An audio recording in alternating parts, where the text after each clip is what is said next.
Hello ladies and gentlemen, welcome back to the channel. Today I am going to play one of my top 5 favorite games of all time.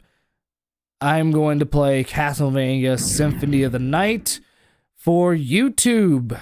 Oh yes, some of you probably have remember that I did do, I think I did a stream or two of this game on my Twitch, but I've never done one for YouTube. And we're gonna actually do one for YouTube for the first time ever. I'm excited. I haven't played this game in a bit, so bear with me.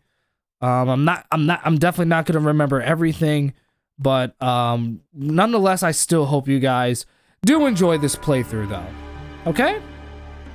And by all means, share your memories of this game in the comments down below if you're very interested. Okay? I am just excited that I get another opportunity to play one of my favorite games of all time. As the replay value on this game is very high for me, folks. Very high.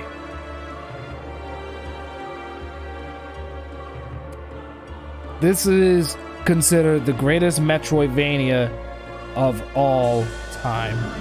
And it's not hard to see why that is. Although some people would make the argument that Super Metroid was better, my favorite Metroidvania is definitely this game.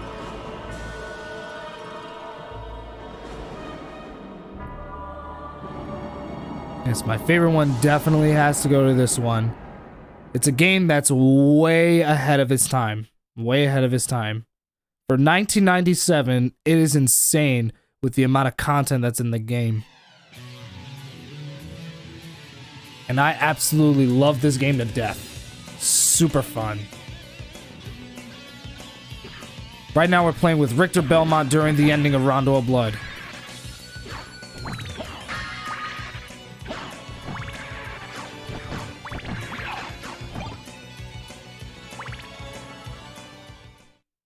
Die, monster! You don't belong in this world. It was not by my hand that I'm once again given flesh. I was called here by humans who wish to pay me tribute. Tribute? You steal men's souls and make them your slaves. Perhaps the same could be said of all religions. Your words are as empty as your soul. Mankind ill needs a savior such as you. What is a man? A miserable little pile of secrets. But enough talk. How about you? I love that line. Best Dracula line ever.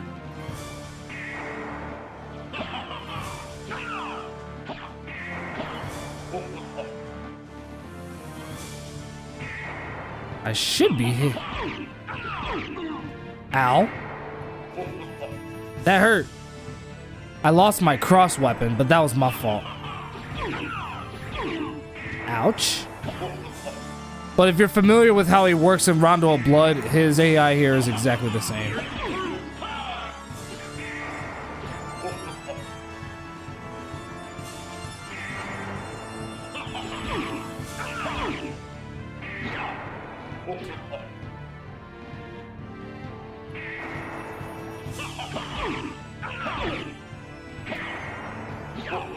Come on, you big bastard. Where's he gonna spawn this time?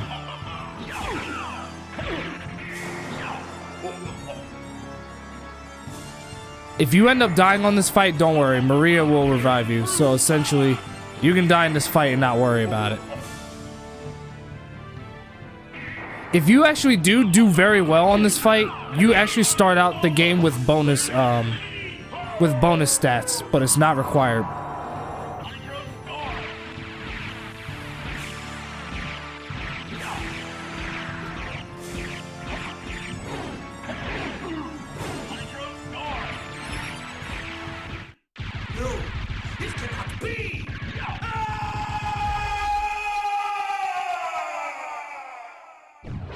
I think we started out with a stat bonus because we only got hit like maybe 2 times and we didn't die. So we should be able to start out with bonus stats. Maybe, I don't know.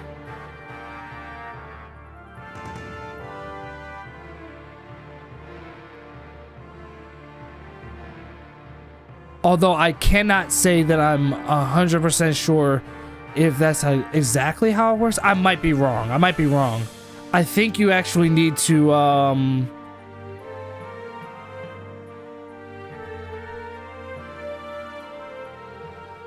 I think you need to beat him in a specific amount of time. I don't remember. Like I said, my memory's vague. It's been a hot minute since I've touched this game. I haven't touched it since, what is it, February now? I'd say about last year-ish? Yeah, I haven't touched this game since last year. That's weird. That's crazy, going a whole year without playing this game. But that was also because I've been distracted by other games, and I've been, you know, religiously getting into Bayonetta, Devil May Cry, Crisis Core, Final Fantasy VII, stuff like that. Chrono Trigger. So, you know, there was a lot of games I was doing at the time.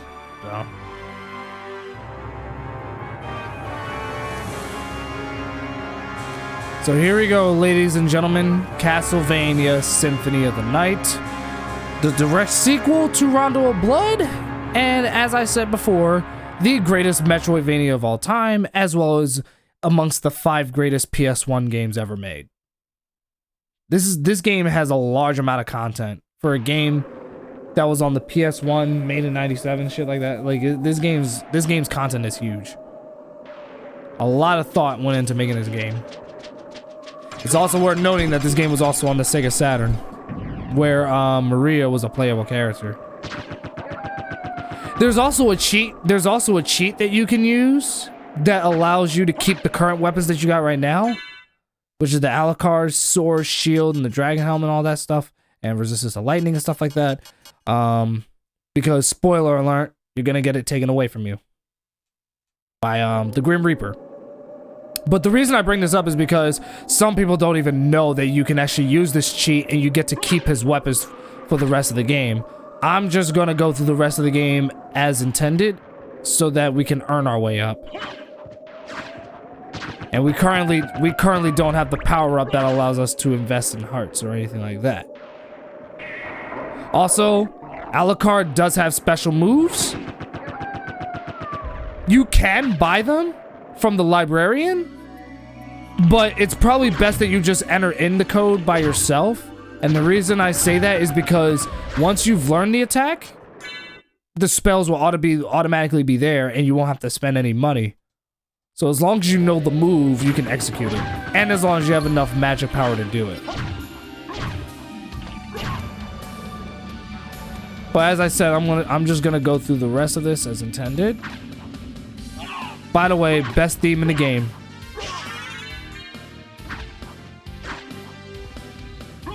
And yes, each time you kill enemies, you do earn experience points. And when you earn enough, you level up your power. Right now, I'm just grinding for EXP. I'm not gonna be here for too long, don't worry.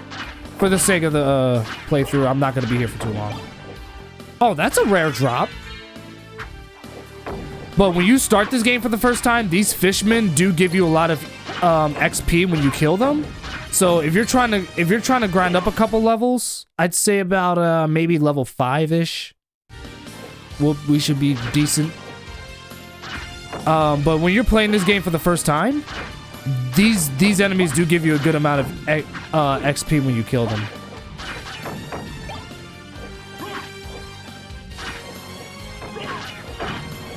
Yeah, I think it gave me the stat boost because my luck is higher than normal and they're dropping shit that I didn't even know that they could drop. But I might be wrong.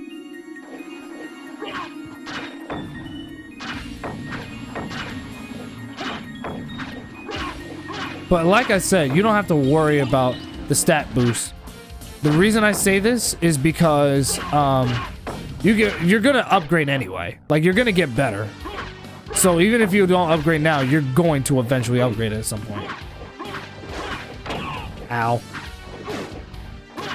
Back up, back up, back up, back up. Back up. Personal space. Please and thank you. Here, once I get the last level up.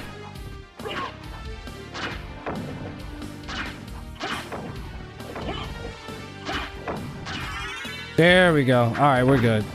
So now we can move on to Dracula. Like I said, under normal circumstances, I'd be here much longer, but I'm not going to do that. All right, there's way too many of them spawning. Gotta hurry up and get the hell out of here.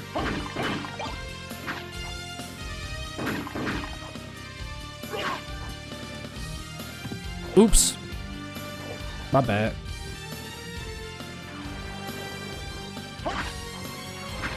As far as the map of the whole castle is concerned, you unlock that as you progress, but you can also buy the map from the Librarian. So if you ever get lost, you can always buy it from him. I'm not going to need any map or anything like that. Not for me, only because I am very familiar with this game. I have platinumed it before. So I know what I'm doing. For the most part. Like I said, I might... There's going to be some points where I'm going to forget. Alucard, what is your business here? I've come to put an end to this. Still befriending mortals. I'll not ask you to return to our side, but I demand you cease your attack. I will not. You shall regret those words. We will meet again. Yep, and he takes away your weapons. I personally don't mind this, but this will definitely annoy people who play this game for the first time. Because think about it, you have good weapons at the start, and then they get taken away from you, just like that. So that's definitely going to annoy people. I personally don't mind it. I like earning my way up. But this is definitely going to annoy some people. And by some, I mean a lot.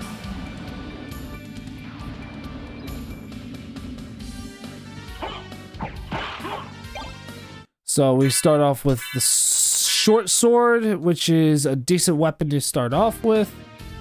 I'm gonna get the accessory that's up here. The red rust is a two-handed weapon, I believe.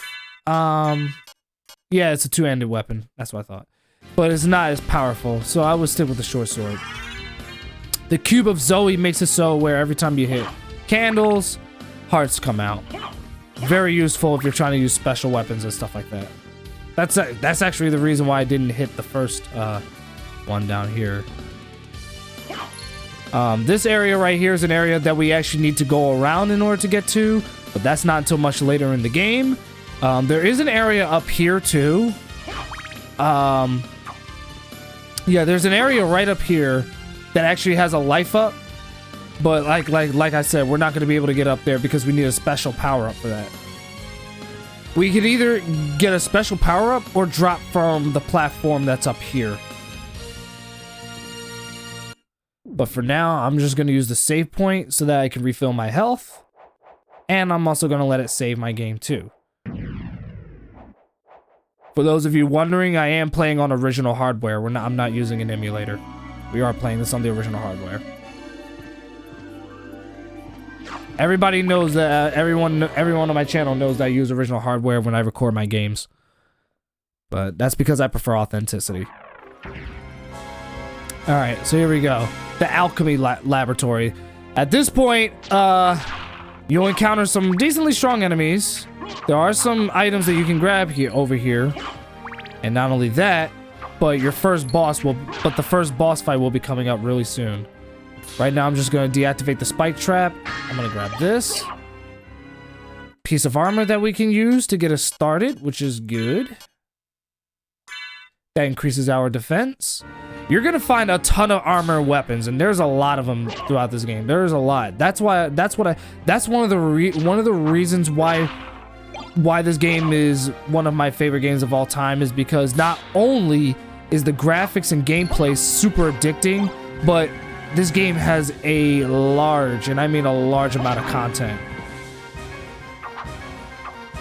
Alright, so I'm going to equip the shield in the other hand. This protects you from projectiles. It doesn't protect you from close range melee attacks, unfortunately. So like, say he throws that, for example, right? You can easily block that. So the shield is good for blocking projectiles, but if you try to block melee attacks, it's not gonna work. Sorry, I have to be the one to tell you that. Anyway, let me see something here.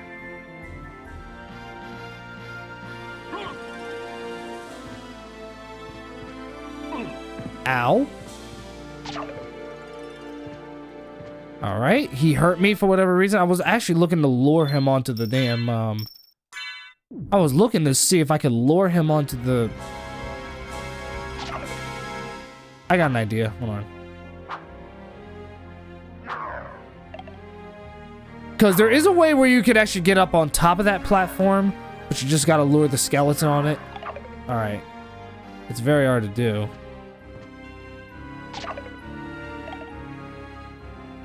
He's gonna wake up.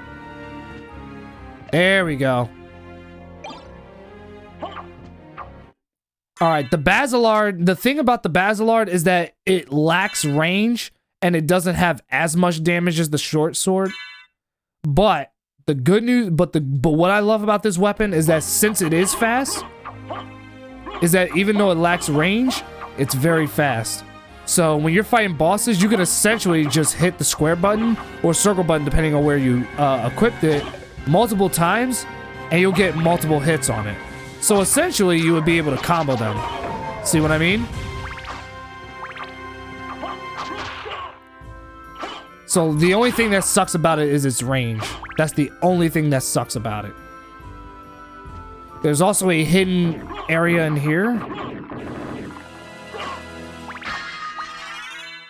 Heart max up. There's actually a lot of hidden areas in this game. I'm not going to remember all of them, unfortunately, because like I said, it's been a long time since I played this game, so I'm definitely not going to be able to remember everything. As far as this playthrough is concerned, I'm just going to play as much as I can remember. So don't think of this as an official playthrough, okay? This is definitely not an official playthrough. This is just me playing the game as a fan and providing the best commentary that I can do. And if my commentary sucks, then I apologize. I'll do better.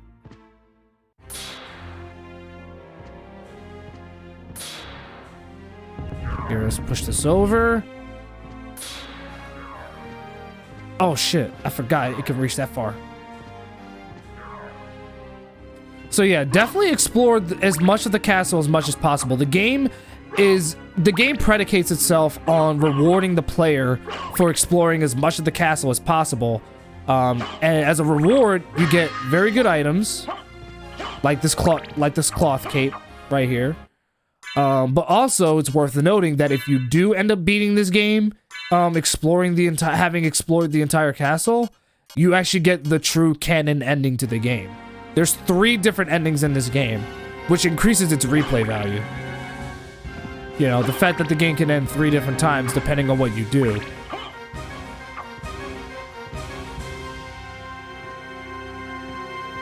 But also, what helps with this game's longevity is the fact that it is its RPG elements. You know what I mean?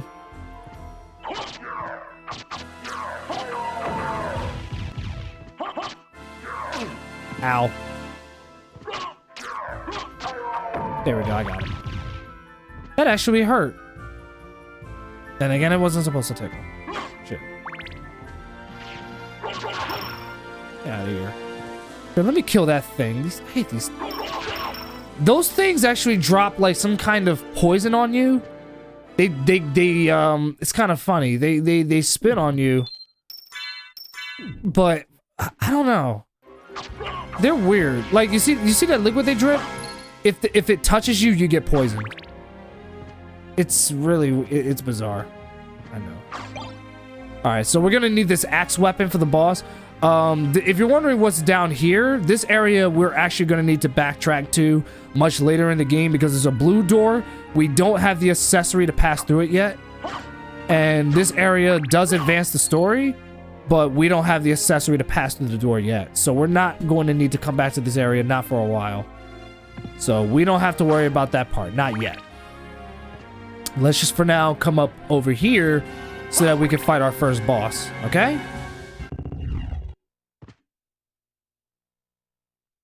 And because we have the Basilard, we should be able to damage him a lot. The only thing that he'll use is... The only thing that he'll do is just drop him onto you, and then once you defeat the demon with the staff, I forget his name. Then you have to fight you have to fight him, and then he'll fire fireballs at you, and that's where the shield is at its most useful. So now we gotta fight him now.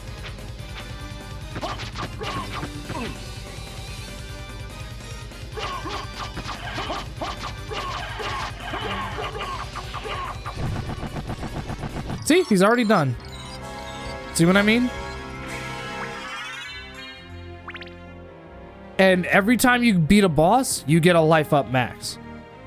That's how the game rewards you for your hard work.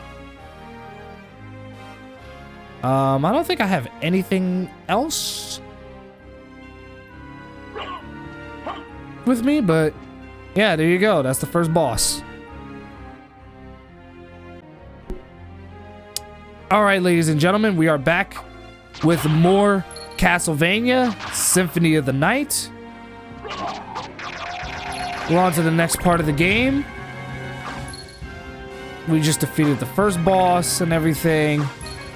There's a hidden area that we can get into. Well, actually, no. This hidden area, actually, we can gain access to this much later. We just don't have the power up to turn into the bat. So that we can fly over here. But we'll get there at some point. Also, I want to teach a new trick too, by the way.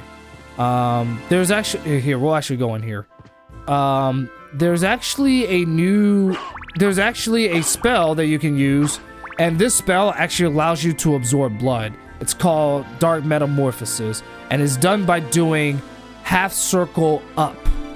Like if you do the half circle forward motion by going up, like this,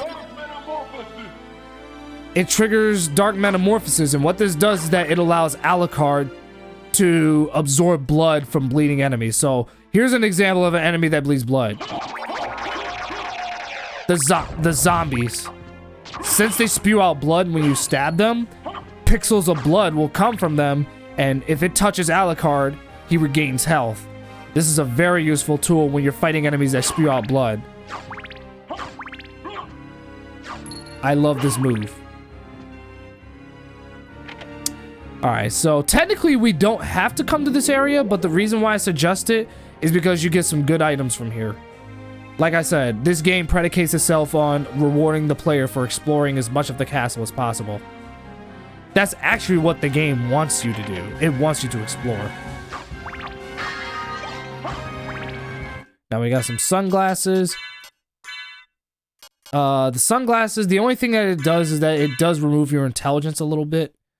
It does knock it down, but that's fine. It's temporary. Like I said, we'll find better items in the game.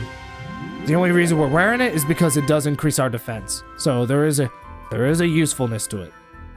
Okay?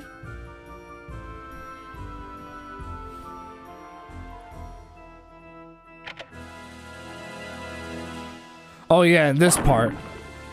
We would have actually got the Basilard from here, but we already got it earlier from doing the trick with the blood skeleton. So since we already got that, we can just go right back up.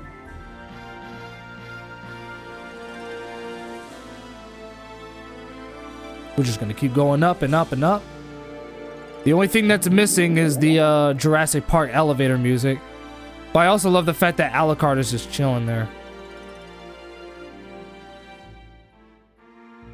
All while listening to this glorious music. Which, for the record, Symphony of the Night has one of the best soundtracks ever. It's very orchestra, so it may not be everybody's cup of tea. And I'll be honest, it's not my favorite video game soundtrack, but the soundtrack in this game is still damn awesome.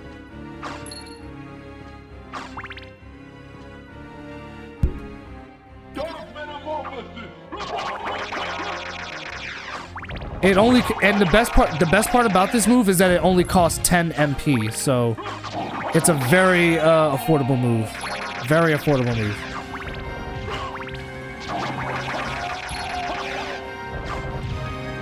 I'm gonna keep this. That gemstone weapon actually, like, is basically like a projectile weapon.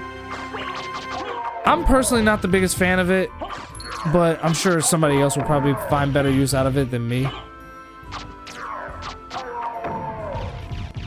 Somebody else will probably definitely find better use out of it compared to me.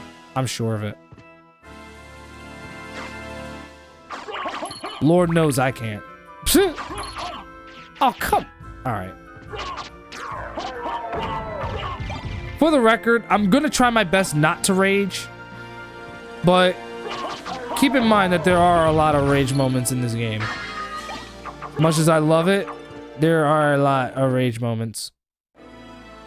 Because this game can get very difficult real fast. This game has a this game definitely has a challenge factor, so. Oh, what? Oh, come on, man. Where did they all come from?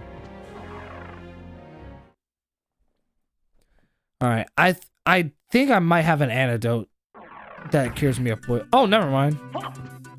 Huh. That's funny. You actually get cured from the poison when you go into another room, huh?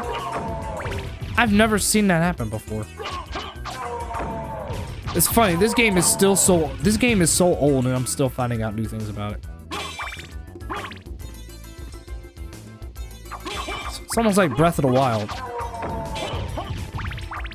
But yeah, the Basilard is definitely a good weapon. It, like I said, it may seem like nothing, but trust me, it's a great ass weapon. Oh no, not the oh no. The Ouija tables. You were gonna do this again. Oh wait, hold on a second. Sorry, I didn't mean to do that. The save does take quite some time, and for the sake of the playthrough, I don't want to do that. Not unless I'm actually know I'm done.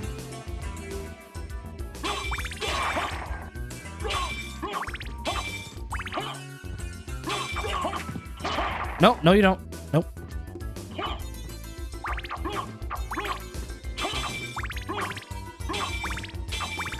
There are points in this game where you may possibly need to grind. Whoops, mama, I spilled that shit. Piece of crap. Yeah, there are moments where you are going to need to grind in this game if you do wish to get stronger.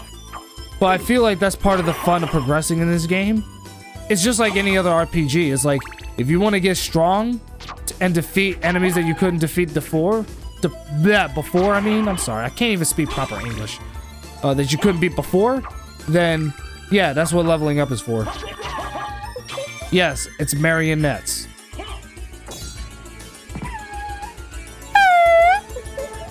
Sounds like a deflated balloon. Sounds like a bad, or sounds like a siren. A sad siren. I don't know. Ah, yes, the spirit orb. I forget what the spirit orb does, actually. That, oh yeah, that's right. Yeah. It does show enemy damage. I forgot. Usually when you grab accessories, it's automatically turned on for you.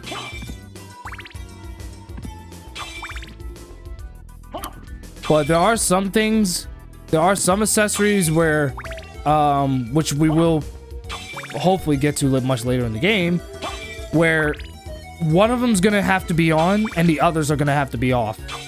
And it's the friend assist. It's the assist. I forget what it's called. Basically, it's your ally one. It's the ally ones that you want to watch out for. Oh.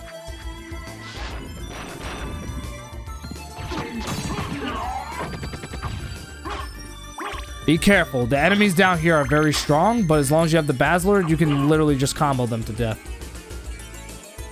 But just be careful.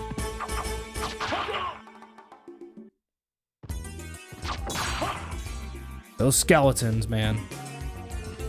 They will throw projectiles at you, which is annoying, but as long as you have the shield, you should be able to be protected by them. I actually, I don't even remember if they can protect you, to be honest. Yes, they're ghosts. All they do is chase you. They never attack you or anything like that. They just touch you and then that's that.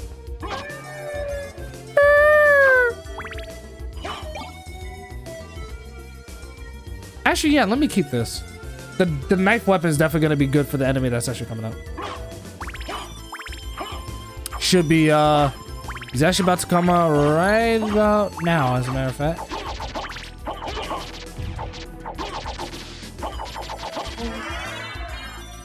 Yeah, be careful with him. This guy has a very powerful projectile attack. His attack damage is high, so just be careful, because he's actually pretty dangerous to fight at a low level. The only reason I decided to do it is because I know exactly what I'm doing.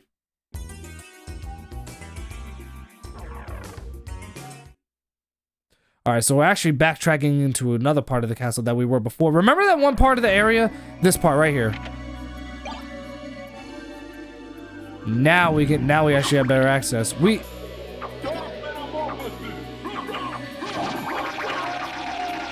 We can actually try and get to the other part. I don't think we can. I don't think we can, though. Oh no, definitely not.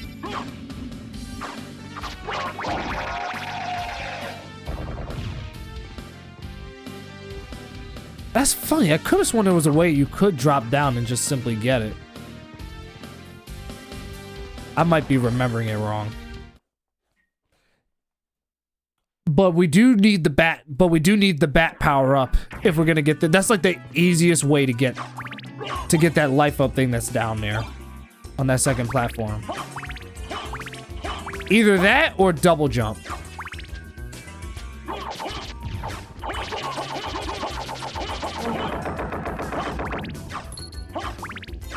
Yeah, I would suggest using knives on him.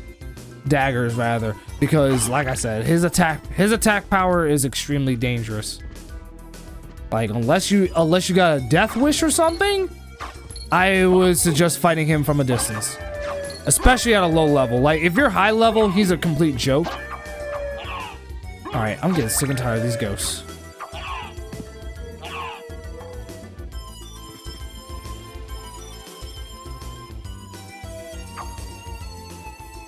I forgot what the Soul Steal was. Soul Steal is actually the most OP attack that Alucard has in the game. He's not gonna pull that off. He's not gonna be able to pull that off until much later in the game.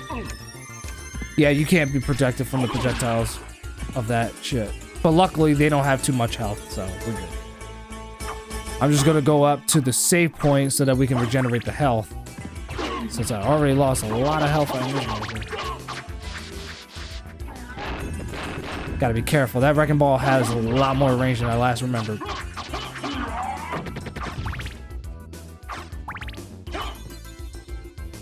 To anyone who played Rondo of Blood, he should be familiar to you. He does look a bit different, but his behavior is exactly the same. Actually, to be honest with you, a lot of enemies from Rondo of Blood, a lot of the enemies that you see in this game actually come from Rondo of Blood, for those of you who don't know. But it makes sense, because this game is a direct sequel, right? Some people probably don't even know that, though. Because some people have only played Symphony of the Night, but have never played Rondo of Blood before. Because then they might play this first, and then play Rondo of Blood, and be like, hey, wasn't that enemy in Symphony of the Night? And I'm like, yeah, because it was in there first. A lot of the enemies in this game were recycled from Rondo of Blood, but were programmed slightly differently.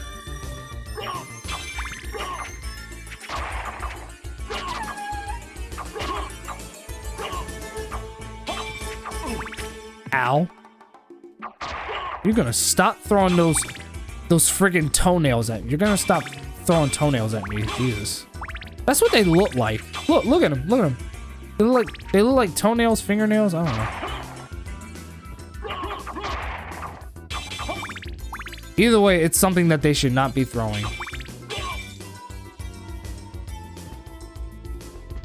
Wait, actually, is that a broken area? I don't remember if that was a secret area. Okay, never mind. I actually had to check. Anywho. But yeah, like I said, this isn't an official walkthrough. I don't want people to look at it thinking that it's a walkthrough. But, you know, I still offer advice and commentate on something about the game if I find it. No. We're gonna keep it moving. Gotta pick up the pace somehow. Alright, so we're about to actually go to the clock tower, where we're gonna meet with another Rondo of Blood character. And this character happens to be Maria Renard. The Fleamen were enemies that were literally recycled from Rondo of Blood and are the most annoying enemies in this game. I hate them to death. Wait a moment. You seem human, and yet, what do you here? I've come to destroy this castle. Then we have the same purpose. I'll trust you for now. I'm Maria. Who are you? Alucard. Not the talkative type, I can see. Well, perhaps we'll meet again, if you live that long. Farewell. So, here's a trick that you're definitely going to figure out about the clock room later on in the game.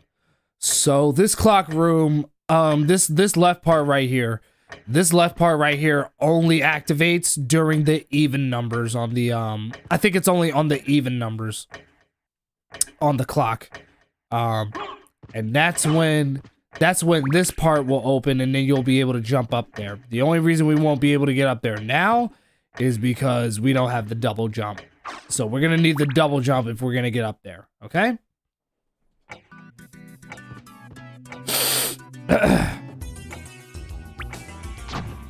Yeah, I hate them. The reason why they're annoying is because all they do is hop everywhere, and I'm sick and tired of them. Maybe it's just me being negative or something, or maybe it's just me being salty, but I don't care. The Fleamen are some of the most annoying enemies in the history of Castlevania, right next to the Medusa heads. And yes, I just said that. We already know how annoying the Medusa heads are. Oh, if you don't like Medusa heads, then you're not gonna like this game. If you hated them, I'm just gonna let you know right now. I'm gonna let you know right now that if you hated the Medusa heads in the other Castlevania games, oh, you're definitely not gonna like this game. Like if you thought the amount of Medusa heads that they could spawn in were bad in the previous games, I would say this is where the Medusa heads were at their absolute worst. Oh yeah, the book weapon, the Bible weapon. Easily one of the best weapons in the game, specifically for Alucard. Because, well, you saw what it could do. So that little area down there, that's a latch that allows us to go into a lower area. But in order to do that, we have to go past a door over here that's also blocked off by blue magic. Which again, remember what I explained about the power-up that we need in order to go through the door? We don't have it, so we can't activate the mechanism. So it's just gonna be there until you get it. So you might be wondering, where exactly do you go from here? Ow. We actually have to go down here, and more specifically to the east.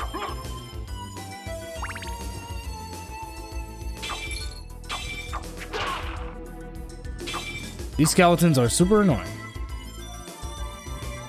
Oh, this part, I actually forgot about this part. Oh god. Dark Metamorphosis is definitely useful on this part. As well as the Basilar. Yeah, the Basilar and Dark Metamorphosis is very useful because this enemy, I forget its name, it does drop blood when you attack it.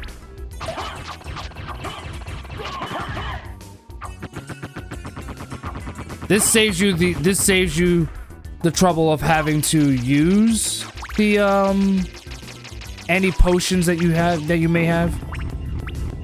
Oh yeah, and if this thing spits on you, it petrifies you. Super annoying.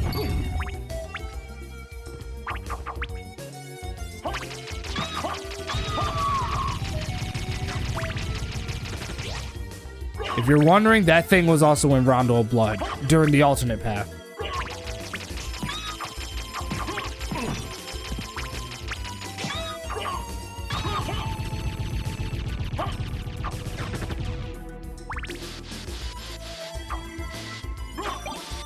Oh wait, I'm actually gonna keep the Bible weapon. We're actually about to make it to the outer wall. There's actually a secret that I would love to show you guys that's going to be helpful for the next boss fight. All right, we made it. Outer wall. It's funny how I remember this area. All right. So, first of all, there's actually an enemy that you can actually defeat and gain access to it. This guy right here.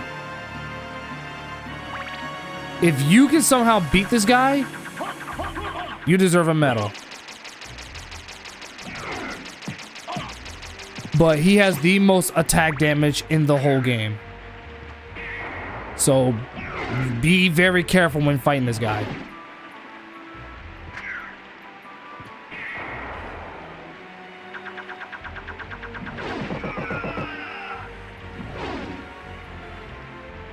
So this part right here, if you actually manage to defeat that knight, you actually get access to this secret area.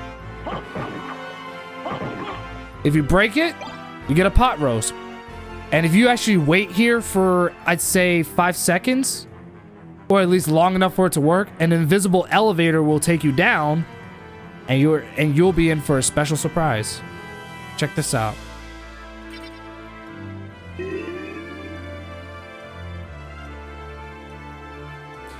You actually get the jewel knuckles and the mirror cuirass. And what do? Well, first of all, the mirror actually protects you from getting petrified. That's 1. 2, the jewel knuckles is like the Basilard. It's a short-range weapon. It's literally a pair of knuckles, but it has high attack damage, and it allows criticals. See how we go from 15 to 28 real fast?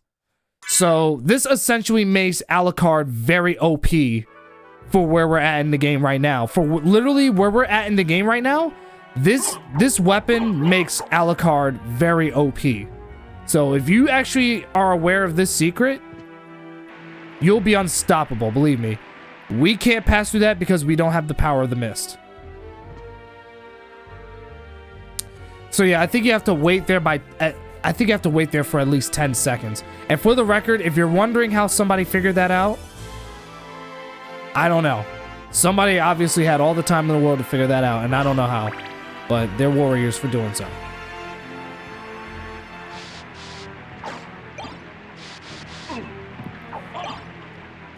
Remember what I said about the Medusa heads?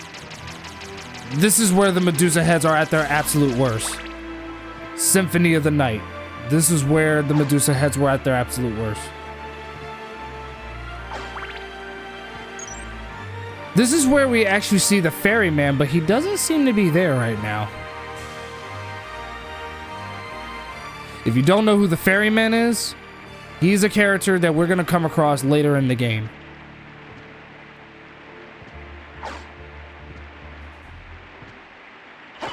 Oh, come on. I hate seeing them.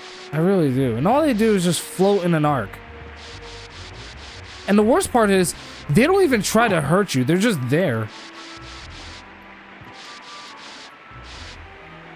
So, you know, if a Medusa head ever comes towards you, you know what you gotta do? You just gotta punch it. You just gotta punch it. That's all you gotta do.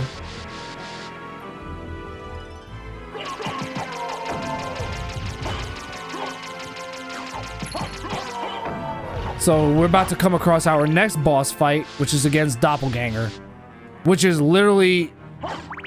basically an evil version of Alucard. I'm actually going to save my game real quick. I was going to try to avoid that for most of the playthrough, but I think it's important to at least save at some point. But we are actually about to fight...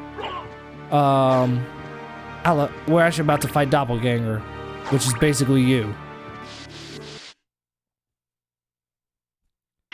This dude launches projectiles. His melee attack power is insane.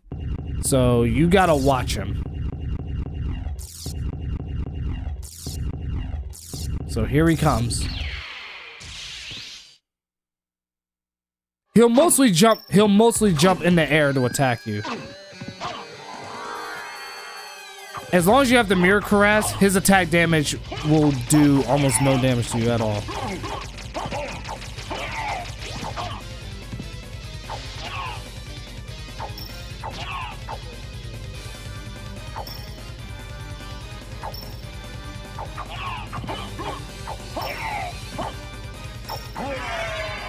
Nice try.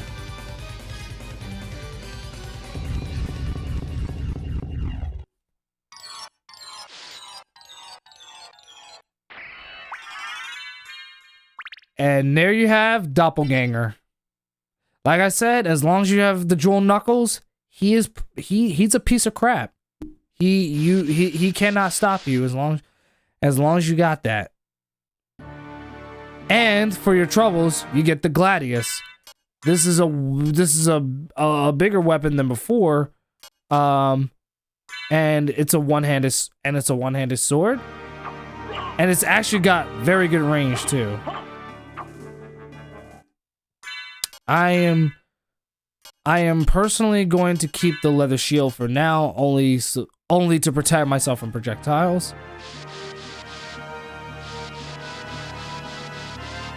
As far as where we're at now, the only thing we gotta do is just go a bit further up, and then we should be good. But what I'm gonna do real quick is that I am going to go to the save spot to very quickly save my game. Because of the progress we made so far, and because I have OCD. Ladies and gentlemen, we are back with more Castlevania Symphony of the Night. We are back. Alright. We recently defeated Doppelganger. We got the Gladius weapon. And we're going to move on to the next part of the game. I want to knock that open so that we can get another life max up.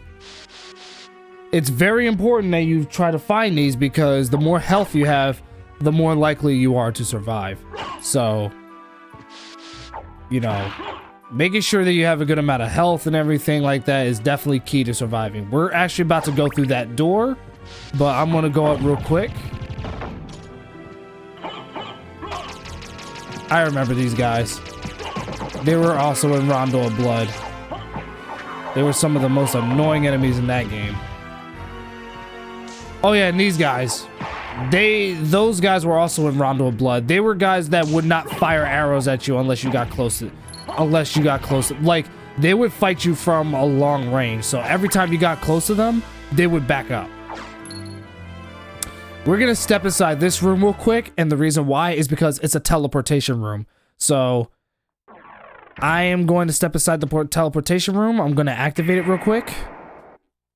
What this does is that it allows you to travel throughout different parts of the castle. I literally just activated this one.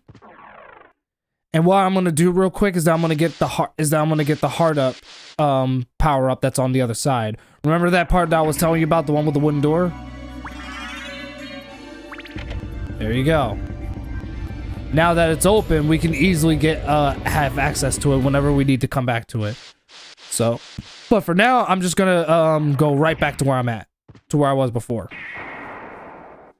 Okay? Like I said, I don't want anybody following me so far. As far as commentary, this is the best commentary I can provide. And if I'm doing a bad job, I apologize. I just feel like, because I'm pretty sure someone in the comments is gonna say, oh, well, you don't need to explain the game to us because we already know how the game works, or blah, blah, blah. Or that we don't need you walking us through the game, blah, blah.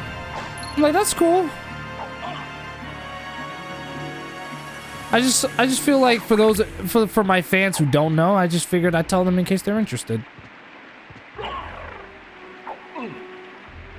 These goddamn Medusa heads. The elevator's activated, so now we can get the power of the wolf. Which actually that's needed to get this little to get to this little ledge right here. You can actually get to it as Alucard, but if you use the wolf power, that's honestly recommended. Now this door we're definitely not going to need to go into, not for a nice while. It's actually one of the hardest areas in the game, and I highly recommend not going there unless you're sufficiently leveled up, which right now we're not. We got the weapon to face many of the threats there, but it's, like I said, with our current level, it's going to make surviving there very difficult. And trust me, I'm not that good at this game, trust me. I am not that good at this game at all. So now we have the soul of the wolf, which means that we can turn into, well, a wolf.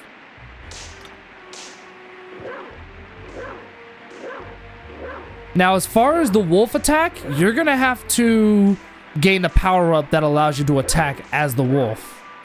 For now, the only thing Alucard can do is bark. That's the only thing he can do.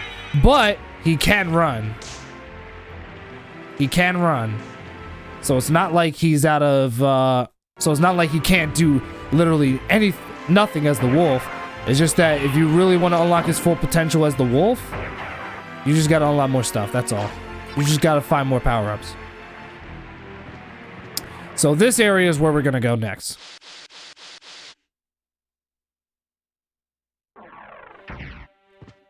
The Long Library. This is where you'll meet the Librarian, where you can buy any items that you want or anything like that.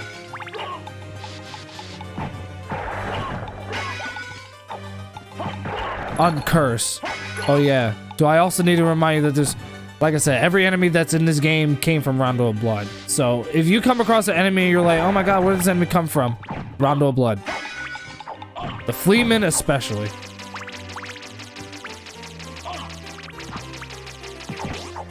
Yeah, luck got on his side and he passed through my book weapon. I don't know how or why, but it is whatever. You see, what cracks me up is that they touch you, and in Alucard, the Dampire son of Dracula still gets knocked back by a Fleaman. That makes no sense.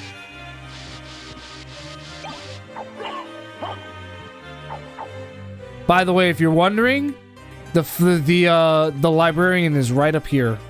There's actually a secret in the game where if you actually get the power-up that allows Alucard to do, like, if you actually have the gravity boots that allows Alucard to jump super high, you can actually do this multiple times, and what will happen is that you'll force the Librarian will give you 3 items if you mess around with him long enough, so it may take a while for the trick to work. But you can only do that if you have the gravity boots. And he'll literally give you like 3 very helpful items, which you don't have to do, but it's a lovely secret that was added into the game that I thought I'd tell you about.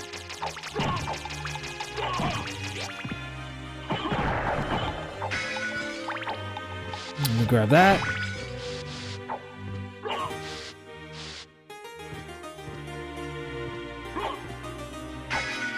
These things right here, they were in Rondo of Blood. Do not touch them, because what will happen is that Alucard will get cursed. And what happens when he gets cursed is that he'll be unable to use his weapons until the curse wears off. So you do not want them to touch you. Oh yeah, these books. Yes, Alucard can get hurt by a book. And yes, I know it's big, but come on now. And it does spit out a bunch of spells at you too. But I don't know. Then again, Simon Belmont also got hurt by books too. What's good of the Belmonts if they get hurt by books? Seriously.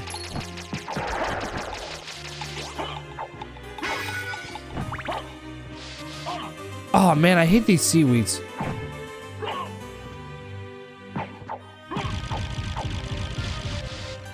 These books are super annoying because they get in the way.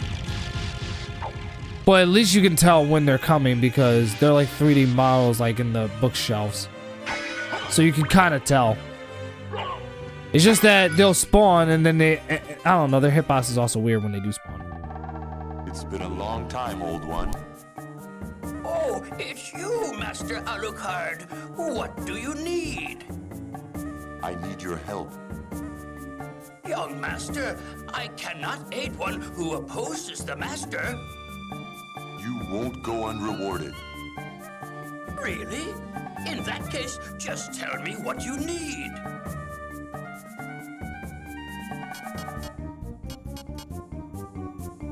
One thing you definitely want to do, if you already have them, like if you definitely need anything, you can actually sell any treasures that you got. I don't necessarily need to sell anything now, but there you go. So the Jewel of Open, I actually forgot the Jewel of Open is where you, that was the accessory that I told you all about, where you need to unlock the blue doors. I actually forgot that the Librarian was the one who had it. Thank you. So now we can actually backtrack and go back to the 2 areas where we saw the areas with the blue doors. There's only 2 areas in the entire game that had blue doors, and it was the ones that we saw. All right, so you can purchase anything else around here if you want. It's entirely up to you. Thank you. Farewell But for the most part, we don't really need anything else. And like I said, it's worth noting that What can I do? you can buy the moves here. Like I said, you can buy moves and stuff like that, and they'll also tell you the tactics of each boss that you fight, but we're not gonna need that. So if you ever have trouble trying to navigate throughout Dracula's castle, buying his map will definitely help lay out most of it. Keep in mind that it doesn't lay out the entire castle, but necessary areas that you may want to get access to. Basically, the way I look at it is that it's a foundation. You know, to give you an idea of other areas to explore in the castle, but the game still leaves the rest up to you to explore it on your own.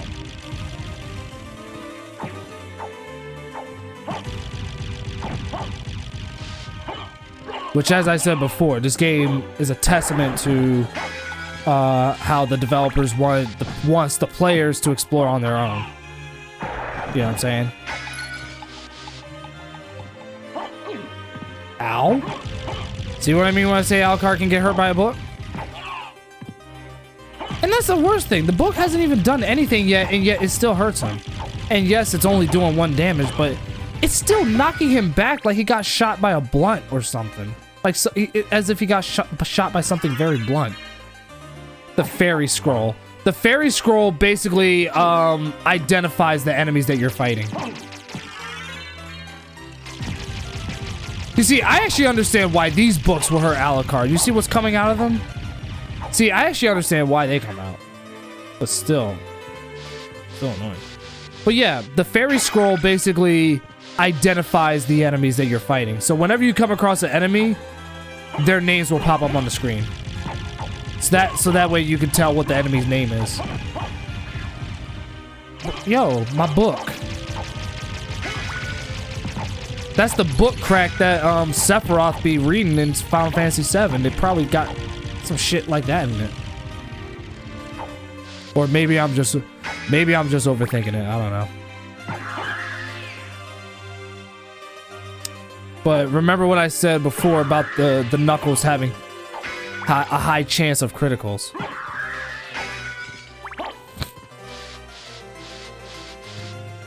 That's actually what makes this weapon very powerful. So like I said, what we're gonna do is that we're gonna backtrack to the areas with the blue doors.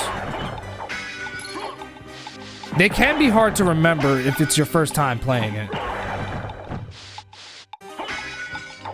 But you know, there are some people who are very good at Metroidvanias and will pick up and remember everything. I'm not gonna lie, this game single-handedly got me into Metroidvanias. Like, I would not be playing anything from the Metroidvania genre if it wasn't for this game. This game is precisely the reason why I love Metroidvanias.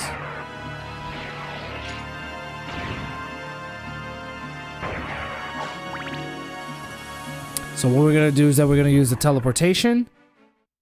And remember what I said before about the blue, remember what I said about the blue doors.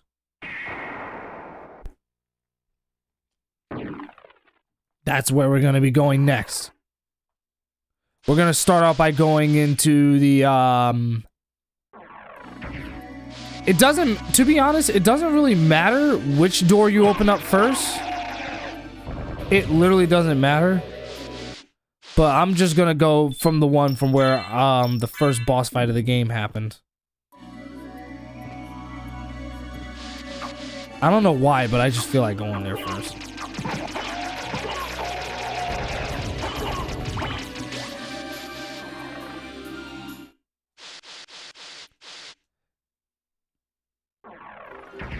Alright, so we made it here. So yeah, that's where our next destination is gonna be. And you can actually see what we're getting ourselves into. That's where our third boss fight will be. But like I said, there's literally no linear... Like I said, this game is not linear, so you can literally go through this game in any order you want, essentially.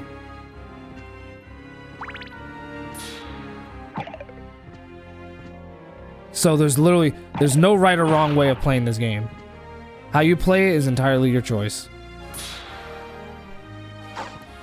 I'm just gonna say that if you want the best possible outcome, explore the castle as much as possible, level up and all that stuff. And if you explore 200% of the castle, you'll get the true ending. Like if you're really dying to see what really happened at the end of the events of this game. That's all up to you. But if you want to play and say that you've officially beat it when you got the bad ending, and like my friend did, then well, so good for you. I personally don't think that that's the right way to beat this game, but you know, that's just me. You have your preferences and I have mine.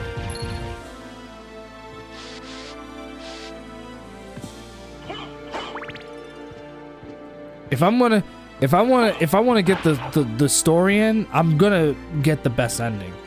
But that's just me.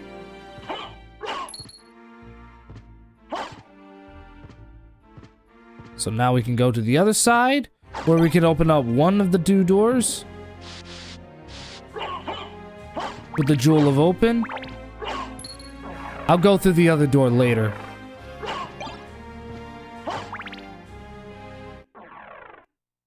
And this is our another encounter with Maria. So we meet again, Alucard. It seems so. As friendly as ever, I see. It's strange. This castle is different than I remember it. This castle is a creature of chaos. It may take many incarnations. So I can't trust my memories, huh? Oh well, I'll do my best. Good luck. Why, thank you, Maria, my dear.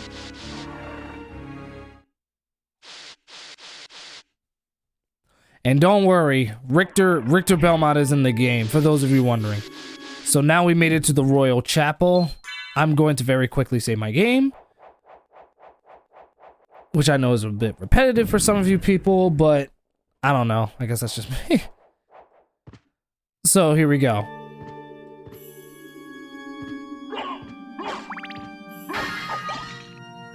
Aquamarine. Here we go. Watch out for these bone pillars. I will let you know right now, if you defeat the bottom bone pillar, it will drop and it will hurt you. If you end up taking out the bottom one, at least. But if you take out the one on the top, there you go.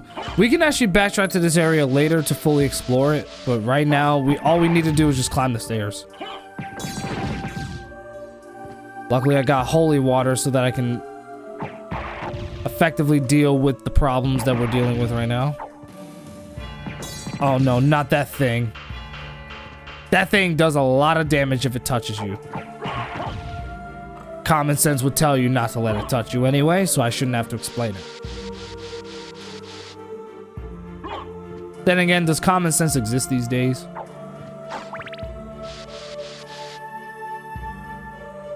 Uh-oh, not this thing. Oh no. Be careful. This thing, it's beatable, but you just gotta be very careful.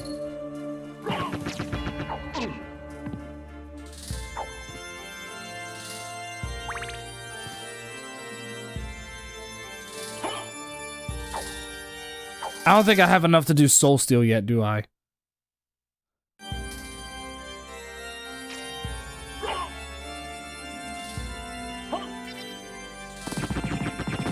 Oh yeah, what I did right there was the summon attack.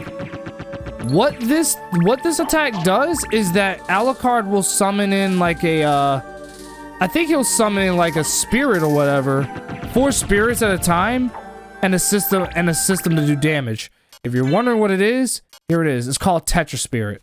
It basically there's actually another version that only spawns in 1 or 2, I think it is, but I did the Tetra Spirit, so it spawns in 4 instead of 2, and that uses 20 MP. Very useful if you're in fights where you're basically... It's very useful in fights where you definitely need, like, the plus damage. Oh, shit. I dropped. That's alright. We can just jump right back up. I just want to be very careful because we literally got our ass handed to.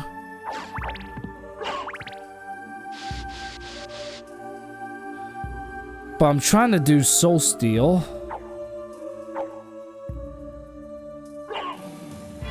That's weird, it's not coming out. I might not... It's probably gonna come back to me eventually.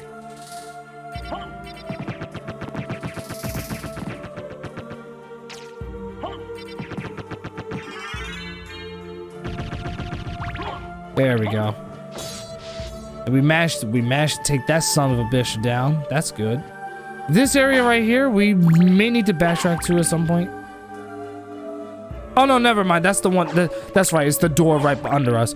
If you try to go to the door under you, it's an area that's blocked off, so we'll only need to come back to it later. This area right here is actually very important. Also, if you sit down, there's a chance that if they like you, you'll get an item. But then there's also parts like that where they'll actually hurt you. So, it's literally RNG. It's literally RNG. You can still sit down though, if you hit up on the D-pad, at least. And if you're wondering, no, it does not replenish Alucard's health, unfortunately.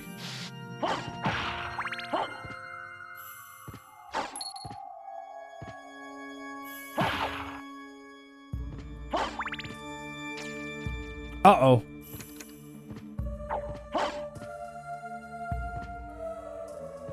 Alright, this next part right here. This is actually where we will be encountering our next boss fight. Oh, shit.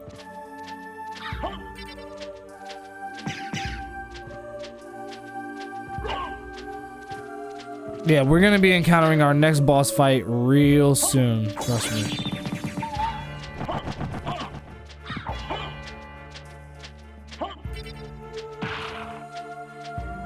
I gotta be careful because I can actually die right here, right now.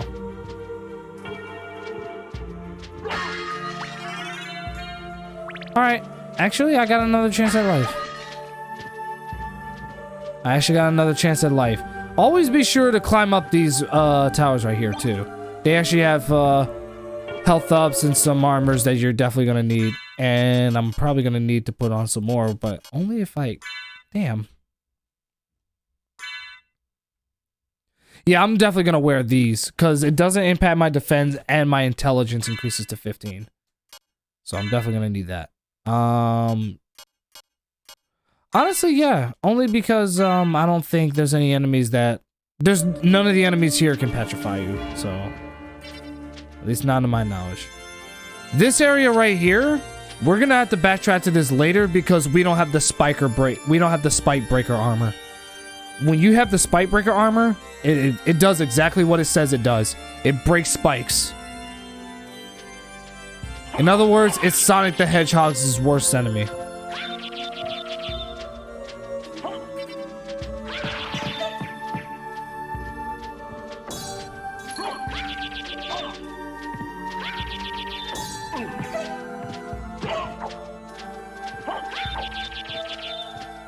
Man, that girl won't die. Oh my god.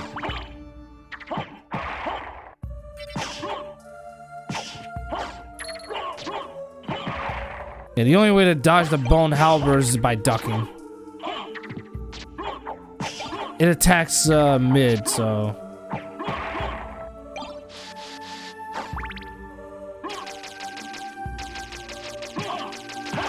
Yeah, this weapon is very useful in this part of the game. Cause remember, it surrounds Alucard, so anyone who flies close to you is gonna get hit by it.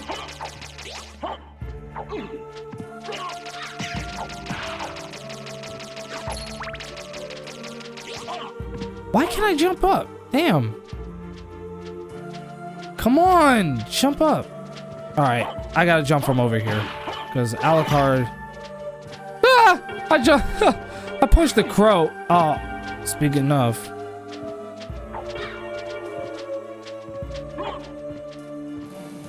That's another treasure that we can sell. That's another Zircon.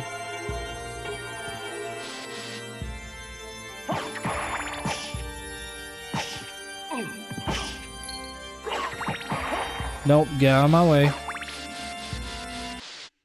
Alright, here's our next boss fight. I would hope y'all are ready for this. It's funny though, because I can't even remember what's...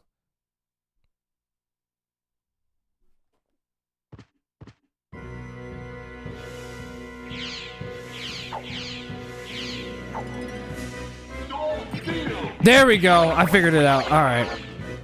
Yeah, so I was doing it wrong.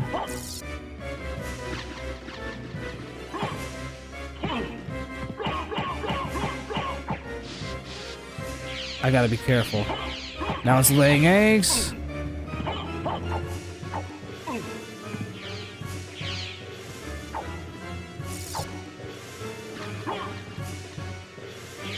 I forgot how his AI works.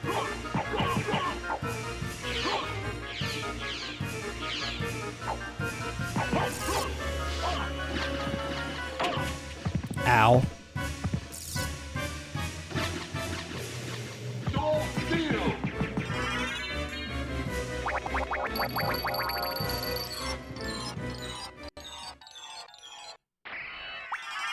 I got real lucky there.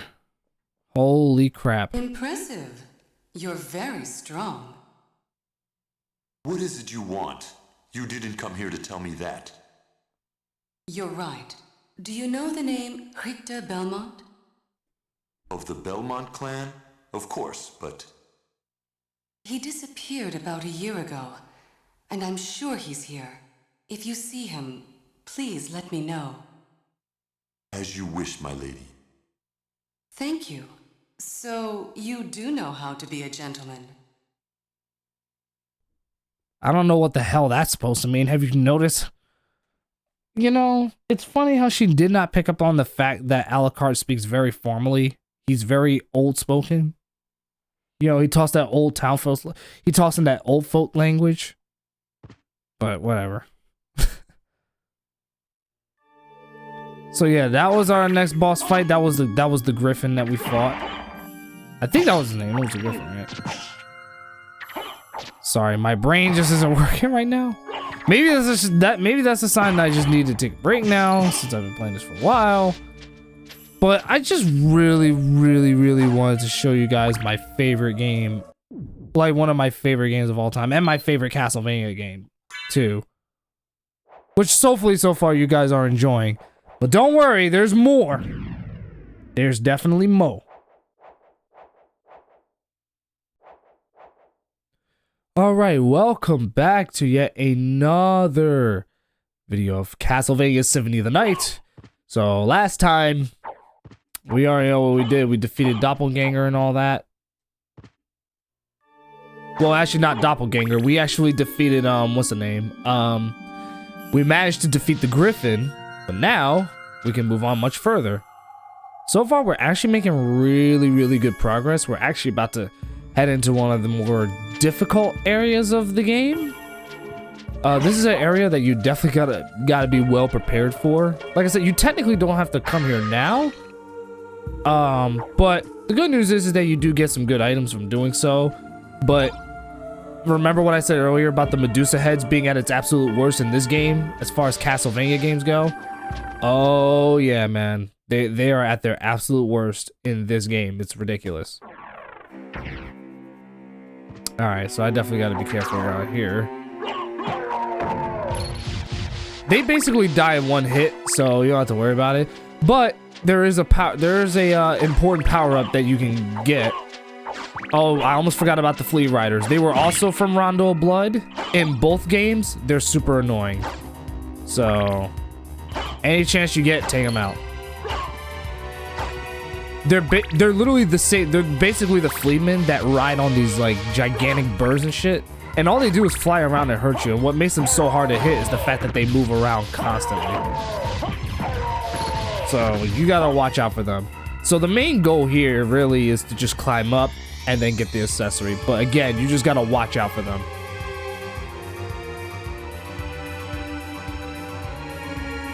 You just wanna watch out for them. Here we go. Yeah, just punch them. Yeah, whenever the problem arises, just punch. This accessory that we're getting allows us to double jump. So this is an important accessory that we're gonna need. You see what? You see why I say you gotta hurt? See what I mean? Now do you see why you have to kill them? Because that's all they do. They fly around, and then it becomes very difficult to hit them.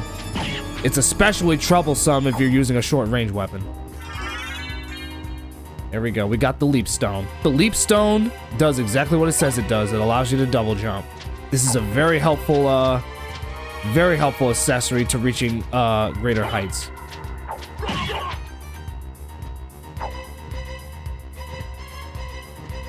In fact, remember that one area that I told you about where we could get the back at Dracula's Keep, where we can actually get the life up? This should essentially help us get it. Then again, like I said, I don't remember too well. There's also a teleportation right inside this area right here too. So all you gotta do is just walk inside to activate it, and then there you go. You don't have to use it in order to activate it. All you gotta do is just go inside the room, and then it becomes detected on the map. And if you ever come across another one that allows you to do it, then you're pretty much all good. You're pretty much all set. So we don't have to worry about that. That's already set in stone.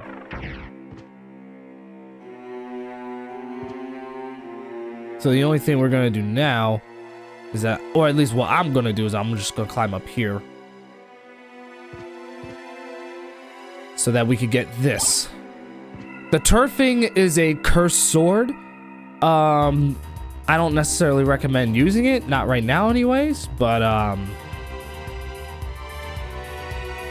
yeah, I don't necessarily recommend using it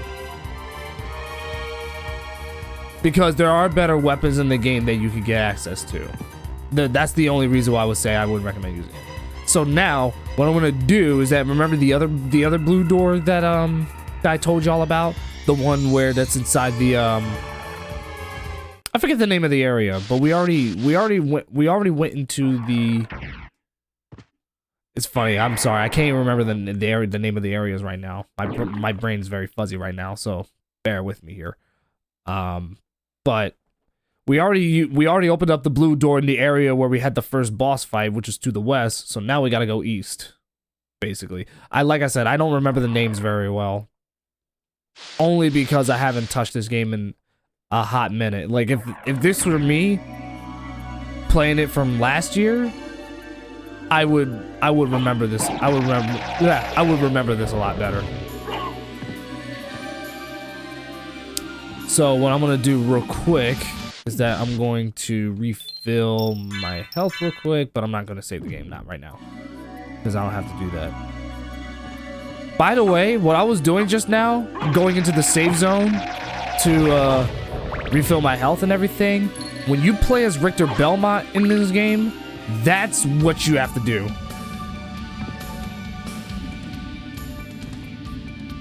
So there we go, we made it.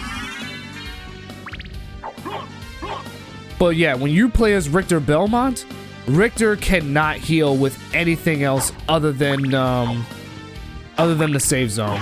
That's actually what makes him hard to play with. He's a very OP character, but he is a glass cannon. But there's a trick. It's not really a trick, but this is something that's worth bringing up. When you do play as Richter Belmont, always grab the life up. Always grab the life upgrades whenever you can. The reason I say this is because if you do, yeah, the reason I bring this up is because when you do that, he actually does take a little bit more punishment than he normally would. It actually does upgrade his health. So I would say definitely grab it any chance you get.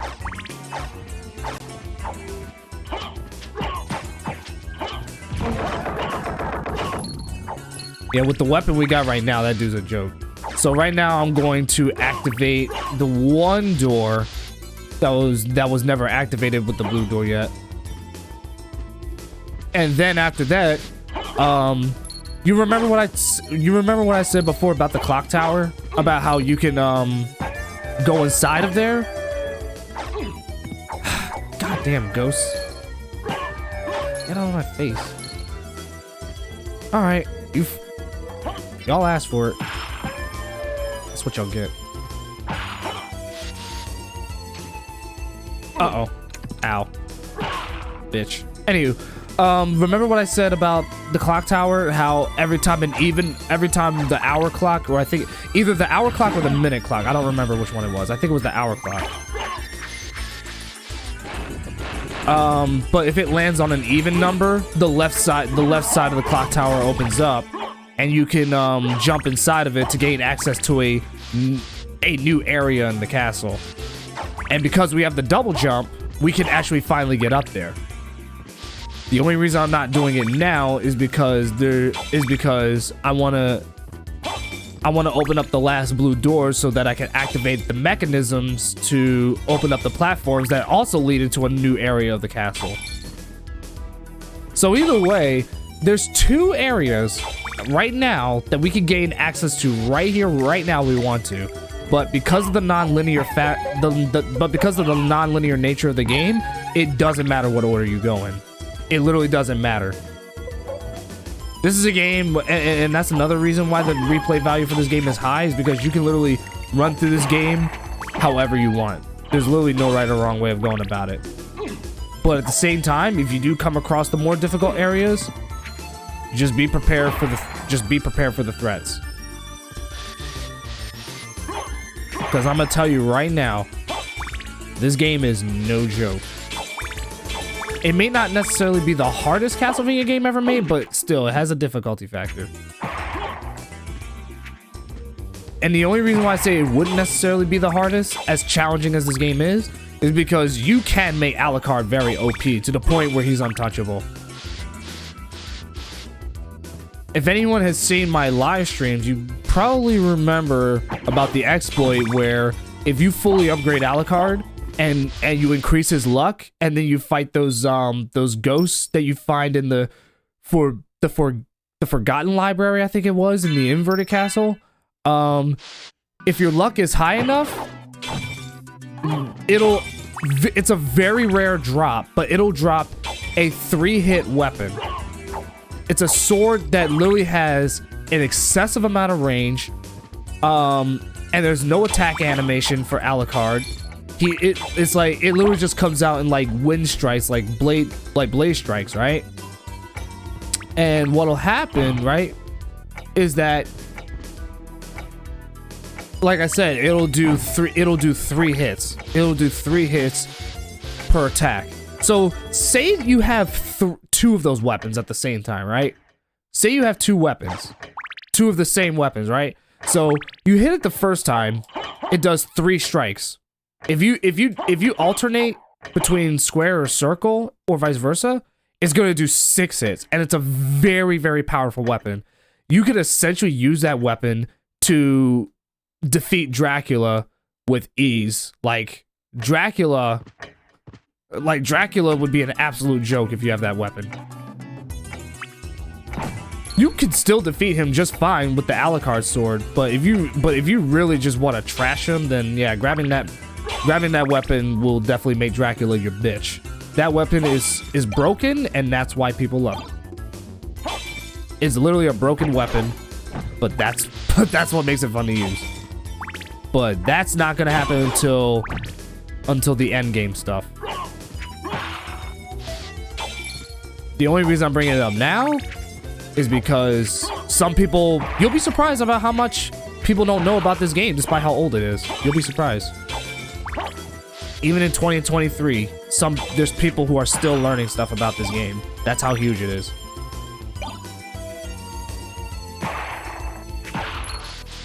So right now we're next to the here we go. The door's right over here. Ow. Stop throwing those fingernails at me, bro. Knock it off. Anyway. So we made it to the door. Now I can activate the mechanism. And there we go. Here we go.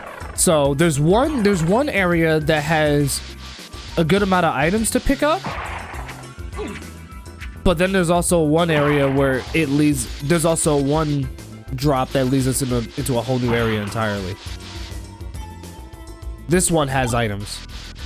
If you don't know what the library card does, the library card basically makes it so where it teleports you to the library.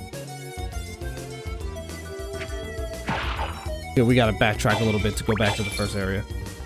But yeah, it literally allows you to teleport back to the library, which is very useful if you're inside the inverted castle and you need to buy stuff. You don't have to use it, it's entirely up to you. Yeah, this leads us into a whole new area, and I want to come down here first. But that's just a personal choice of mine. Like I said, no right or wrong way of playing this game at all. The underground caverns. I'm gonna grab that right there. By the way, it's also worth noting that in the Sega Saturn version, there's actually a, Oh, he deflected my knives. Asshole. Anywho. But yeah, in the Sega Saturn version, there's actually areas that under normal circumstances, you wouldn't even be able to have access to. Here, hang on. I'm actually going to swap out my, I'm gonna swap out the knuckles for... Yeah, I know, like I said, I am swapping out for a lesser powerful weapon, but that's okay. That's quite alright. But you know, if worse comes to worse, what I'm gonna do actually is I'm gonna swap out the leather shield, and I'm gonna swap it out for the jewel knuckles. So just in case I need that critical, I'm gonna equip that. As far as the other stuff is concerned, I don't have any other defensive items yet, but we should be fine for the most part. We should be okay. The only reason I need this sword is specifically for the range. That's literally the only reason that's literally the only reason why I'm grabbing it, is literally for the range. So I'm just gonna very quickly save my progress. But the only reason why I want to carry this sword is for the range. And even then, it's still a decent weapon to use during this part of the game anyway, so we're fine. These guys will literally die in one hit when you hit them with this sword. Literally, these guys are absolute jokes.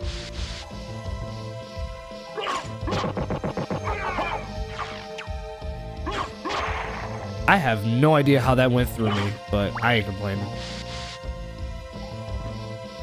That wall over there, breakable.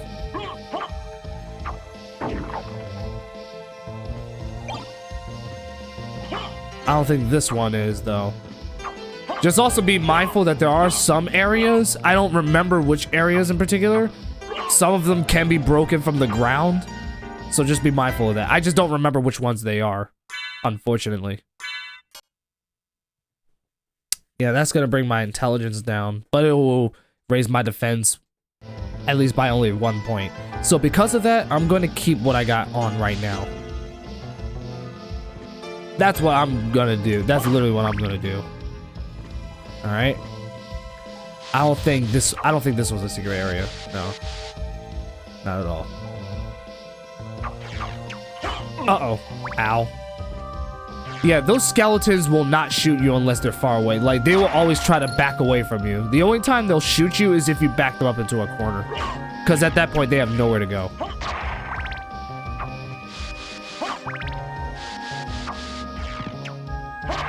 Got him. These guys will die in one hit with the sword that we got, even though it's 20 less damage than the knuckles.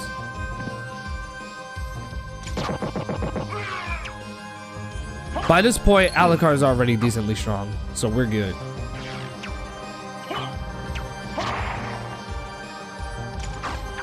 I don't need to use Soul Steel, not for this part. Oh shoot!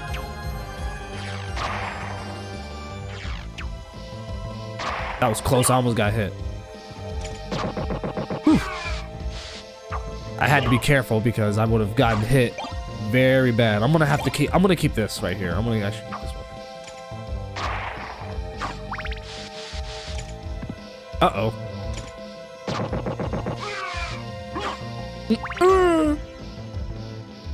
There are more items to grab up here. I forget what's up here. I know that there's some library cards up here too, and I think there's also some food that you can get up here too. Some of which are meal tickets as well. If you don't know what meal tickets are, what they do is that whenever you use a meal ticket, it'll generate a random food.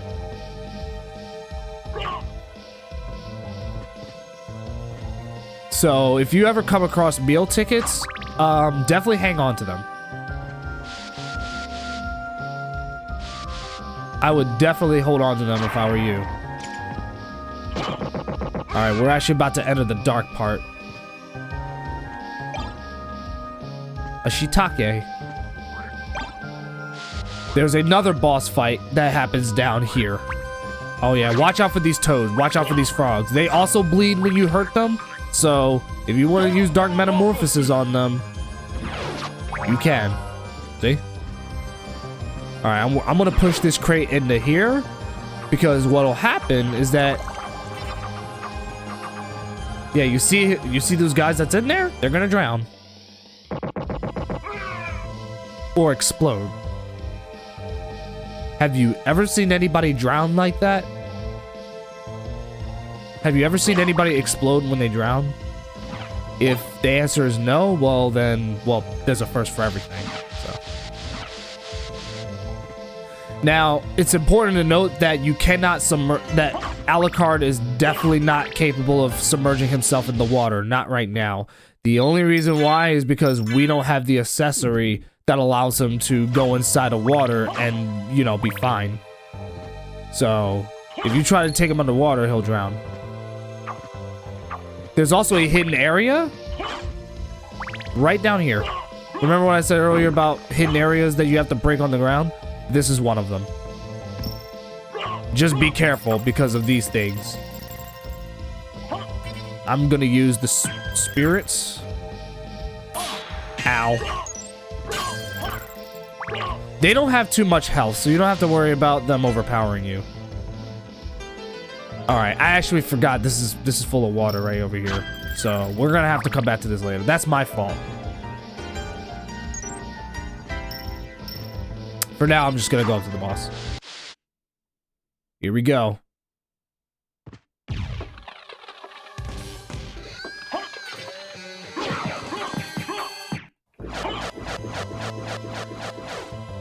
That was literally it.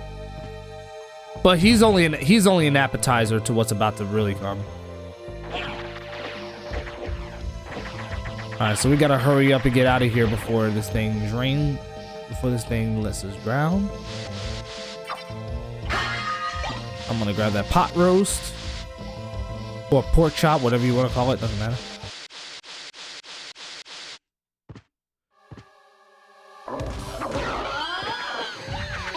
Ow. Definitely want to be careful because of these heads that come out.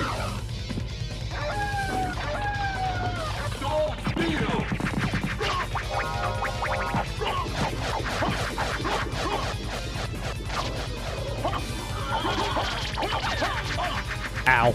Tried to dodge that, but I couldn't. That's cool.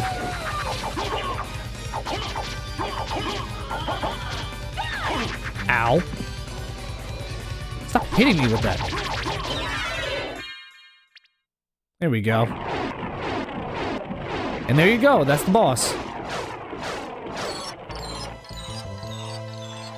Dodging her is just the tricky part. but that's why I would use the knife. That's why I would use the knife sub-weapon. The Crystal Cloak. It's about time I got this thing. The Crystal Cloak is exactly what it says it does and what it looks like. It makes you semi-invisible. And that's gonna raise our defense really well. And look at Alucard. See how he's a little see how he's a bit invisible. You probably can barely see it, but trust me, it's there.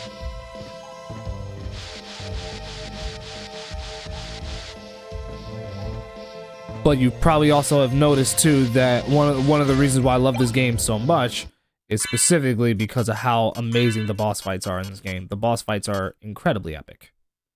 Yeah, we're gonna grab this one because that's slightly more attack power, and it has a bit more range too.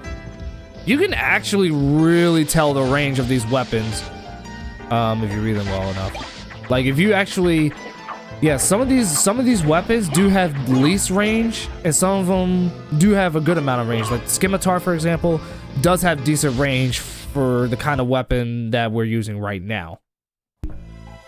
So there you go. All right, we are back once more with some more Castlevania Symphony of the Night. So we just defeated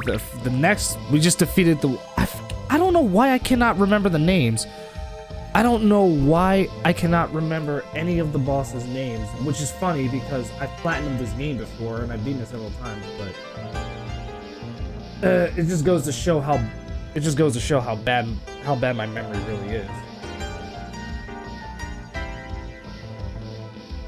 I literally do not know why I cannot remember either of them. But either way, we did defeat her. I think her name was Scylla, I think it was.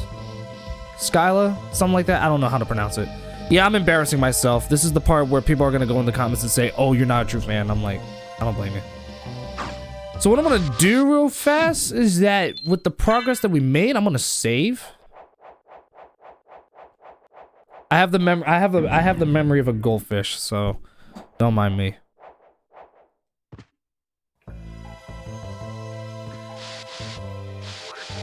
But we're gonna explore the rest of this.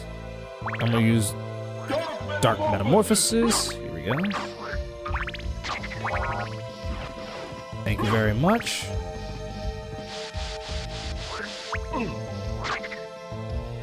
It went the other way? Damn. Alright. Thank you. But now on, I'm gonna avoid saying something that's gonna make me sound like an idiot. It's like I know how to play through the rest of this game and everything, but it's like at the same time I can't even remember. By the way, there's a trick to getting this area open. Hopefully this game will give me the opportunity to show it.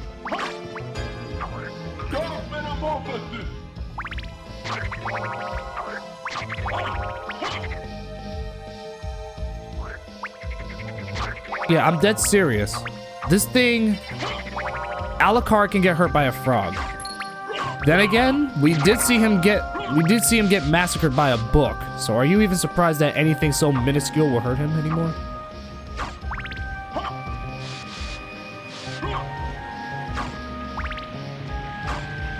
All right, this area you want to be a little bit careful because that little water right there can actually knock you down.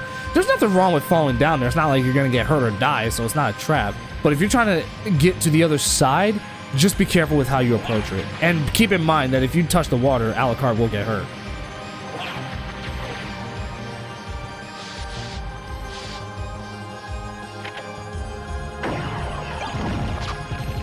Something appeared near the wooden bridge. All right, so remember what I said earlier about how there's a trick to opening up that wooden part where you saw the life max up and the heart max up? So, and you remember how you saw that skeleton throw the barrel and it destroyed the wooden bridge?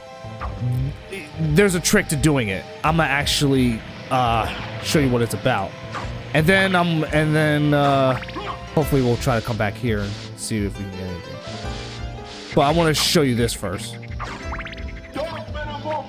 First, I'm going to activate this so that I can recover some health whenever I defeat them. Yeah, him.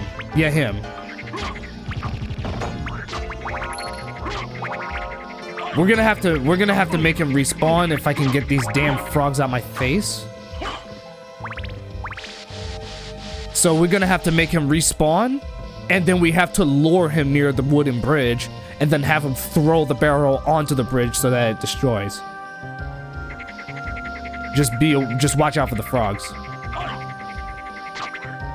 Yeah, it's as stupid as it looks. So when he shows up, which he should, we just gotta lure him. If he throws the barrel, just exit the area and then come back, because he'll respawn. I don't think, wait, do you have to exit the area? No, you don't. No, you don't. Let's back up a little bit, then come right back. Don't get too close. If you get too close to the skeleton, that's when he'll throw the barrel. So just lure him near the bridge. And then once you stand on the bridge, just wait there and just dodge the barrel when he throws it.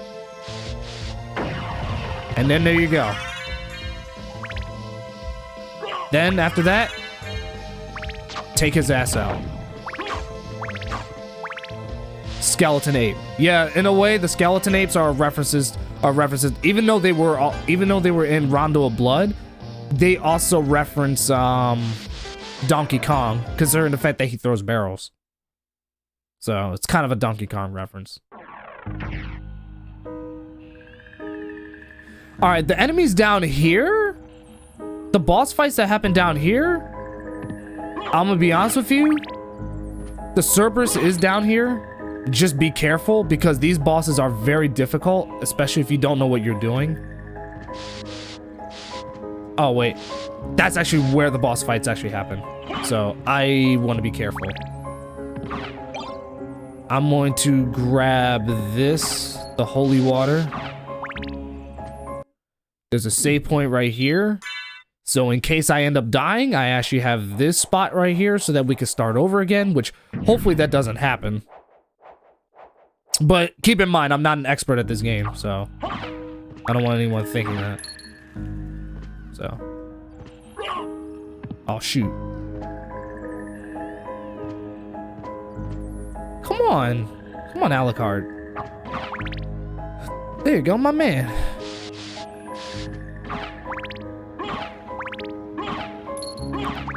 The Cerberus is actually the fight that we're actually about to do. I think it's the Cerberus. I might be wrong. Yep, it is the Cerberus. Yep. Alright, so for this one, I'm going to use my, I actually don't remember if the leather shield... No. Actually, I'm gonna grab this one, the Herald Shield, because this one has better defense. I'm gonna keep the Scimitar, even though it does have the least amount of attack. I do need the range. But I'm gonna use this, only so that I can be protected from the projectile. And okay, never mind. I thought it could protect me from the projectile. That's my fault for remembering it wrong. My bad. Ow.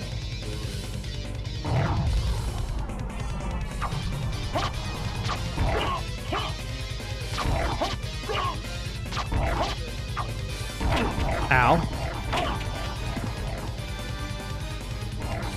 Ow.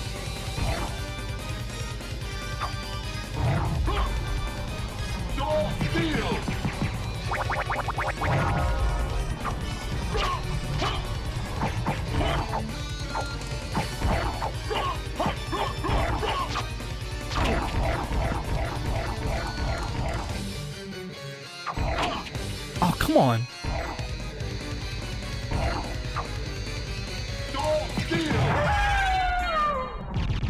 Whew, I got real lucky there. I got real lucky. The whole idea of that boss fight is really just when he fires the projectiles, just duck, hit him. And if you have Soul Steel, that's even better. All you gotta do is just use that, and just so that you can stay alive throughout the fight, and then there you go. Admittedly, I did fuck that up. Kind of. But what was I gonna say? So, remember what I said about the assist spell, the assist relics that you get? So, this is actually gonna be one of the first that we're gonna be getting. The demon one. The demon one basically basically allows you to get access to secret areas. And if you come across like areas that have like breakable walls or floors or whatever, your demon will tell you. So if you're trying to find secret areas, having him as an assist is essential.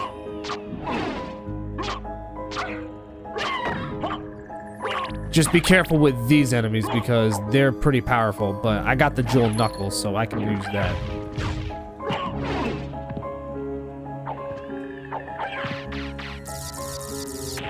Oh. Will you die already? Damn.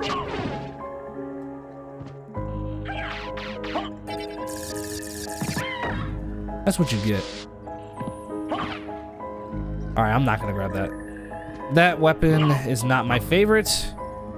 If you want to use it, by all means, go ahead. It's just not my personal favorite. Oh no, not the gremlins.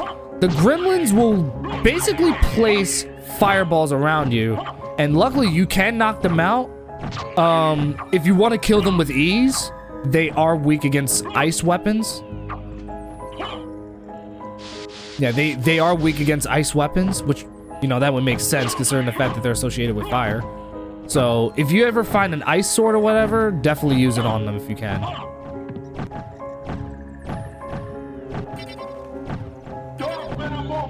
Oh wait, I didn't mean to activate that. Here we go.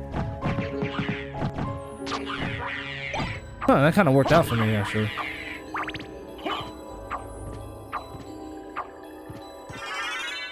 There we go, we got the demon card. That's our assist that we can equip. So I'm going to... And make sure you level them up too. Make sure that your familiars get leveled up too. Like I said, they basically help you find secret areas in the game. So we can essentially jump back up where we were to open up that secret passageway. Stupid gremlins. The fact that Konami literally added enemies in this game called gremlins. And it's all because of the movie. Ow.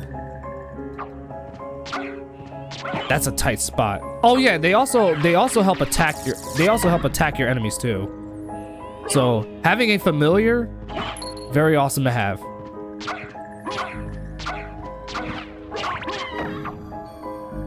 But I'm not gonna remember where all the familiars are, but hopefully I will. A switch. Why don't I press it and see? Do not ask me why they talk like that. I'm pretty sure someone's gonna ask me in the comments, why did they talk like that? I'm not gonna know the answer. Oh no, not this part. Kill those thorn weeds any chance you get. Some of them can actually mutate into that. That right there, Venus weed. Be careful. She is one of the strongest enemies in the game. Literally one of the strongest enemies in the game.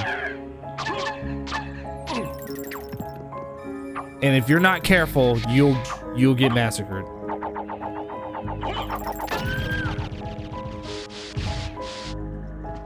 Only reason I took care of her as best as I could is because I fought her several times. I've gotten my ass kicked by that thing several times. I'll even go as far to say I've died several times to that thing. So I've learned.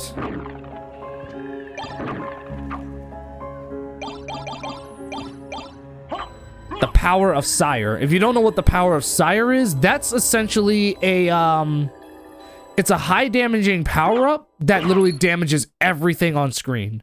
So it's essentially your spam move. Like, if shit hits the fan, that move will essentially help you in a very dire situation. Oh no, I'm gonna get hurt. Ow. I don't like this bitch at all.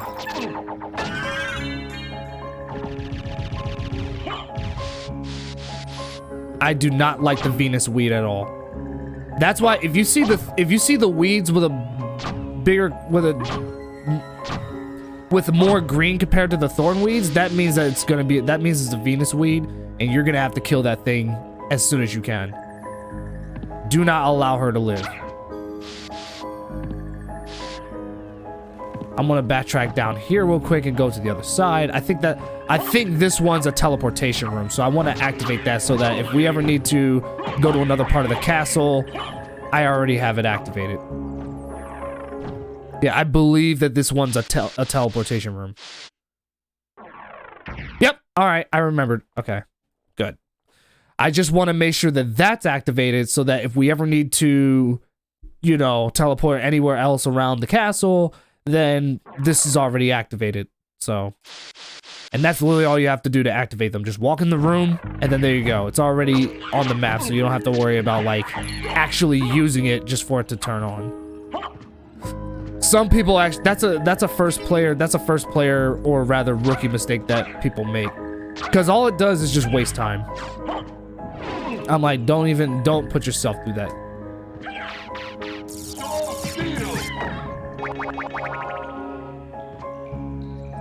Oh wait, let me grab the shiitake. Actually, there's 2 of them. Oh, damn it! Get out of here. I hate those Salem witches. Those Salem witches will keep firing those projectiles at you. That's all the Salem witch does, is fire projectiles at you. Common sense. Don't let them touch you. The combat knife is just like the Basilard. It's literally it's literally just like the Basilard. It's a powerful weapon, but it's very short on range. But remember, it attacks very fast. But it does have like a 2-hit combo though. It doesn't have as much range as the other weapons. But it is a decent weapon to have though. So it's definitely not useless. Rings of Ares basically makes it so where it increases your attack power and strength by a lot, but it sacrifices your defense. I only suggest using that whenever you absolutely need the power. Under most circumstances, you don't really necessarily need it because you're gonna get stronger anyway. But, you know, it's good to have it. Okay, the catacombs. One of the hardest areas in the game. This area right here. Especially in the inverted castle. Good lord. Definitely I'm gonna have to save. Because this is one of the most relentless areas in the entire game. We should go back up to the clock tower, but we can go back up there at any time. And if anything, coming down here is actually a good practice anyway, because you'll be better prepared for the dangers that's gonna be up ahead. The cat eye circlet, I forget what that does. Bloodstone basically increases your blood healing ability, and what that means is that if you have the basically what this means is that, remember the Dark Metamorphosis, the move that allows you to absorb blood whenever you fight characters that do drop blood? So it basically makes it so whenever blood drops on Alucard and he absorbs it, he'll obtain more health. Big HP restore by cat damage. That's actually very useful. It knocks the defense down by 1, but it increases your intelligence by 4. And if you come across cat-like enemies, then you'll and if they hit you, Alucard will absorb it. So that's basically what the Bloodstone does. Is that, remember how it healed only 8 MP whenever we attacked an enemy and absorbed the blood? Now it's double. Now we're gonna be healed by 16. So that's basically what that does. All right, so we already explored that area. Now we can come over here. I don't remember there's an, oh no, not the were skeletons. Anyone familiar with Rondo of Blood remembers those goddamn things.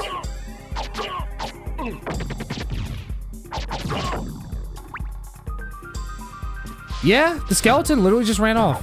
Just like that.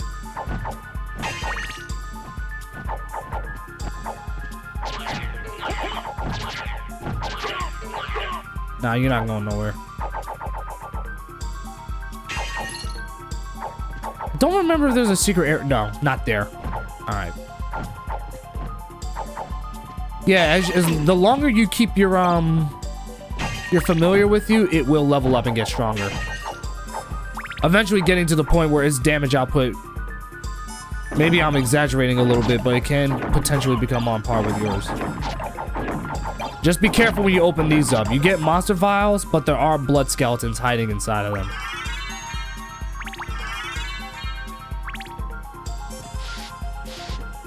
Oh no! Oh man. I forgot about you. Luckily, that's the only attack that he does. But just be aware, just be aware too. He does do like a Rugal Bernstein. What is Rugal Bernstein's name? I mean the name of his move. Gigantic Pressure. He'll gigantic pressure you. Those are like the only two moves he'll do. These guys do bleed, so we can use this. See? 16. Remember what I said earlier about the Bloodstone? That's literally what Bloodstone does. Very, very useful. Oh no, be careful. Be careful when you fight this guy. High attack damage. Oh, I forgot he throws it. I'm gonna use this. Ouch. Alright, he died, so we're good. Yep, that's all that happens to him. He just disappears. Unfortunately, we cannot reach that area yet. Not unless we can turn into a bat. I think that's why we're down here. I actually don't remember where the bat thing is. Dark Metamorphosis makes it so where you don't have to utilize your Soul Steal too much and save a ton of MP. And still have a ton of health left. Because remember, Dark Metamorphosis only utilizes 10 MP. So, it saves a lot.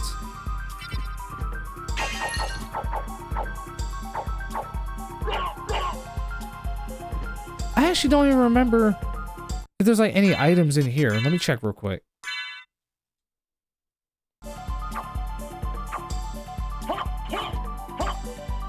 Alright. I'm just now starting to remember the lay of the land.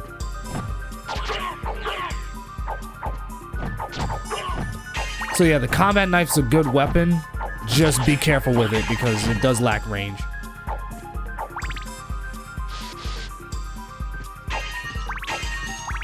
Oh yeah, our next boss fight is inside that room over there.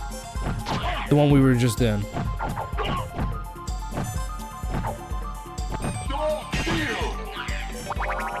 I technically didn't have to do that. I just decided to do it just to be a dick.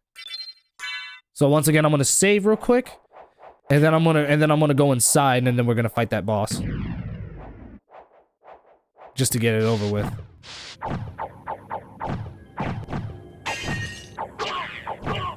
Stupid gremlin! Look at him! Look at him! I can't activate the For some reason, I can't activate my move. I don't know why.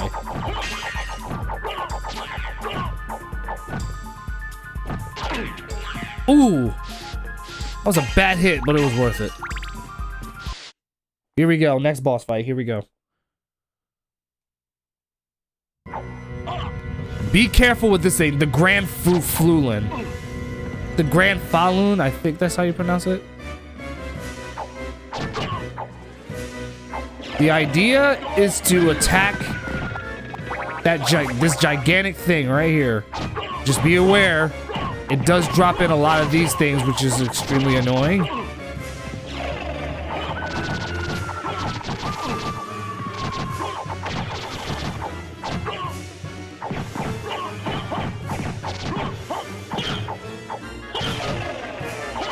So you want to destroy all these parts and then go for the core in the middle. It does have a core in the middle that you definitely want to annihilate.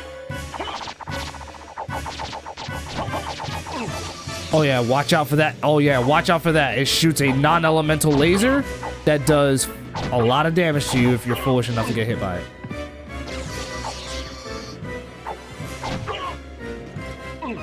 Ow. Now we're gonna go on this side to damage it.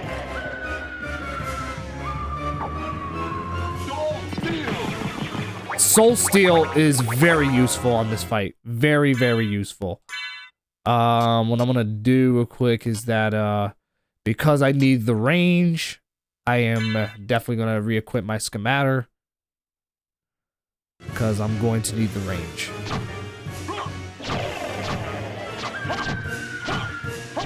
Don't worry, this weapon will be just fine on this fight. So, if you're worried about it being weaker than the combat knife, don't worry, it's still good enough.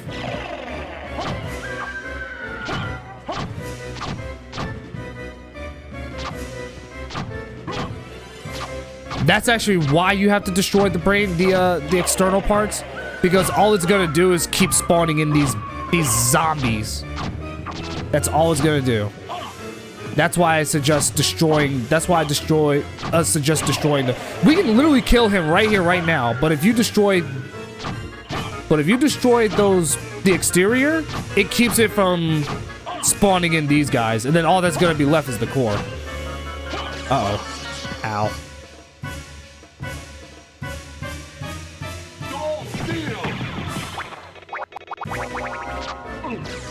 Oh! Ow.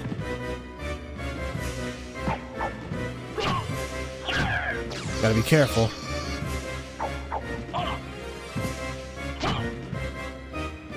Don't you just love it when something drops on you out of nowhere?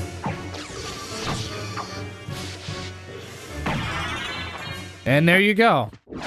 That's Granfaloon. Or whatever his name is. It doesn't matter what your name is.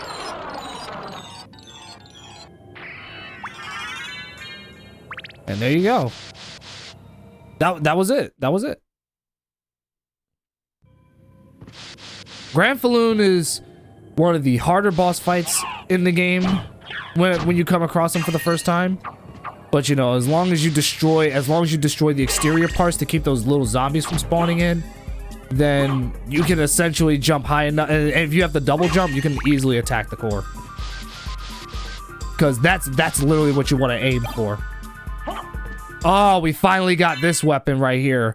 The Mormagil. I think that's how you pronounce it. The Mormagil. This weapon is basically a holy sword. So if you're coming across like this is basically, how do I describe this weapon? So there's weapons in this game that have like elements to it, like the fire ones and the ice ones and the undead ones. This is a holy weapon, so it would be useful against unholy enemies. Very, very useful against unholy enemies. And this sword, in my opinion, is one of the best in the game because it has a ton of range. It's got a ton of range. And it's very useful against unholy enemies. So, any chance you get, utilize this weapon to your advantage. We can literally use it, and plus it has a high damage output. But it does do critical damage to those who are weak against it. So we actually got ourselves a very, very good weapon right here. The gremlin is not weak against this weapon. He does take a good amount of damage to it. Don't get it twisted, but he's primarily weak against like ice related weapons only because of his only because he's like a fiery type enemy, so. All right, back again once more with some more Castlevania Symphony of the Night.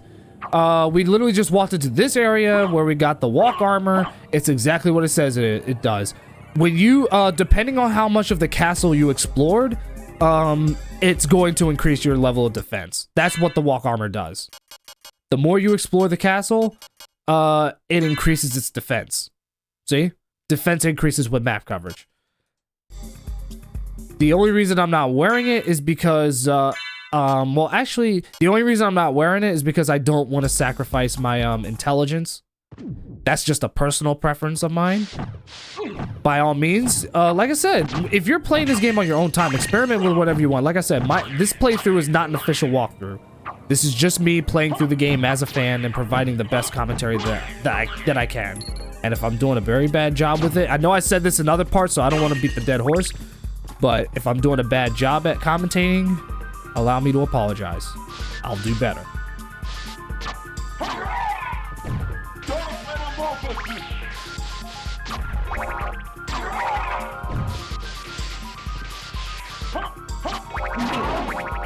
Oh, that was very disrespectful. Alright. Ah, try to back up. See, you can almost never tell what move he's gonna do next. Alright, he's usually gonna throw the saw. Yep. Alright, yep. Usually he'll toss it at a short range, and then the next time he'll literally do a longer range attack with the saw.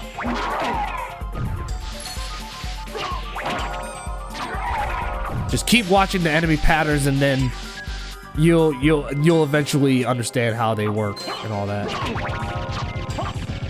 I actually forgot the Gravekeeper does the fire attack, but he doesn't seem to do it very often.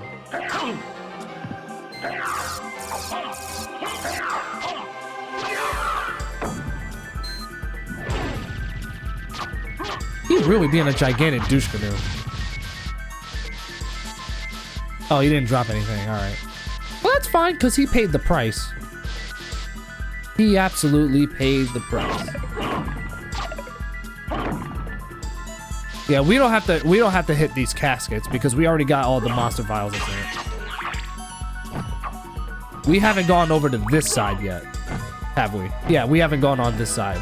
We'll explore this part, and then we're gonna backtrack to the clock tower to jump up to the new area. Like I said, when you're playing this game, you definitely want to explore as much as possible. That way you don't have to worry about backtracking. Well, then again, there are some areas even down here that we're gonna have to backtrack to later on anyway, because we don't have certain power-ups. So, but you know, explore as much of this area as you can.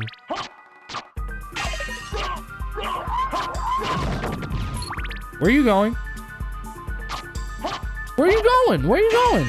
There's nowhere left for you to hide. There's nowhere left for you to hide, my man. All right. Let's scuff up over here. Yeah, my dad's definitely not the biggest fan of me breaking stuff around his castle, but I don't care. I'm gonna put a massive end to him. Like, just imagine that, rolling right into Dracula's castle and then destroying all his stuff. All right, this area right here, we don't have the bat weapon we don't have the bat power up for this part yet. This is actually where you get the Spike Breaker armor. But the reason we can't do it now is because, first of all, we can't turn into the bat, and we don't have the bat sonar so that we can see. So this is an area that we're gonna have to backtrack to later on. So what we can do now is go back to the clock tower.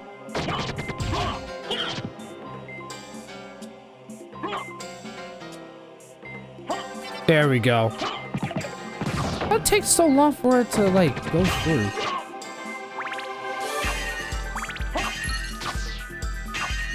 Also, some of the slime in this game is also impervious to certain weapons too, to the point of only taking only 1 or 2 damage. But if you have the Holy Sword, it does work on them very well. So just be mindful of the fact that certain enemies in this game are impervious to certain weapons, and you may need to change it, even if it's a weaker one. Because you got to remember, there are weapons, because many weapons in this game work differently. So as long as you keep that in mind, you should be fine. Let me get that heart right there.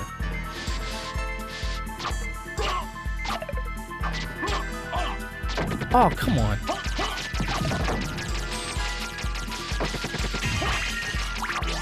Oh, that was close. He almost hit me with the head. Ah, I tried to jump. Whatever. Those were-skeletons are very weak against Alucard anyway, because with how we're leveled up so far, like, they can't do shit to Alucard. Alright, I just wanted to make sure that my health was refilled. Whenever you come across a save zone, or if you recognize the fact that a save zone is nearby, use it. You don't necessarily have to save at every point, but just use it so that you can refill your health, so that you don't have to use any health items. Or have to use soul steal on enemies. Trust me, it's a very rookie mistake to use items and stuff like that. But if you keep in mind that there are nearby save rooms and stuff like that, and you can use it to refill your health, you'll be fine. Trust me. Oh, that was close. She almost fired the electric ball at me.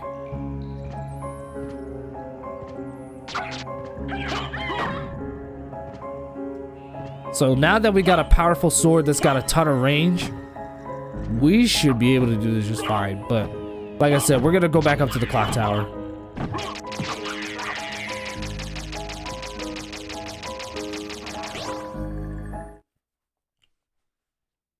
Yeah, we already know that the clock tower is in the center of the castle, so always be aware of that. So as far as where we want to teleport, we're probably actually, do we really need to? I don't think we need to teleport, actually, only because since the clock tower is in the center. Well, you see how it's at the top center? We could also actually, we actually may need to use the teleportation. The question is just where.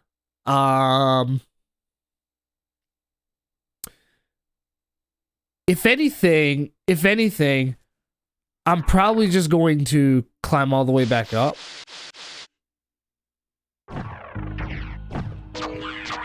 This will take a little bit of time, this might actually take a little bit of time because we have to go up, and then we have to go west, and then we have to go up again and whatnot. So it's like, because even if we went east, we still would have had to walk all those miles anyway. So it would be virtually the same thing. But there are some things that I do want to address as we go on. Hopefully it'll come across me as we adventure. Just want to kill that. What? Ah, oh, come on. How did that hit? She just had to get one final shot in before she died, huh?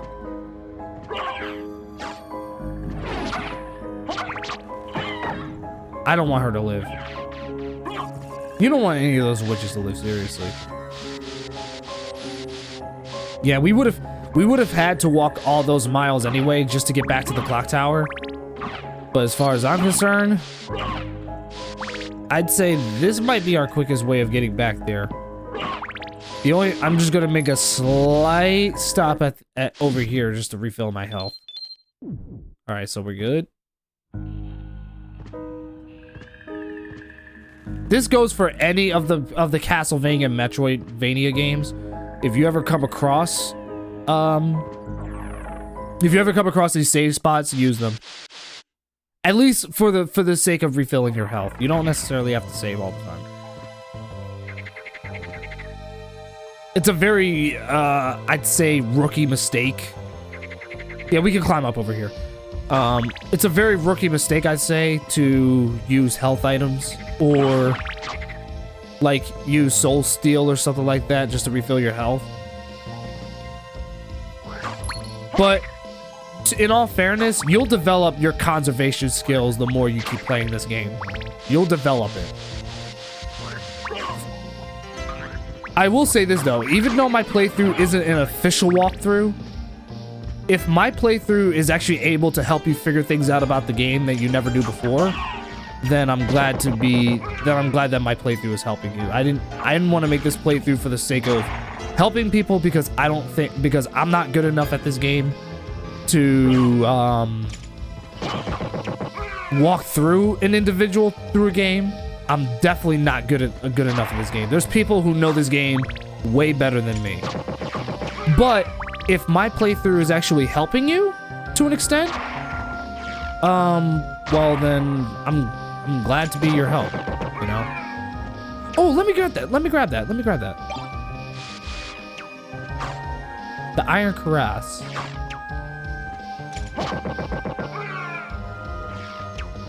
Yeah, this is our quickest way up.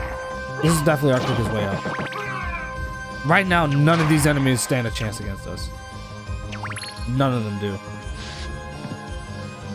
Imagine killing a skeleton and you get 400 bucks for doing so. These bone archers are like super annoying.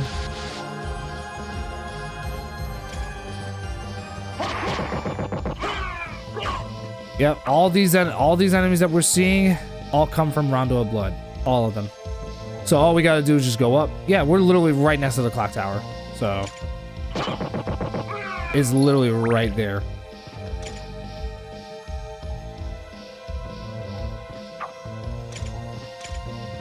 There's actually one area that we have not explored yet, but I'll worry about that later. We're gonna go up to the clock tower next. That's our next destination.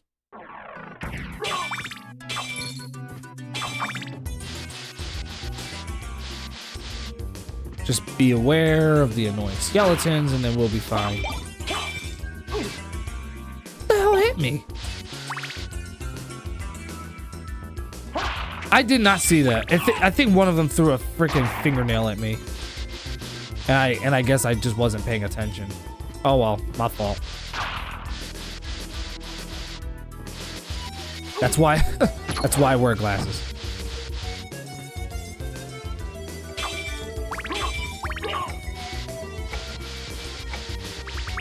Get the fleamen out the way, and one of them dropped a Takemitsu. An uncommon drop, to say the least.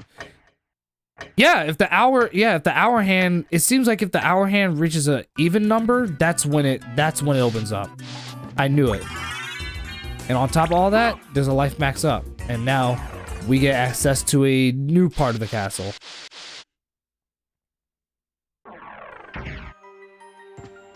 Olrox's quarters. Yep, these annoying skeletons are back.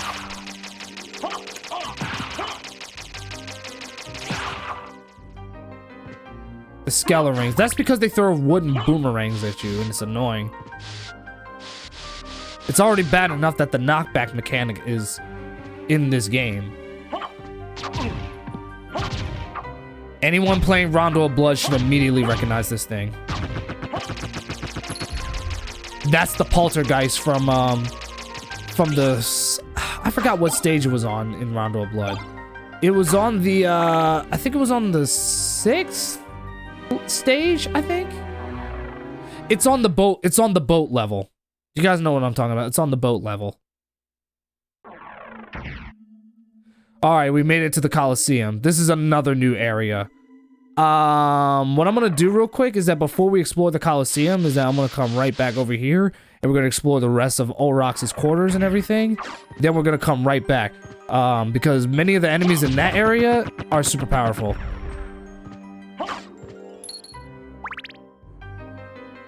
One of these walls is breakable, though. I think it's the one in the southeast end of this area. The one in the southeast is the one with the breakable wall.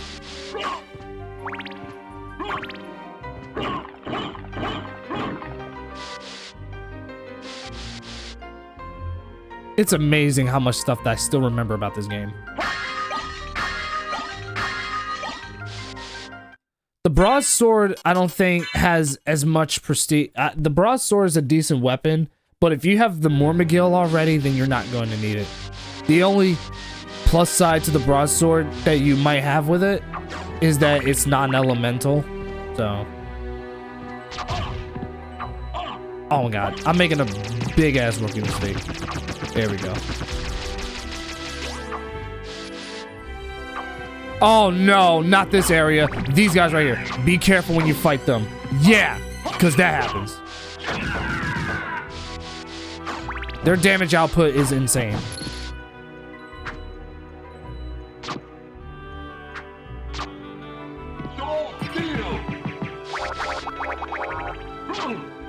Ow. Yeah, he'll actually try and throw a dagger at you when you try to kill him. Just be careful with these guys. Their damage output is ridiculous. As long as you pay attention, you'll be fine. This area, we're definitely going to need to come back to at a much later time because we don't have the bat. We don't have the bat thing. I think this one's a teleportation as well. Yep. I think that's actually all of the teleportations in the game. I think. I might be wrong, but I do believe this is all of them. So far we've already activated all the teleportation rooms. So now what we're gonna do is that we're gonna go to the Colosseum now. That's gonna be our next visit. Alright? Don't be afraid to fight enemies as you go along, as it's only gonna make you stronger.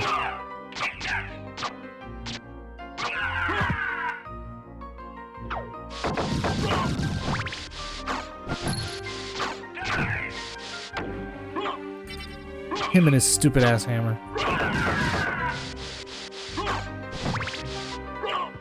It's funny how I still remember some of the enemies' behaviors in this game. I thought for sure that I wasn't gonna do very well. Ow.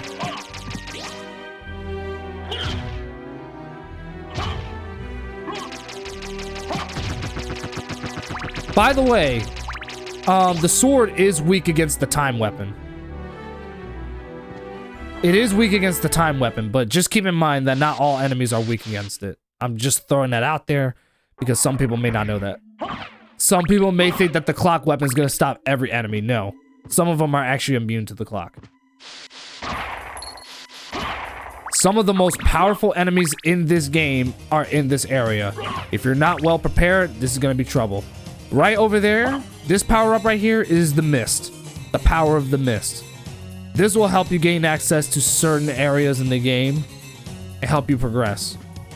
So we're actually going to try and get that. There is also a boss fight that happens over here. I can't remember what the boss fight is. I don't remember if it's the one where you fight the Dracula's Curse characters. But there is a boss fight in this area.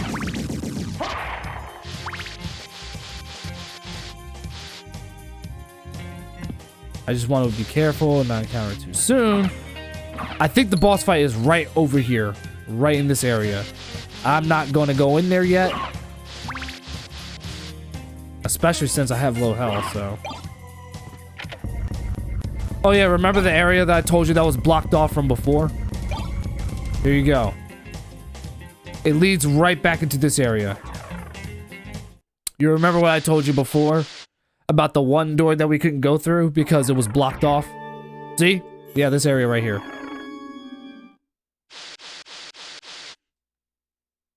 I just felt the need to show it. Just to demonstrate. I hope that at least when I demonstrate how some of these areas work and everything, that it's giving you a better idea. That's actually why I don't need to look up a map, because, you know, since I've played this game a lot of times, I do have that, you know, that awareness. I have that area awareness. I'm definitely gonna save it right now since we made it very far. And it's also just in case we die. Which I'm impressed. So far throughout this playthrough, we have not died. There will come a part, most likely, where we will get killed. Uh-oh. This guy right here. The Armor Lord is one of the strongest enemies in the game. One of the strongest enemies in the game. And the Marmagill is a weapon that does do a decent amount of damage on it. But there's actually a much stronger version. There's a much stronger version of the Armor Lord that only spawns inside the inverted castle. So we don't have to thankfully we don't have to deal with him until much later in the game, but I'm bringing this up because it's best to be aware.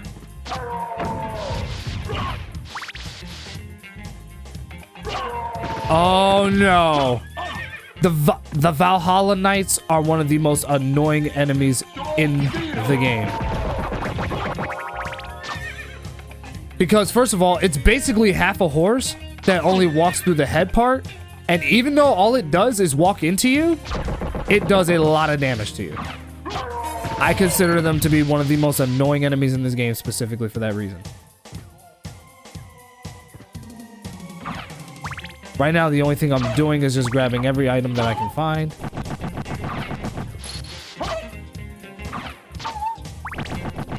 You should remember the hunting girl from the from earlier in the game.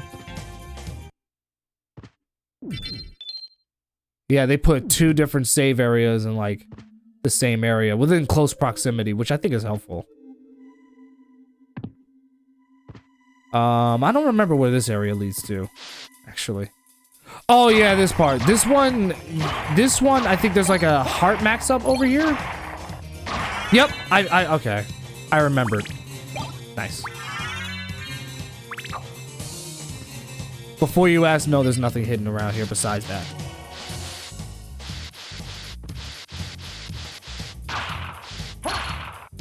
Oh no! That's the gold skeleton from... Oh no! The gold skeleton from Rondo of Blood.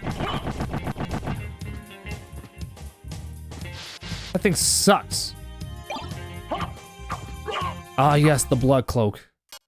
The blood cloak, if you're wondering, basically what it does is that whenever you damage something in this game, you get hearts out of it. So say you hurt an enemy, right? It's gonna get converted into hearts, which is very useful if you want to keep grinding for hearts. But it does sacrifice your, I forget what it is, the coin, I forget what that is. And your luck. It is gonna sacrifice that a little bit, and your defense. So you can use it if you want to grind for hearts. I'm personally not gonna use it.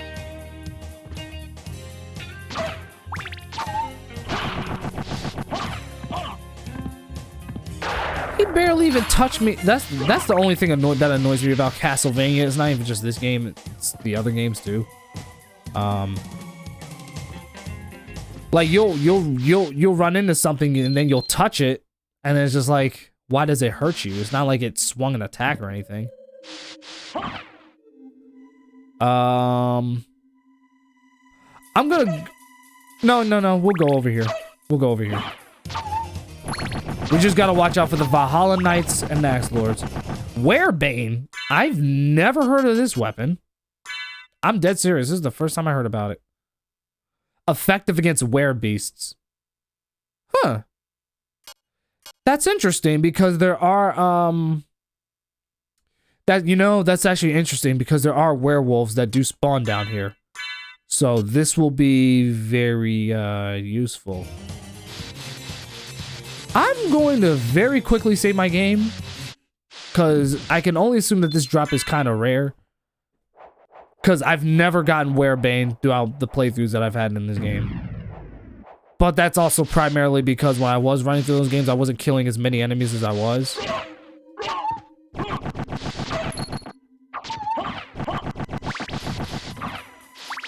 But that's because I also just feel the need to also kind of show you, like, how fun the combat in this game is. Yeah, that Valhalla Knight will reach the end of the screen. So be mindful of that.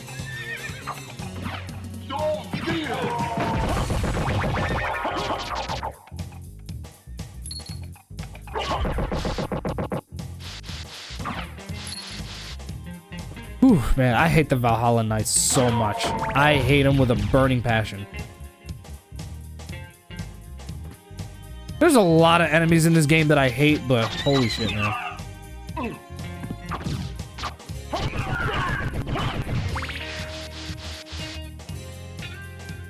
Oh, hello. Oh, no. Not you. He's just taking a bath in there, and then he gets all cranky and attacks you. I mean, I don't know. If somebody was interrupting my bath, I guess I'd be pissed off too.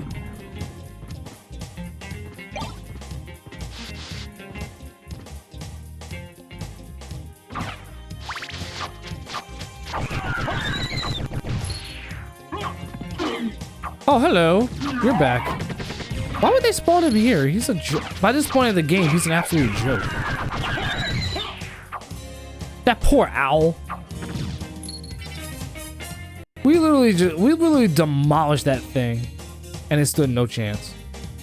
I'm like, damn. That poor owl.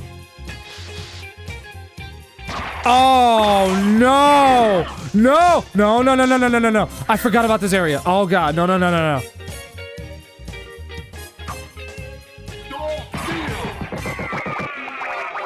Some of the most powerful those damn muskets.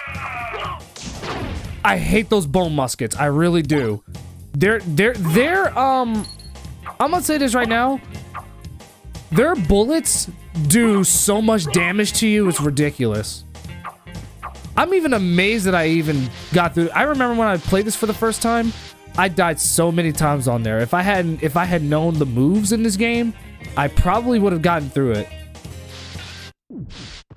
All right, so I'm gonna do the same thing as I did before, and we're gonna do the boss fight. Yeah, where are we at? Okay, I just had to make sure I had a clear idea of where I am. All right. So if you're wondering, the boss fight is right in this area, right over here. I don't remember if this is the fight against Richter. Yeah, this is the fight against Richter. Well, not against Richter, but Richter is involved. Open hell's gate. Come forth, my servants. The scent of your blood. You're a Belmont. Crush this If you don't recognize these enemies, then you've definitely never played Rondo of Blood. These two enemies. Oh yeah, remember the wolf weapon that we got? Yeah, now he's gone already.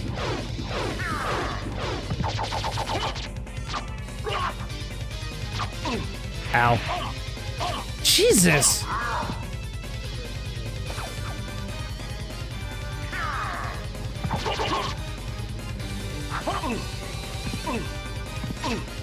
The only thing that's annoying is that there's no iframes in this game.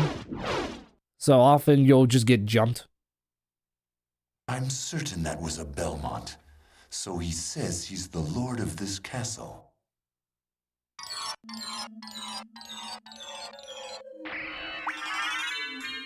Little does Alucard know, he's being influenced by the Dark Priest Shaft, who was also in Rondo of Blood.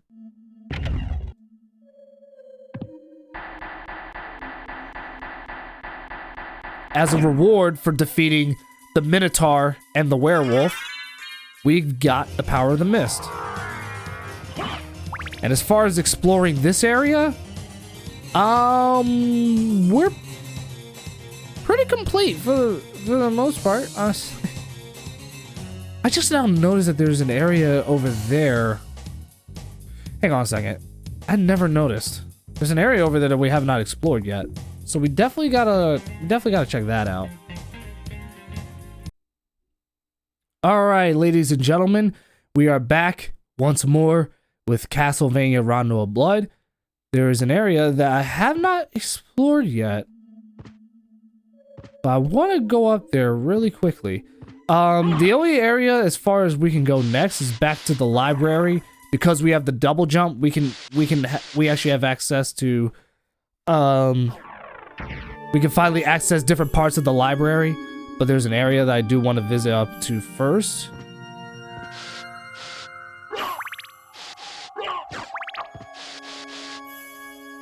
There's also something I do want to address also, the fact that there's also a little trick that you can do to get to explore 200% of the castle. I'll teach that in a little bit, or rather much later. Oh yeah, that's right. This area, we actually have to go around just to get to it. That's perfectly fine. So what I'm gonna do is I'm gonna backtrack a little bit. But as I said, we're gonna go back to the library. That's gonna be my next destination. Since we got the double jump.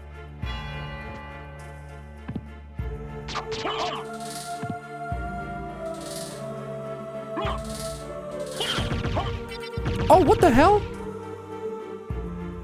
My demon took it out. All right, never mind.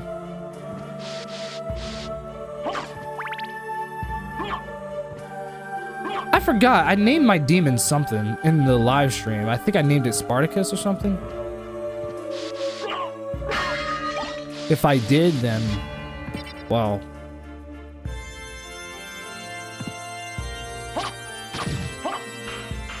Well, then I'm glad I named it Spartacus, because why not? Spartacus is a badass.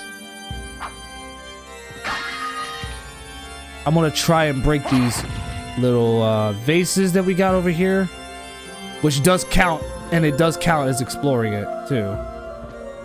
That's the thing. The trick with exploring most of the areas in this game is that if you have like either the wolf or the bat or what have you, there's certain areas where you kind of have to like jump so that the game detects the fact that you've explored that part of the castle in order to get the 200% completion.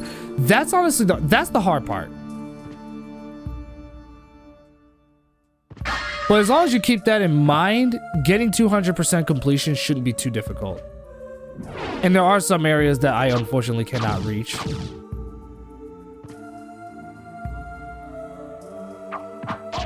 Ow. Yeah, there's some areas where if you try to get up to it now, you may or may not be able to get up there. But don't worry about it, because you can always backtrack to it later. And keep in mind, you don't have to get... Oh my god, I don't think I can get that. Yeah, I'm not going to be able to reach that. Yeah, I can't reach that, unfortunately. Oh, but I can reach this area, but that... Fuck this area, I guess. Here we go, ready? Oh, come on.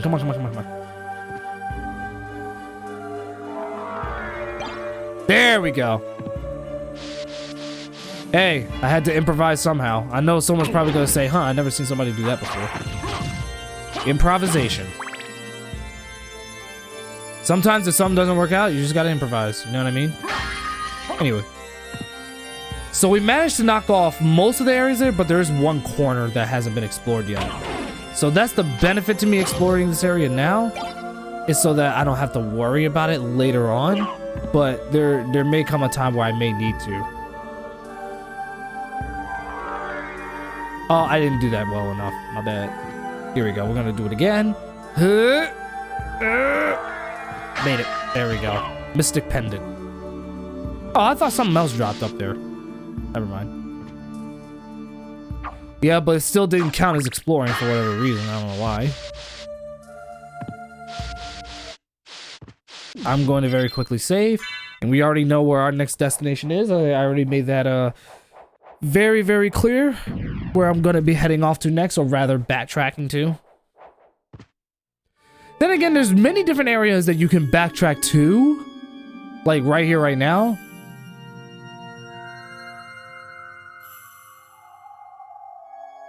But like I said, no right or wrong way of playing it.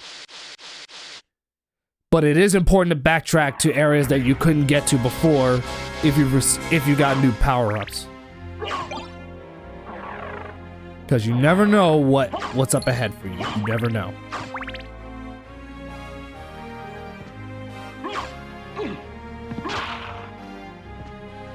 I really hate those spittle bones.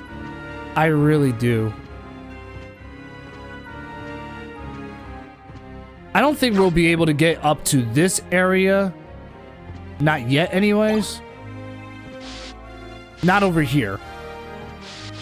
This, trying to get up to that area up that's above us requires us to have to need the bat power up. We're definitely going to need the bat power up for that one. So.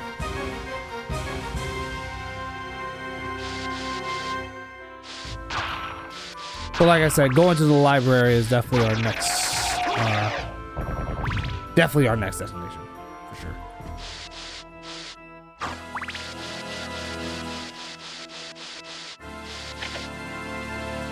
We technically, yeah, we'll actually come down here. Unfortunately, this area, this elevator does take a while for it to drop, and you cannot use down jump to just jump down, which is, in my opinion, a minor inconvenience because it just slows down the pace of the game. But like I said, I do remember. Alternatively, I could use a library card just to teleport there, just to make things quicker. But like I said, there are areas of the castle that I have not explored yet that I want to explore, which is why we haven't gotten here yet.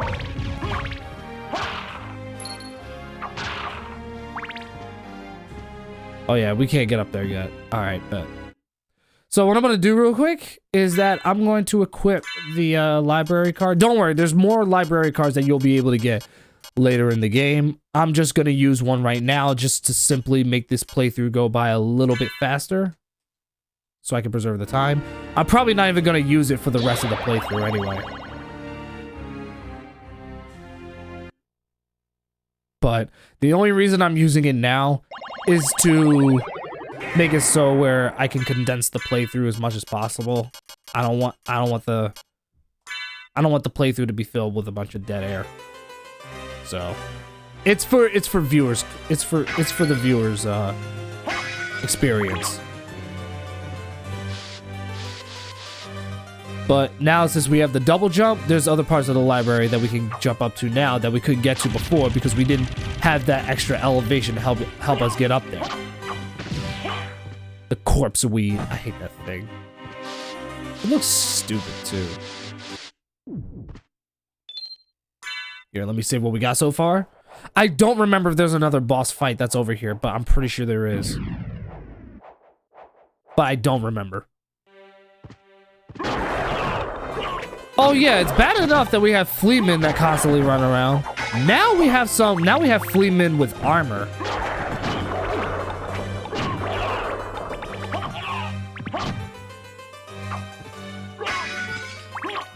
I'm gonna keep the werebane just in case. All right, this area right here. This is actually where there's a very important item that we need. I forgot what the item is. But there's a very important item, which thankfully, since we have the power of the mist, we can actually get to it. I don't remember what the power-up is, though. I do know that's a very important item. I just cannot remember the name of it right now.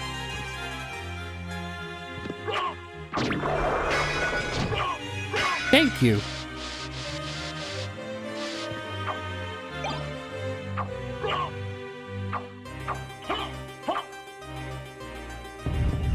Oh, I forgot. You have to just push it. The Holy Rod is exactly what it says it does. It does holy damage to your enemies. Yep, it's exactly what it says it does. I just don't recommend it because it's not as strong. If you want to use it, that's okay. Play around with all the weapons and items that you get. Especially if you're playing this for the first time, play around with it. Like I said, I'm not someone who officially walks through games for people, but if my video is helping you, that's good. But if you do want some advice from me, here you go. When you play this game for the first time, experiment with what you got and figure out what works. And also explore as much of the game as possible. And before you ask, it's a 7. Oh yeah, I forgot about you. Luckily, I have a weapon here that I can take him to school with.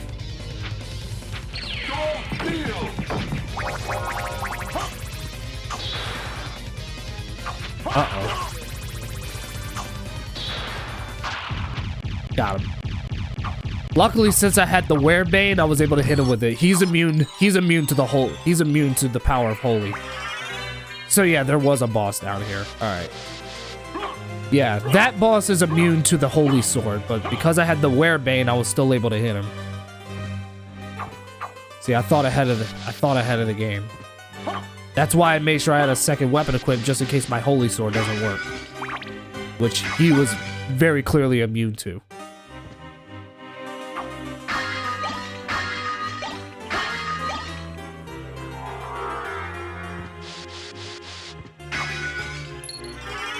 That's the soul of the bat. Whoops, wrong one. So remember the areas that I told you before that we couldn't get access to because we didn't have the bat? Now, since we have the bat, there's more areas that we can explore now. Whoops. And the reason why I say explore as much of the castle as possible is because, like I said, there are a lot. Look at this. There are a lot of relics that you can acquire, and all of them will actually help you in your journey. Trust me. Every relic you grab in this game is going to help you. And as I said, earlier in the playthrough, this game heavily rewards the player for exploring as much of the castle as possible, and that includes the inverted castle too. Most people don't like the inverted castle though, because they feel as though like the reason why is because most people felt like it was lazy game design on the part of the developers for not just making an exceptionally new area. I personally don't mind the inverted castle. In fact, I think the inverted castle is quite fun. I personally don't mind it, but there are going to be some people who are going to hate it because of how repetitive it is. Since it's literally the same area as before, just upside down. So, but I'm one of those people that finds the inverted castle very fun. So we're going to come up here first.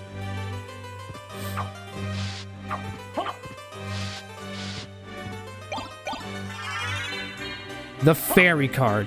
The fairy card is basically your assist. She doesn't necessarily attack anything, but what the fairy does is that she will basically provide you with support. She's basically your support spell. Like Thank you for giving me life. Why, of course.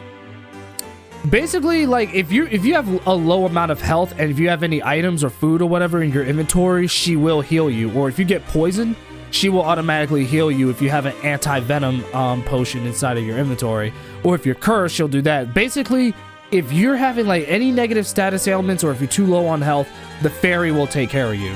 I would also suggest making sure that she's also leveled up just on the very case that you need her. Okay? There's also a little Easter egg that I also want to show you real quick. And what happens is that if you actually stand idle long enough, the fairy will actually sit on Alucard's shoulders. So if Alucard just stands idle for a long time, the fairy is gonna rest on his shoulder. She's just gonna sit down, but it is gonna take a minute for it to happen.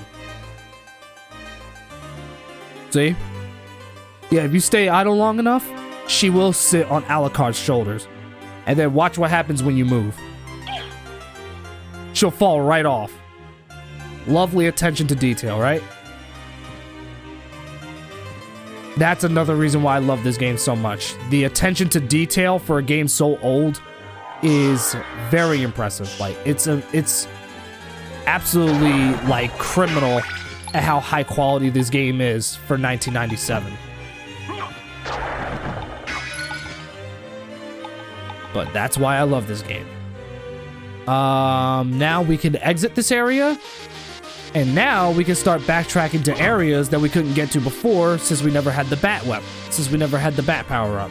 So now since we have the power of the bat, now we can get there. I almost forgot how to climb down for a second. The way the library is kind of structured is a bit confusing.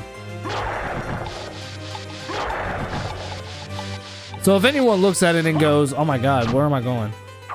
It's not you. It's just how the lay of the land is structured.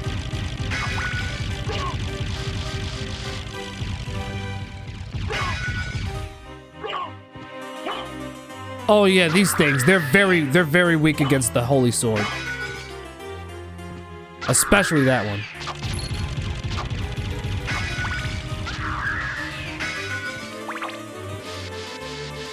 Just don't let the ectoplasm touch you because it will put curse on you. So just be aware. Actually, we can actually go up to the northeast end of the castle, if I'm being honest with you. We can either go up there or go down south, right where you see that little long, you guys can't even see it because I'm not even pointing at it, no face cam. But we could alternatively go right back down to the underground caverns. Because there's a boss fight down there where if you guys have seen one of my Twitch clips, you guys probably don't remember it. It's the fight against the Succubus. The one that dies essentially moaning. You guys know what I'm talking about. And if you don't know what I'm talking about, well then you're in for a surprise. That's all I'm gonna say.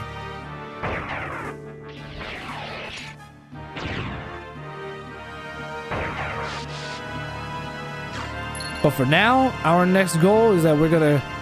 Oh no, not the Medusa heads. No, no, no. No more Medusa heads.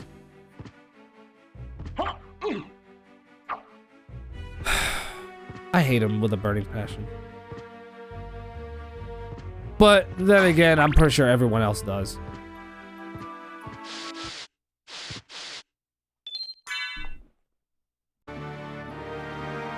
Alrighty, ladies and gentlemen, we are back once more with some Castlevania Symphony of the Night. We're about to enter a whole new level, which thankfully we are sufficient enough to go through, and we actually have the right equipment to do it. We're going to go to the clock tower, one of the most infamous levels, one of the most infamous parts of the whole game, and you're gonna see why. No, it's not because of the Skull Lord. Not because of the Skull Lord, who, by the way, has half resistance to the Holy Sword. Oh no. There's Medusa heads. Let's see. There's Medusa heads. Oh yeah, and these guys too. There's Medusa heads. There's also, what is their name?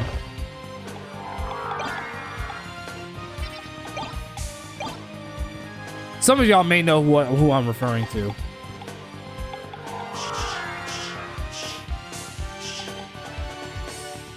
The, what are they called? It's those angel-like things. The ones that throw projectiles at you. I know they have a name. The Harpies. Thank you. I had to think about it for a second. The Harpies.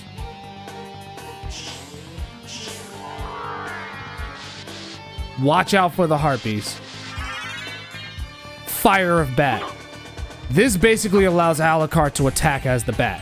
That's pretty much self-explanatory.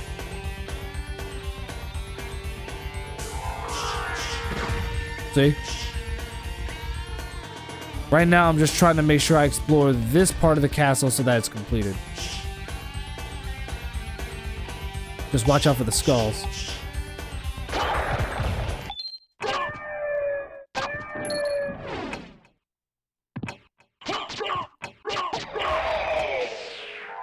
Thankfully, all those enemies that we just fought are weak against the clock weapon. So if you do have the clock weapon and you got a good amount of hearts to do it, use it.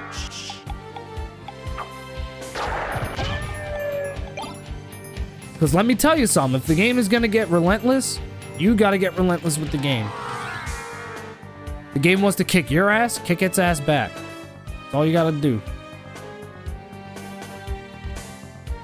The only thing I'm doing right now is just making sure that I get to explore as much of the castle as possible so that I can complete off all the unexplored areas. Because trust me, if you're trying to get the best ending, this is the best way of doing it. It's time consuming, and I'm pretty sure and the average gamer is not gonna feel like doing it. But if you're actually hardcore enough to actually want to get the best ending in this game, this is what you have to do. And trust me, as repetitive as the work is, or as repetitive, well, not repetitive, but rather as tedious as it is, it's going to benefit you. Here, I'm gonna go down to the lower level first.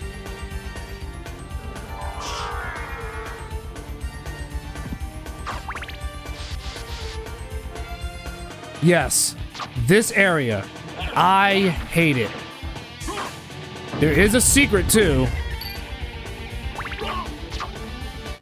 I'm gonna actually change my silver plate into the mirror cuirass, which is going to drop my defense, but it's going to keep me from getting petrified by the yellow Medusa heads. And I'm gonna wear the Mystic Pendant too, because that's going to improve my restoration rate. Also, if you're wondering what the Ankh of Life does, it's just like the Bloodstone. It basically makes it so where any heal items that you use, it doubles. It doubles the amount of health that you recover from. But yeah, I'm gonna wear the mirror cuirass. Even though it is less armor, it will prevent me from getting petrified, which is going to be helpful. You will suffer a little bit of damage though as a result, from the yellow Medusa heads at least. But trust me, Trust me, it's going to save the annoyance. That way you can properly deal with the harpies.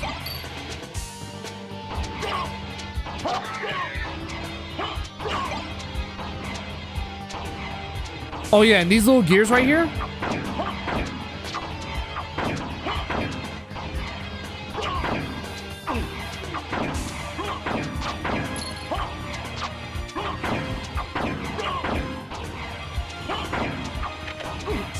Yeah, keep hitting those gears until you hear a click. It's going to allow you to unlock something very good. Or at least allow you to get access to an area that is going to give you some really good items. The only difficult part is just getting by the harpies and the Medusa heads.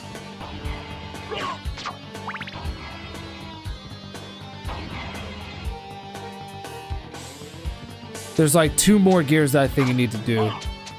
Now we just gotta be careful not to fall into the water because you already know that we don't have the power up that allows us to survive the water.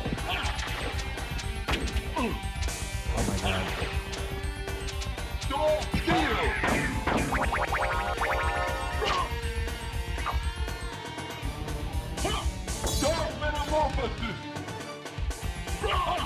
The Medusa heads do drop blood whenever you attack them, so.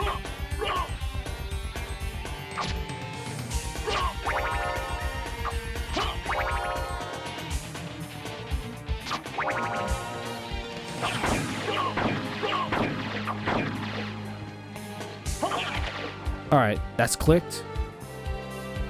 You'll actually see the area that I'm talking about that's going to help you get access, but I'm gonna kill the harpy that's up here first because she will get in your way if you're trying to get the gear. And again, so will the Medusa heads. Alright, that's clicked. So we're good. Just pay attention to the click and then you'll be fine.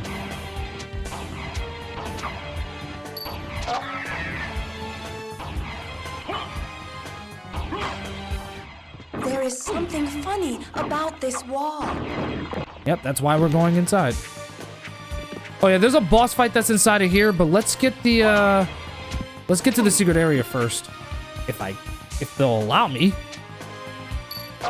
They say no, fuck that shit. But yeah, let's get into the secret area real quick, because we already unlocked all the gears. This is the area that was locked before, but now we can go inside. See, and we got a good amount of items from it. And on top of all that, we found a secret area too. Which, to be honest, I'm surprised that I even remembered that wall. We're not going to use that or any of that, but we do have some new armor and stuff like that. That makes us more powerful as far as defense. But I'm not going to wear that right now, only to protect myself from the Medusa heads. The yellow ones especially, because the yellow ones are the ones that petrify you. So that's why I'm going to keep on my mirror Karaz so that I can stay protected from stone. Get out of here. Oh my god.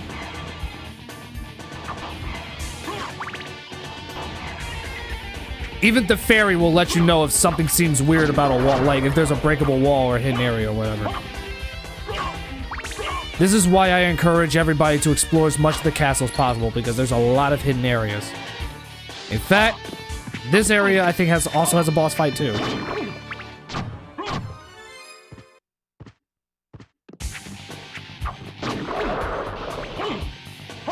These annoying pricks. I apologize for my language. I was trying to make sure that I don't curse as much, but... Oh no, it's not a boss fight. Just a very powerful enemy that you don't want to get too close to. That's weird. I thought this was a boss fight, but I guess I was wrong.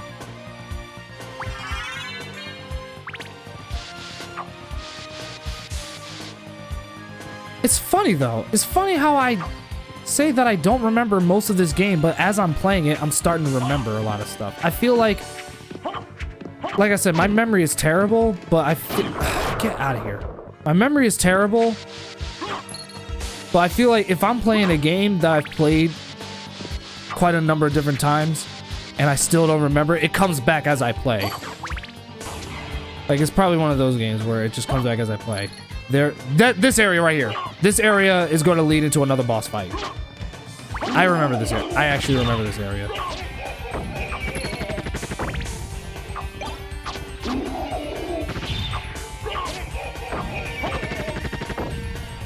This area I definitely remember.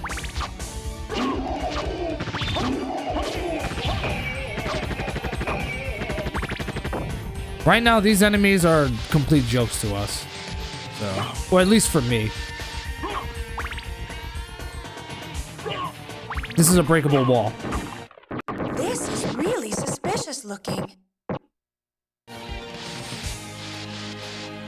That's what I love about having the familiars, is that they will tell you. Healing mail. I don't remember what that does.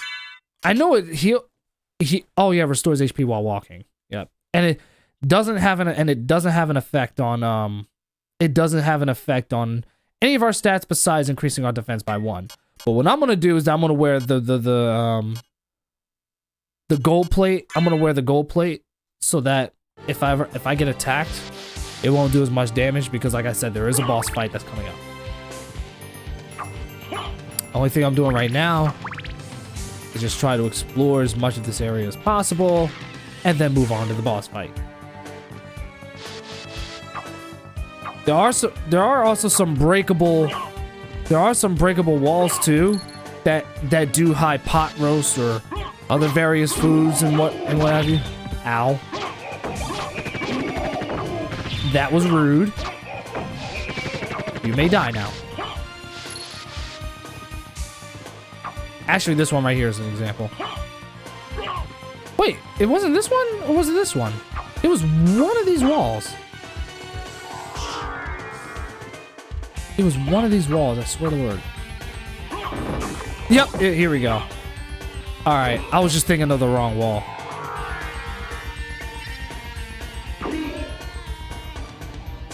These enemies literally behave exactly the same way as they did in Rondo of Blood. The only thing that's different about them is the fact that they spawn in another sword, a phantom sword that you have to fight. I don't remember that happening in Rondo of Blood, and if it did, it was probably the alternate path.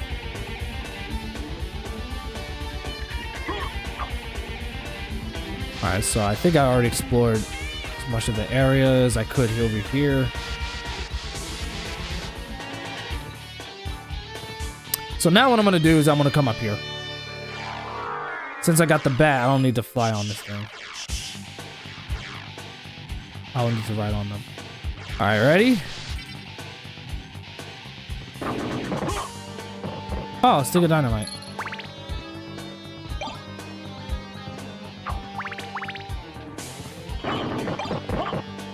Why, thank you.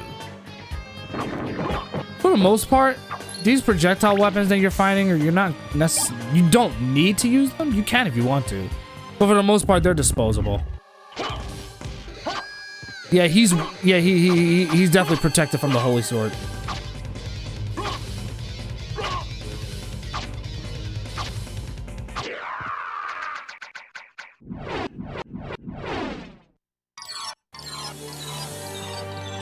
Yeah, we made short work of him. we easily made short work of him.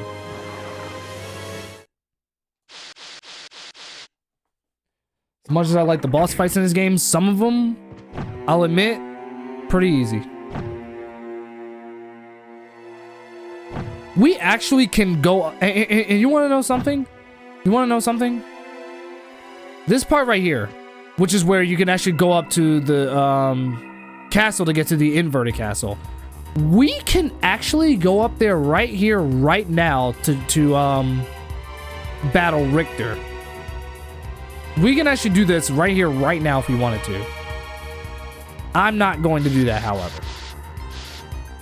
I am going to continue to explore, get as many items as possible, and complete all the boss fights and everything. And only then will I finally go over there. First of all, we haven't even fought the Succubus yet, so that's something that needs to be done before we move on.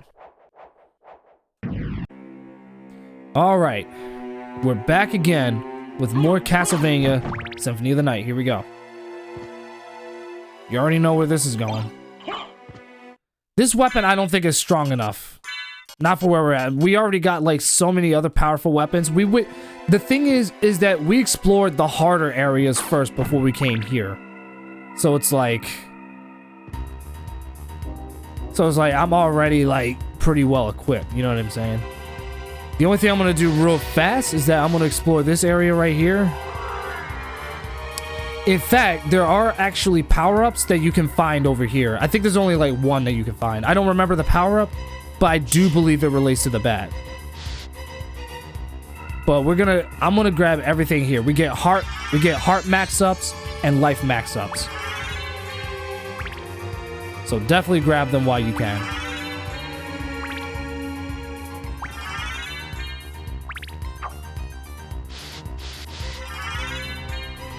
The ghost card is another familiar. Basically, it's your attack assist. This is not a hidden area. There are no hidden. If you're wondering, there are no hidden areas in this area. Like this whole entire area is a hidden area. So, as far as exploring it, we don't necessarily have to. But I'm just gonna explore the top, just so that the game picks up on it. All right, we're good.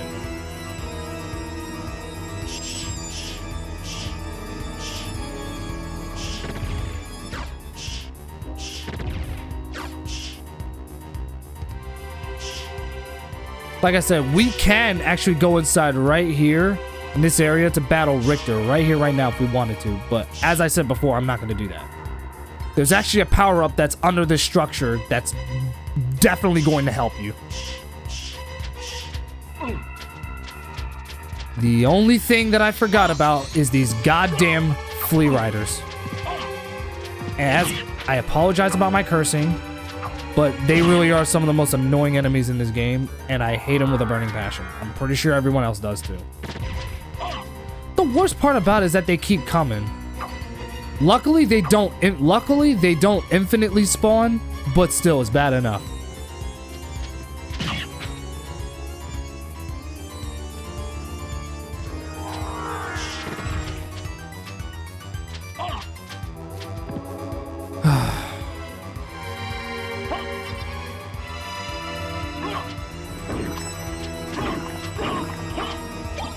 Will you come here? Stop being such a thug turkey.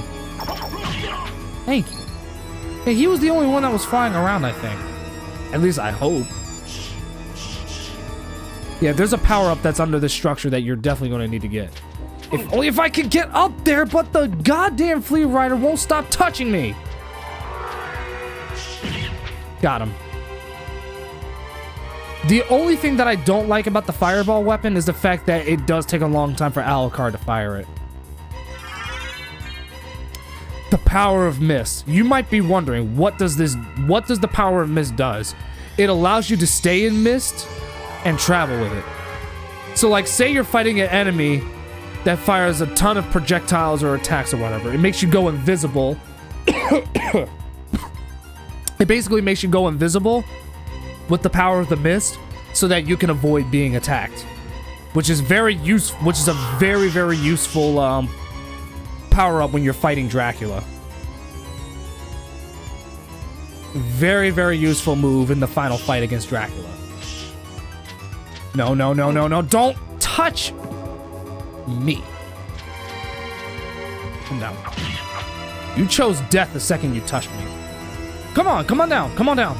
I dare you. All of a sudden, he doesn't want to come down. Oh, now all of a sudden you do. Bitch. Man, I hate those flea riders. I really do. Ugh, some of the most annoying enemies in the game, man. They literally made my blood pressure go high. Jesus Christ. Alright, so we managed to grab a ton of items and whatnot, which is absolutely amazing.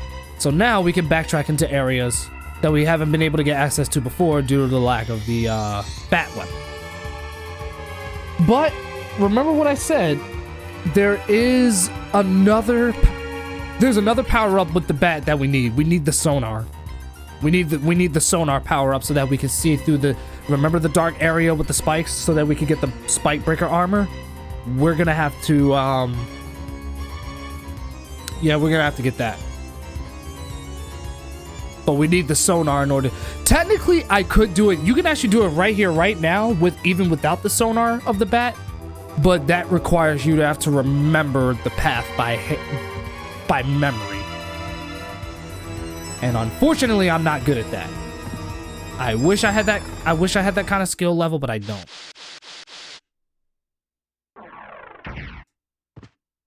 So what I'm gonna do is I'm gonna teleport to the center of the map.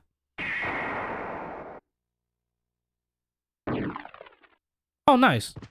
For the record, it does actually randomly teleport you around the map. But the fact that it teleported us to the center, which is where I wanted to go anyway, is actually a little too convenient, I'd say.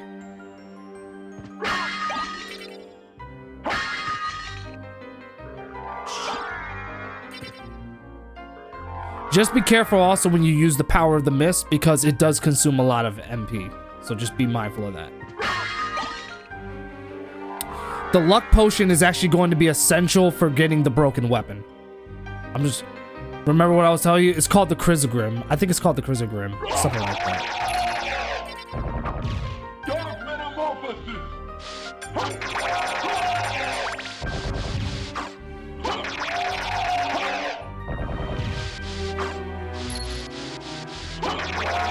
Thank you.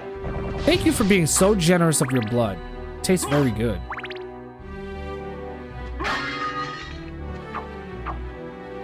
I don't remember if any of these walls are... Okay, they're not very well. Clearly, I was thinking of something. Alright, this area is definitely fully explorable. I cannot exactly remember what it has over here, but I think, if I'm not mistaken, this is where the sonar bat power-up is. I'm pretty sure I'm wrong. But we're gonna explore it anyways, because that's the whole point of doing this, right?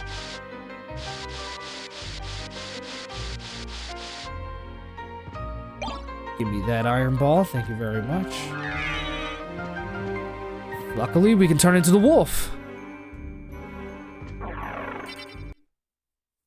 By the way, boss fight. I almost forgot that there was a boss fight here. We're gonna do it. Just be careful, because this boss is, in my opinion, one of the hardest in the game. It's motherfucking Olrox. The Werebane weapon does seem to work on him, though, which is good.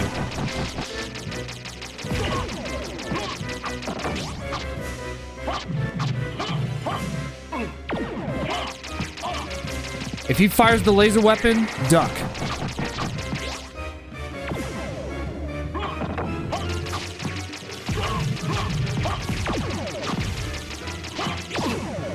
Ow. Uh-oh. Next phase. Here we go. Ready? Yeah, he turns into that. This time, he takes a lot of damage from the holy weapon.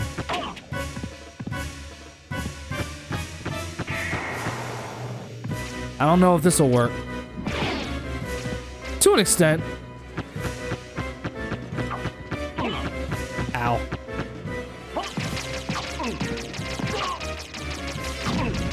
Ow. Come here, you big doof. Oh, God.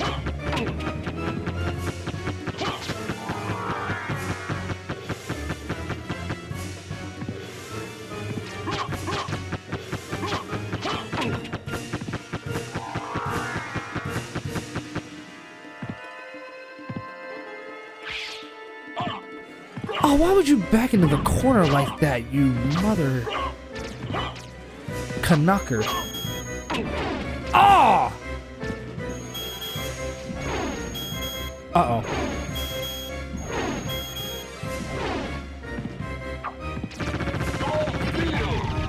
Yeah, you gotta chill out, man.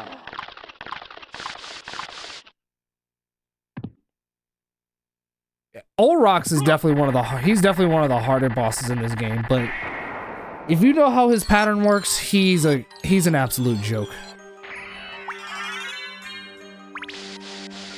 Really the big idea, or at least like the whole idea of the fight is to just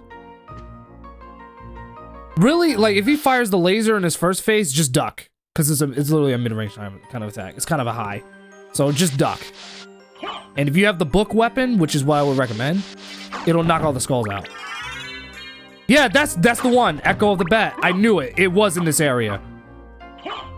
I knew it. I did actually predict a couple minutes ago that the power-up is in this area of the game, and well, I was right.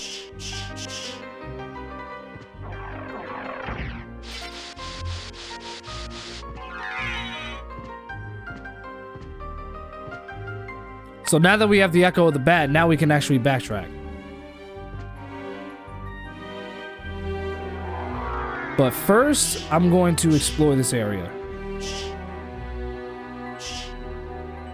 There are items that you can get, and be aware there are Valhalla Knights that'll kill you if you're foolish enough to get close to them, or even allow them to touch you.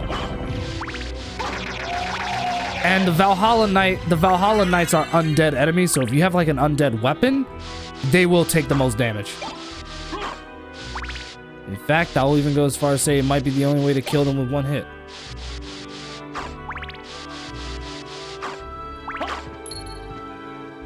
Oh yeah, this is the area that we were blocked off from before. I'm just gonna activate the mechanism real quick.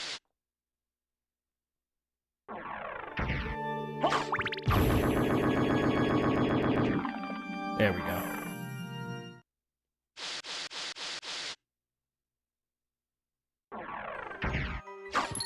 Now we have to go all the way. Now we have to go all the way down south, which thankfully we can use with the teleporter, so that we can get the Spike Breaker armor. Because we already have Echo of the Bat. If you want to know what Echo of the Bat does, watch this. Well, first of all, that's the attack.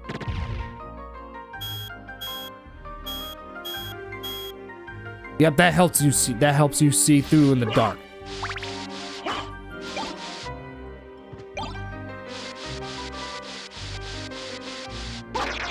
Get out of here.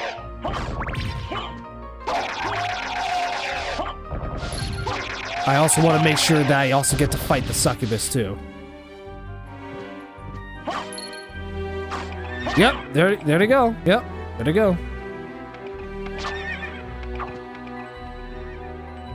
Here, let me stand right about there. There we go. As long as you stand at a certain distance and you attack them every time they come in, that's how you can kill them with ease.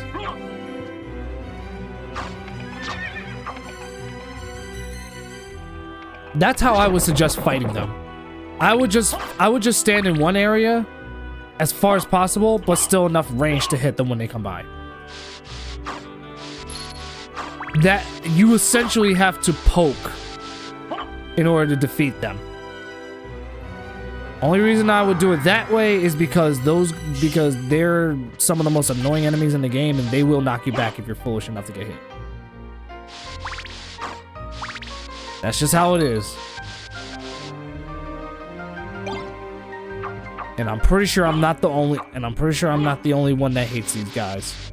I'm pretty sure anyone else who's ever touched this game also hate the Valhalla Knights just as much as I do. But do they compare to the Medusa heads? Not necessarily. Because I don't know.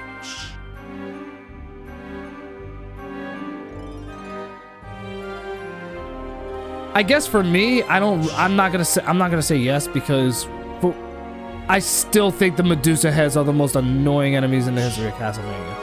I'm still gonna say that.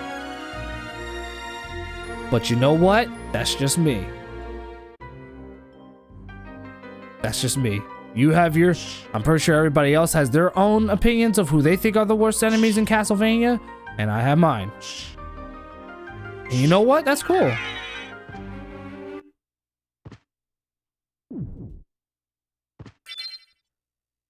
I'm just gonna save the progress that we've made thus far.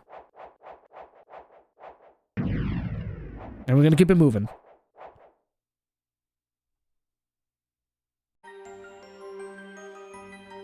Okay, so what we're gonna do now is that we're gonna ride on the teleporter. And we're gonna go down south. to get the Spike Breaker armor. Wait, what should we do? Yeah, I think we should do that. I keep forgetting that L1 is the bat. I don't know why. I keep forgetting. I don't remember if the other versions of the games had different controls. It's probably just me getting carpal tunnel. Don't mind me.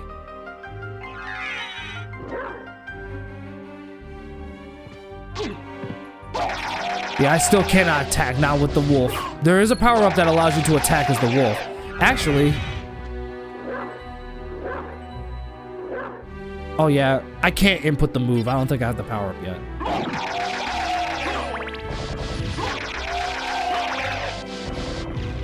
You know, I actually forgot that the bloody zombies dropped the Basilard.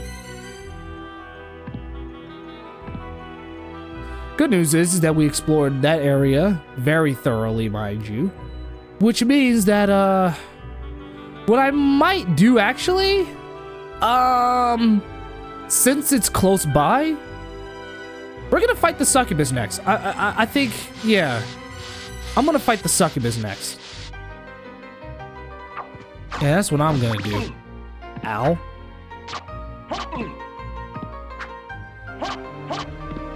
You stop getting close to me, bro.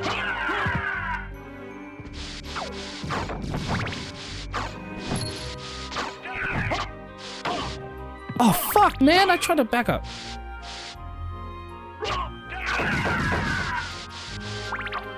My man said hammer. My man said hammer time. Jeez, I can't even speak proper English. Jesus.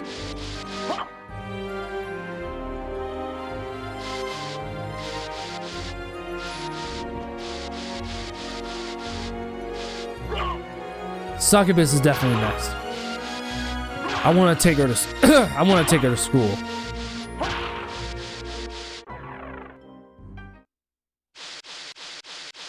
Since we have the power of the bat, this makes it possible for me to fight her.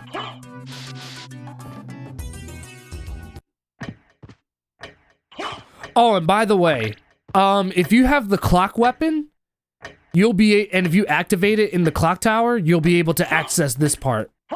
I just thought I'd throw that out there as a tip and trick. So if you have the clock sub weapon, make sure you grab that, come back to the clock tower, activate it, and then this statue will move out the way.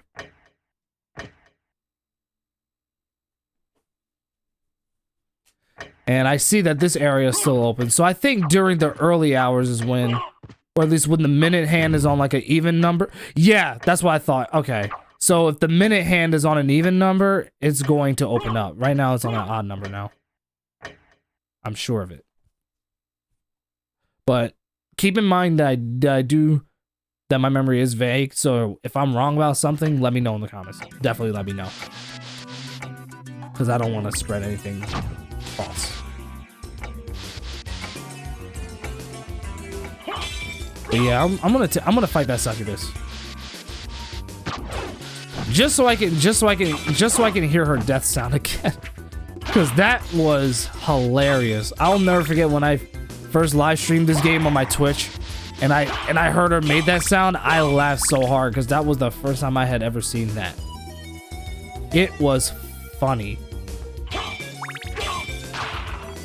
Oh, there's the clock. I'm gonna actually hang on to it. So that whenever I come back to the clock tower, I can activate it. Yeah, we're gonna come down here.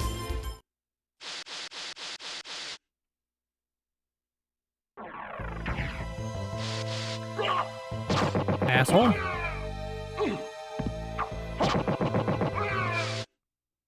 Here, let me make sure.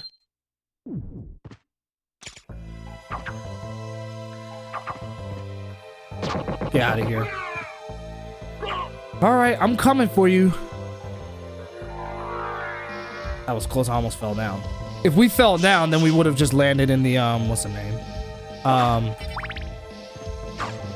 The underwater, caves.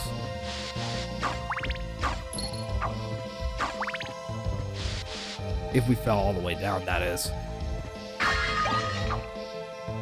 Claymore, two-handed sword. It's got some power to it, but it does remove your ability to hold on to two things at a time. just like other two-handed stuff.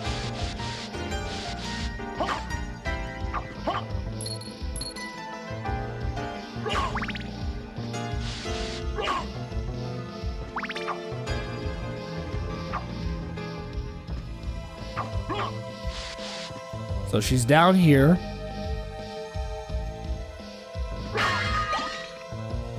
Oh yeah, remember what I said before about the meal tickets? What they do is that they spawn in random food, and that's really all there's to it. There we go. The Moonstone basically increases your stats whenever nighttime falls. If you're wondering what that does. Alright, so there's a trick here. This right here is the real save zone. But here's the thing. There's another save zone. Notice how it's a different color?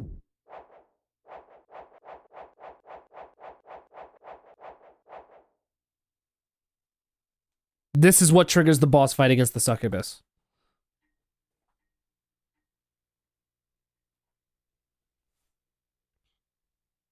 Mother! That voice! Alucard, it's you!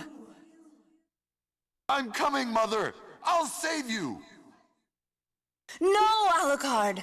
Don't come here! But Mother! It's all right. If my death can save others, I'd gladly surrender my life. Mother, no! Please, no! Yes, Alucard. Watch me die, and remember always my last words to you. Yes, Mother. You must despise humans. They are to be your prey. What? Better for them to die than to let them compound their sins. Begin by slaying that one over there. No, it wasn't like this. What's wrong? Alucard. My mother never said such a thing. What do you mean? Kill them and bring them happiness. No, you're not my mother. What kind of demon are you? You broke free of my spell. I like that. Demon, death is too good for you. Come here, little boy, and show me what you've got. Yeah, the Succubus pretends to be Alucard's mother. And yes, I am using the were weapon, which does do a high chance of criticals.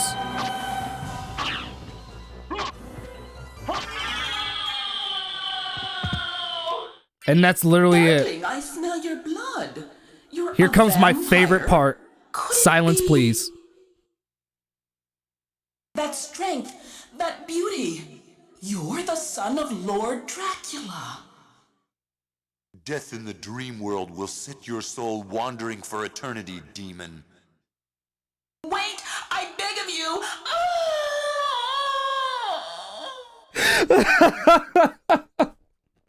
That is the best part. Oh my lord.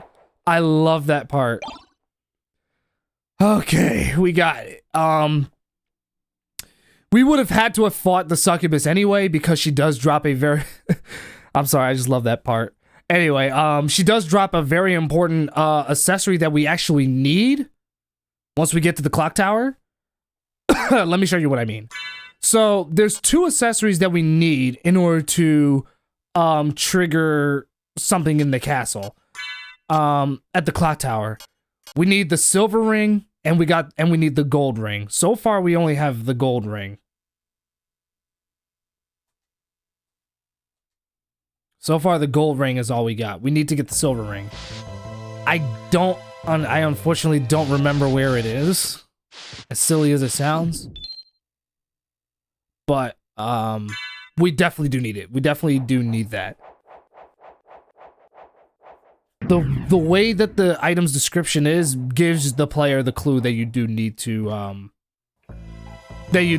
use both the rings in the clock tower to activate something to advance to the next part of the game.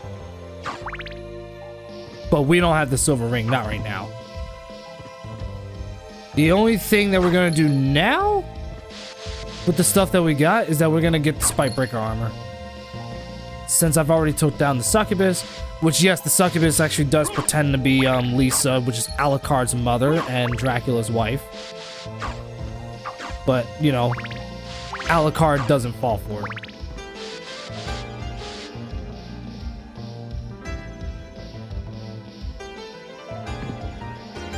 You definitely gotta respect Alucard. His willpower is insanely strong. All right.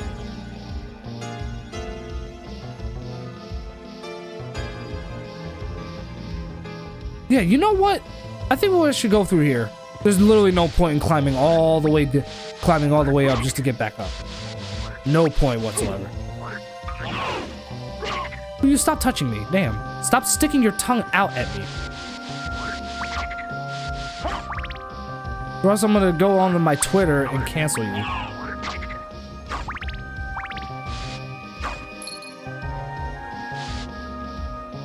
Still cannot believe frogs can actually hurt a vampire like Dracula. I mean, Alucard. It's one thing if it hurts Simon Belmont or whatever, which even then I'd be like, why would anybody from the Belmont clan get hurt by a frog? And yes, I do know that there are frogs out there that are poisonous. I know that.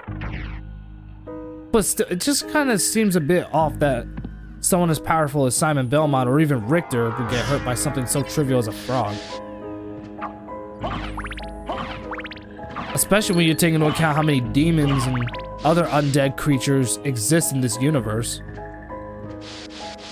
It's like compared to them, frogs should be child's play to them. Damn it! The Salem Witch always gets at least one hit on me. I don't understand her. Okay, so we already... Yeah, we're already down here, so we're good.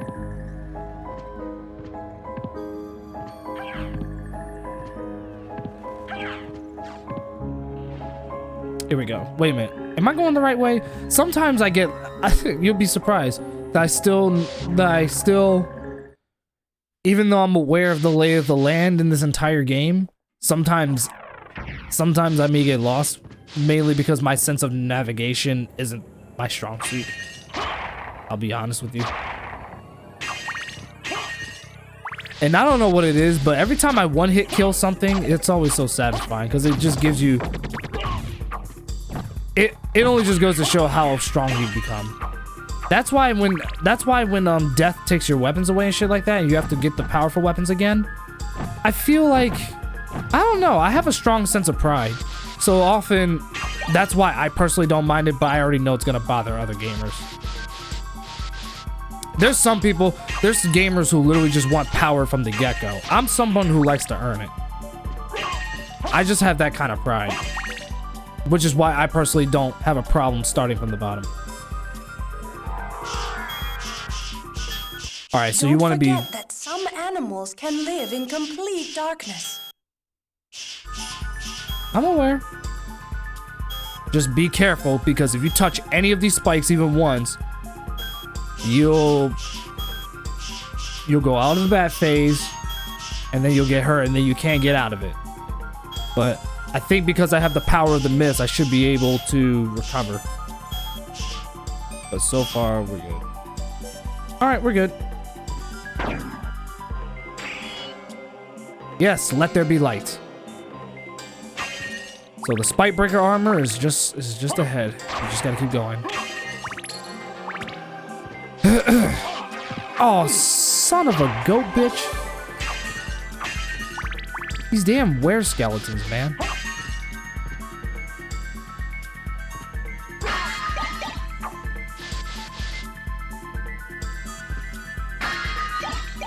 And some people may not like what I'm about to say, but I think the game is a lot more fun when you play as Alucard.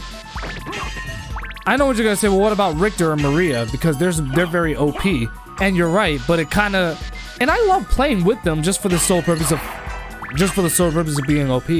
But I think the game is a lot more fun with Alucard because you have to be strategic. And like I said, you have to earn your way up the ladders too.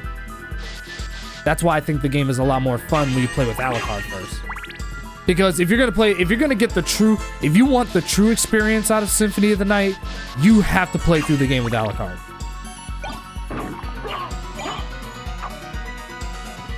Alright, so we got the Spikebreaker armor, which has an incredible amount of defense. And on top of all that, it breaks spikes. I don't think I have any other cloaks, do I? No. No, I do not.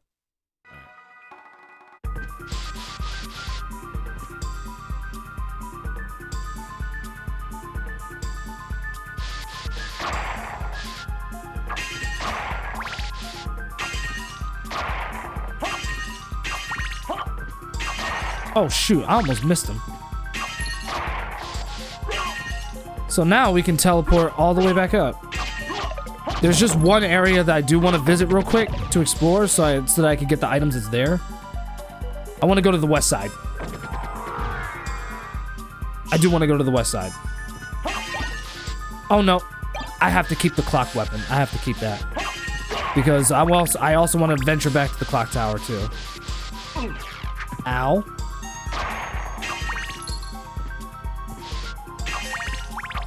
But since we got the Spikebreaker, observe.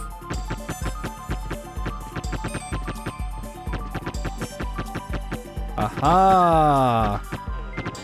Yep.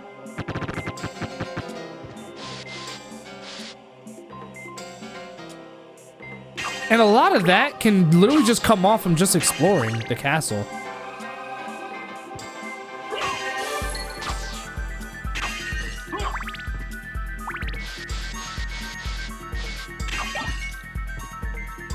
Definitely want to keep holding on to that. I don't really use sub-weapons a lot in this game anyway. Not unless I absolutely need it.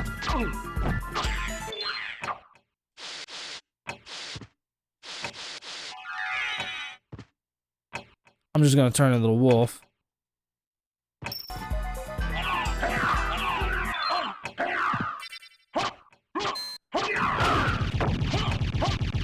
I forgot the Gravekeeper is not immune. He only gets slowed down a little bit, but he doesn't stop completely. There are some enemies that do stop completely.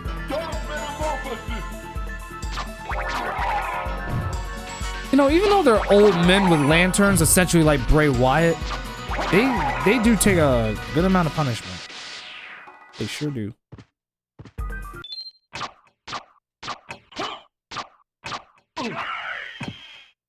Yeah, he is susceptible to the clock weapon. He only gets slowed down though. He does not stop completely. Ow.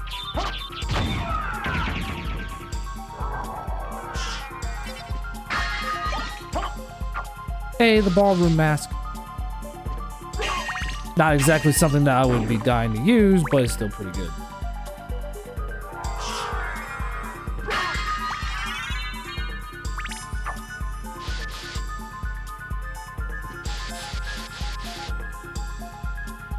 Oh, this one. Ice brand. This weapon is your ice weapon. It has the same amount of damage as the Mormagil. It's just that it has a different, it's just that, you know, it has an element to it. It just does ice damage. That's all. So if you're coming across enemies that are weak against ice, then this weapon is good. Much like the Mormagil, it's got a ton of range. See how long it reaches? It's got a ton of range. Observe. See how far I hit that damn thing? Like I said, ton of range. Oh man, I keep forgetting about his pattern.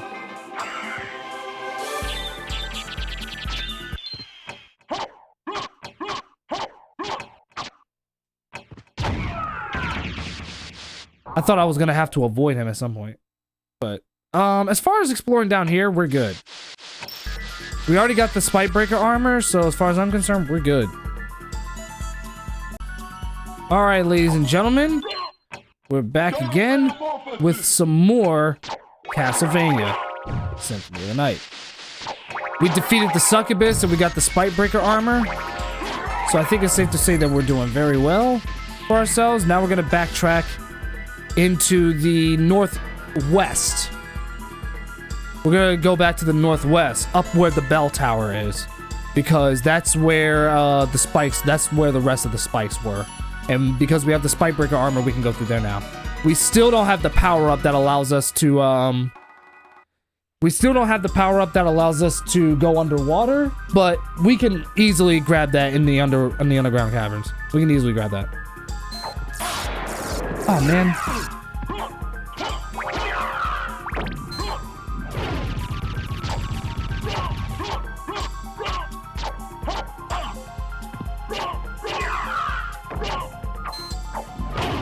Yeah,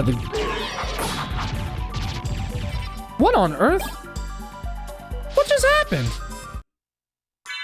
I don't know, but it...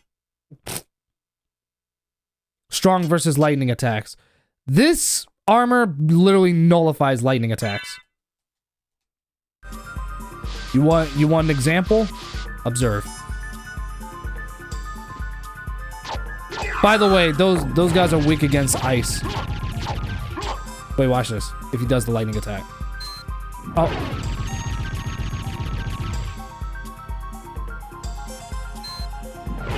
Will you do the lightning attack for once? I think he only does it when you're far away. He seems to like doing the fire attack a lot.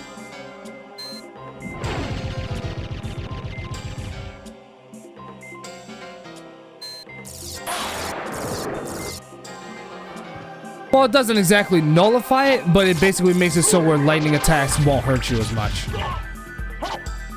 The Gravekeepers are weak against ice. See how it does 110 damage? Even though it's like a 47 or 55 damage sword. Like it's like 55. Yeah, he took like 110 damage. That's because they're weak against ice. Actually, the majority of enemies down here are actually weak against ice.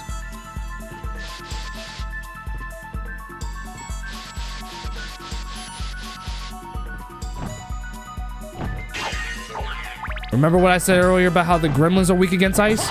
See what I mean? Die in one hit.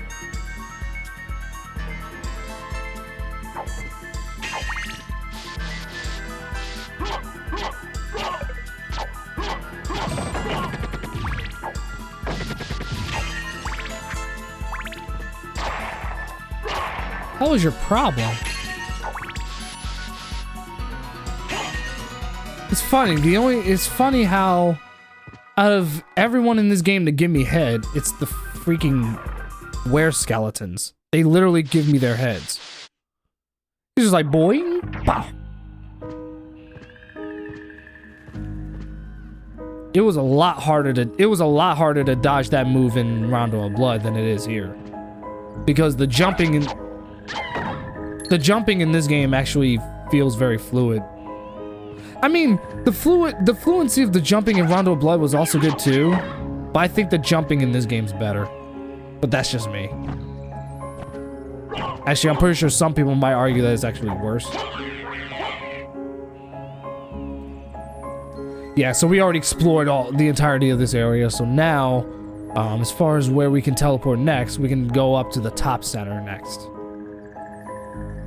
Or the middle center, because I noticed there's like, we're at the bottom center, that's the middle center, that's the top center. So yeah, middle center is where we're going to want to go.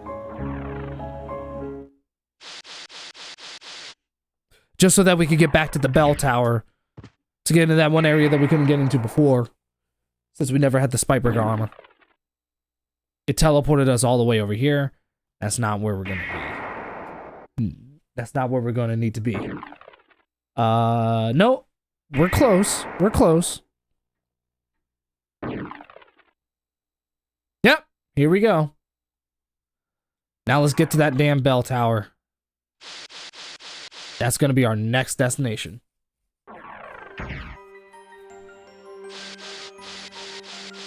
Oh no.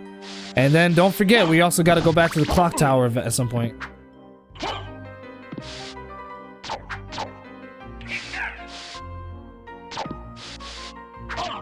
Oh, I ducked! Or at the very least, I tried to.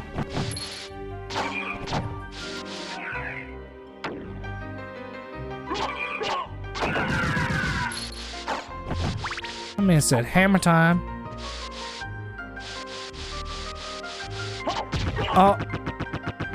Wow, one hit. Damn.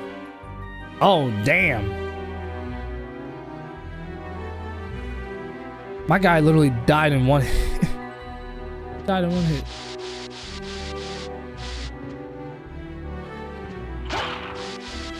Actually, since we're here at the clock tower, we can actually use the clock right now. Might as well. Since we're might as well since we're here. I mean, we're still gonna go back. We're still gonna go back to the bell tower just to active. Just to Here, let me grab these hearts real quick. There we go.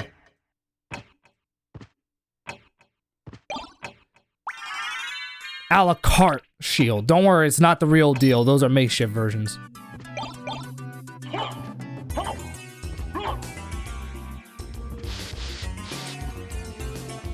Since we already explored this part, we're good. Yeah, remember what I said earlier about the gold ring and the silver ring? We don't have the silver ring yet, but once we do, and you come to the belt, the clock tower, it activates down here. It drops this little mechanism so that you can I forget who you battle. Yeah, I think this is where you would essentially battle Richter. No. Richter is actually at the top. I forget which boss fight is down here. I do know that in different versions of the game, Maria, you actually fight Maria. But that's only in the later parts of this game. We're currently playing the original PS1 version. Which again, I'll reiterate, is on the original hardware.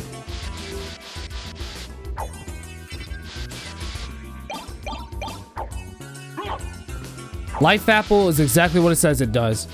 You cannot use it yourself. Only the fairy. The fairy that's with me right now is the only being in the game that can actually use the Life Apple. And we got the gravity boots. If you hit down, up, and then jump, that's what activates the gravity boots. And remember that trick that I told you about at the library that you can use to get the helpful items? That's what the gravity boots are for.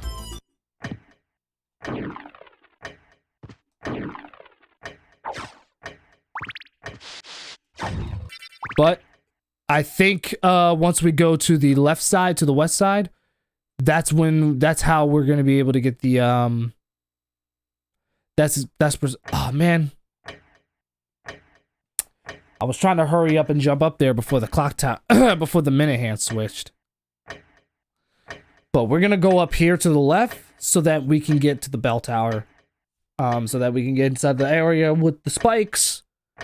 And I do believe that that area at the bell tower where you go inside the little area with the spikes, that's where the silver ring is. That's exactly where the silver ring is. Then you just bring it back to the clock tower. And then when you come down there, you get an item from Maria that allows you to see Shaft's illusion from Richter, to literally give you the indication that Richter is being controlled by Shaft, and then you have to hit this ball in order to break Richter out of the spell. So that's what all of that is about. It's funny, now my memory is starting to come back. Sorry for the wait. There we go.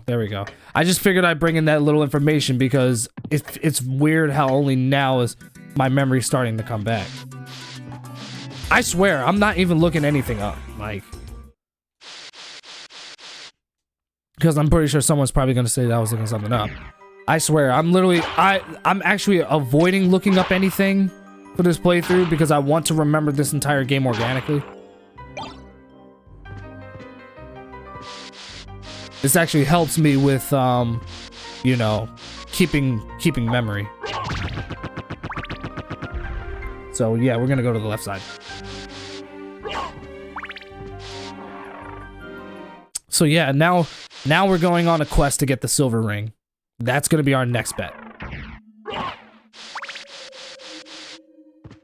We're already well equipped with weapons and armor. I think I may need to switch my armor momentarily, but I don't need to change it right now because we're not there yet, but I'll be sure to check. Actually, I might as well look right now.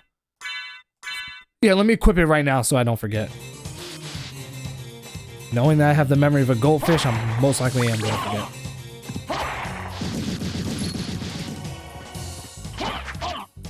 Oh, really?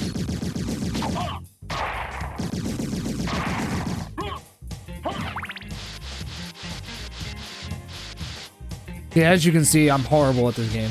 Because all I do is get hit, I get hit, I get hit, I get hit, I get hit. I just know how to play it. I'll put it this way, I just know how to play it. But I'm definitely not good at this game at all. Not ashamed to admit that.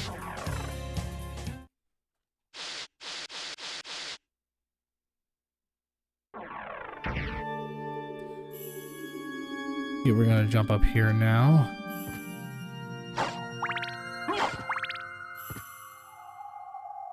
Gotta watch out for the Scylla rings, because they're gonna throw those wooden boomerangs at you. And it's annoying to get it off.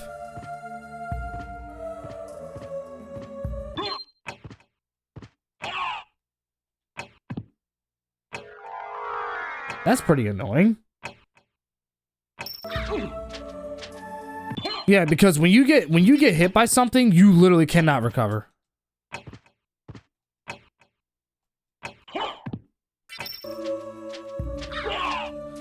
I just want to fly up there. Fuck this, not bad mechanic. I apologize for the curse, I swear. I'm literally for the sake of the playthrough. I'm trying not to curse too much, but it's just like. All right, luckily though, we made it. We made it. This is the area with the spikes. And we can pass through with the mist.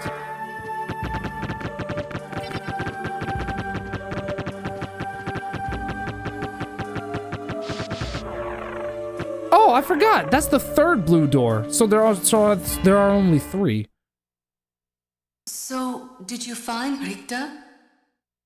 I don't know if he's the one you're looking for, but I found a Belmont. Really? So he is here. But the one I saw was the enemy. He was the lord of this castle. That can't be true. You're wrong. I must go now.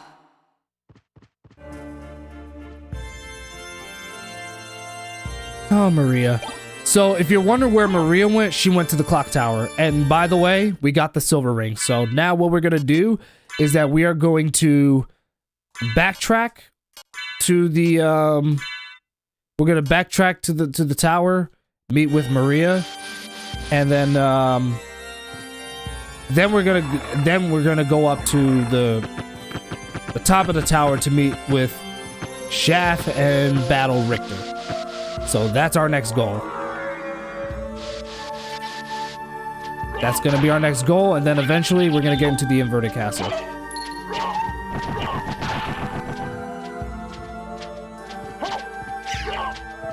I don't know why, I just felt like killing that bird.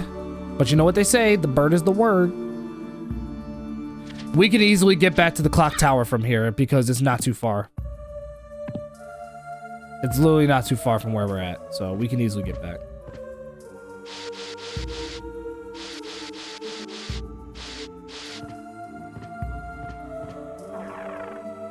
But now that we got everything we need, we can definitely go. We can definitely go. Well, there is a little something that I may need to do before we do all that. I do want to teleport back down here, down south, so that I can get the because remember, there's an area in the underground water area that we have not explored yet. Because I'm pretty sure someone in the comments is probably gonna bring that up. So let's take a slight detour, and by slight I mean a big detour. And let's visit that area first. Just so that we can have every item that we can possibly get.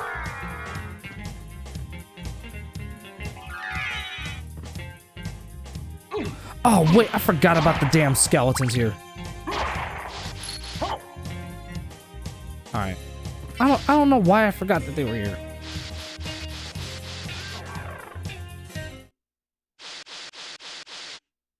I will still, since we're on our way, since the clock tower is literally on our way there, I am still going to come into contact with Maria so that I could get the, what's the name?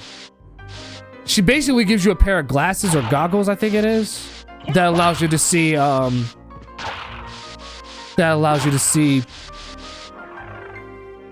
sorry, I keep cutting myself off, I don't know why. It'll basically allow you to see Shaft's illusion over Richter. Because if you kill Richter, if you actually kill Richter, believe it or not, it ends the game. It gives you the bad ending.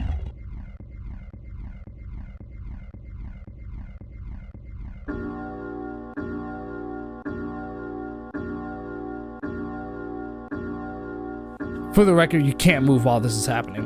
So I'm literally stuck here.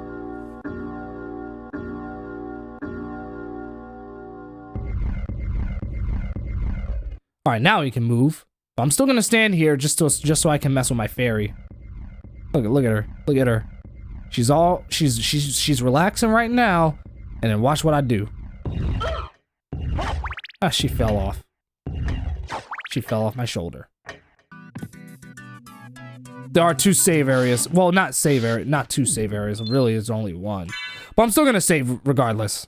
Only because of the stuff that we got. But I'm going to retrieve the goggles from Maria. I actually don't remember, to be honest, I don't remember if you have to fight her even in the PS1 version. I know that in the other versions of Symphony of the Night, even the PS4 version, you do have to fight her. I think you do have to fight her.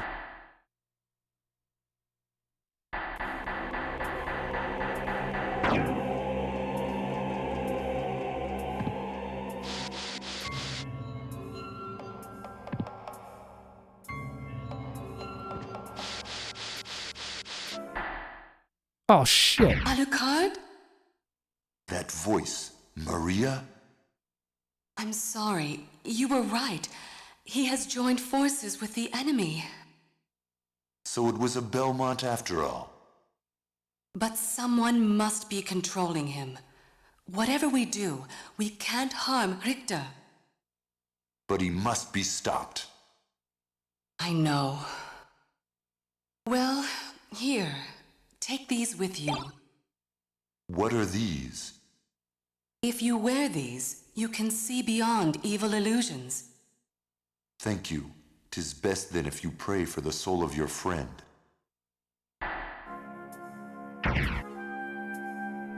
Yeah, so in the other versions of Symphony of the Night, you actually have to battle Maria.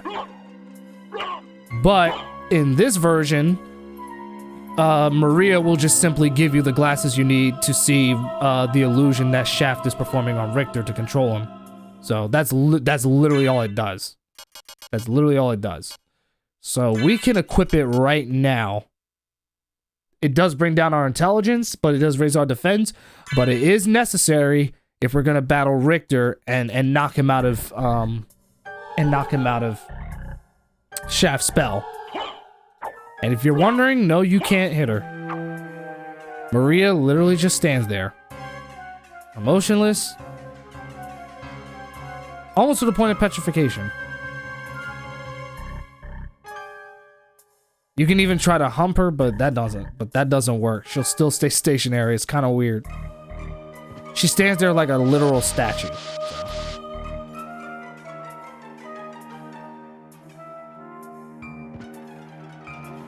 Then again, if you do try to hump Maria against her will, I wish you the best of luck in the afterlife.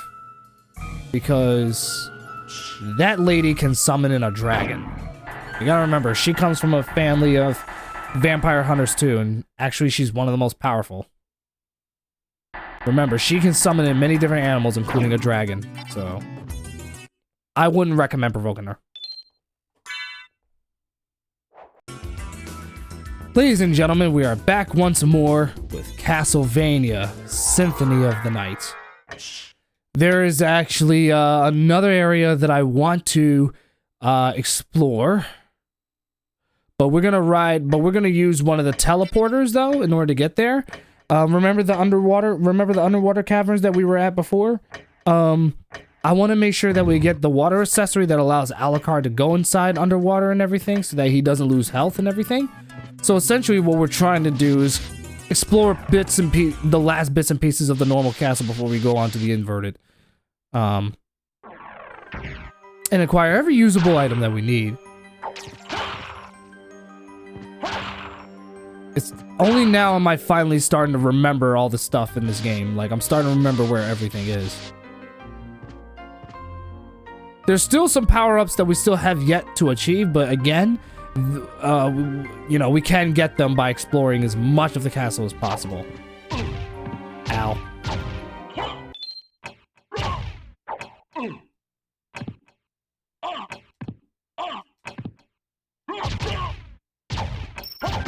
I was about to say, get them things out of here. See how much I suck at this game? I keep getting hit.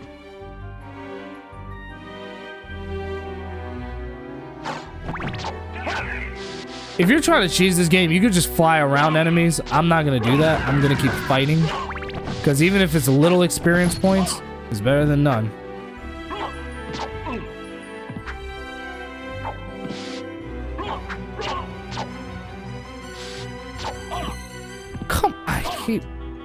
Yeah, see, I suck.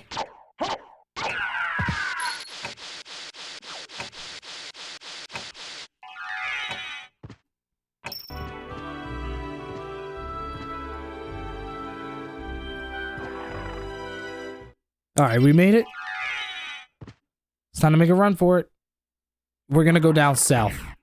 And I don't mean that figuratively, I mean that literally. And you know what? That reminds me. Let me go down to the southwest corner of the castle real quick. There's another life up, or I think it's actually a heart up. I don't remember. Yep, here we go. Yeah, there's an area that we haven't gotten to yet that I actually want to grab. There's a heart up. I think it's a heart. It's either a life up or a heart up. I think it's a heart up. A heart max up. I want to grab that real quick before I forget. It's right down here. We actually could have got that much earlier in the game, but I didn't get the opportunity to do it. And it is a heart max up. Good thing I remembered that. There is a heart max up at the start of the game, though. At the start area. And we're gonna go there real quick.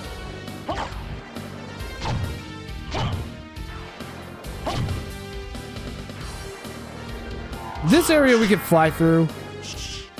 Only because these zombies, first of all, they keep annoyingly spawning out of nowhere. And on top of all that, they only give you like 1 experience when you kill them, so it's kind of pointless. Oh, and by the way, there's also a secret I almost forgot to tell you.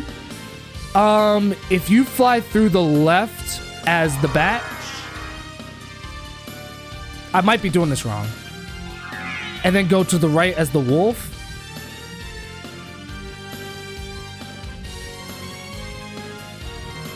I think I might have done that wrong, but basically it triggers a hidden area down here. Oh wait, it worked. All right. Yep. There we go.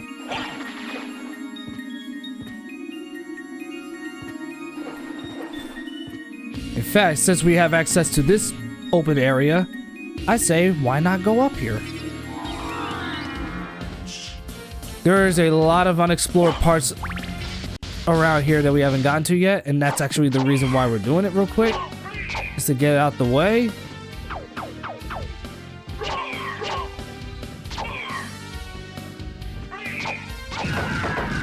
Bitch. Oh no, not you!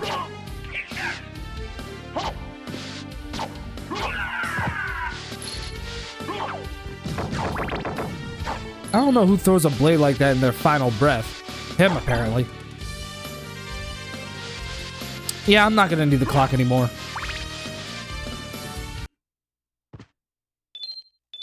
Refill my health. I think there's another life life max up here too. That's why we're visiting these areas. No, not here. But remember the area where we first started the game? If you do, we're definitely gonna go over there because there's a hard up and there's a max up there. Life max up, I mean.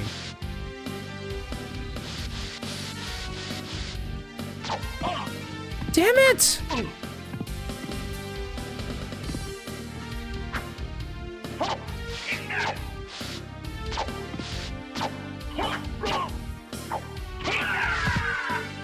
Go ahead, throw it.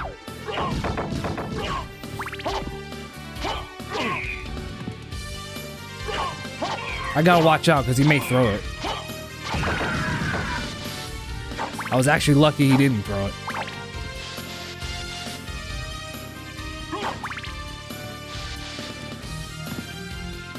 Alright, so let's see. Yeah, we're gonna go back over here first.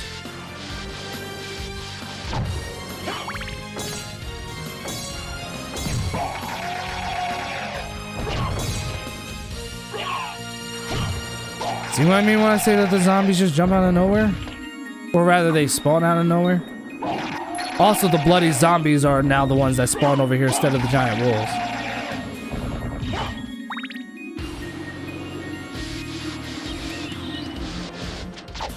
Oh yeah, and the Owl Knight spawns out here too. So if you thought this area was going to be enemy free, nope. By the way, this secret area right here is only accessible in different versions of the game. I believe Maria and Richter are the only ones that have access to it, but it's not available in the PS1 version.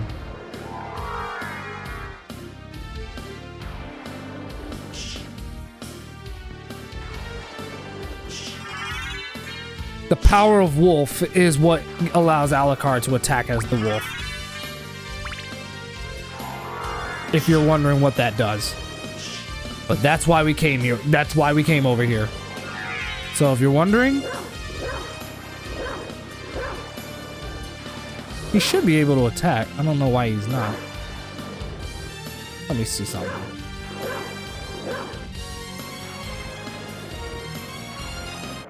That's weird. I thought it allowed him to attack. Which one was it again? Let me see. Oh, run swiftly is the all right. All right, so that's my fault. That's my fault, y'all. I remembered that wrong. I apologize about that.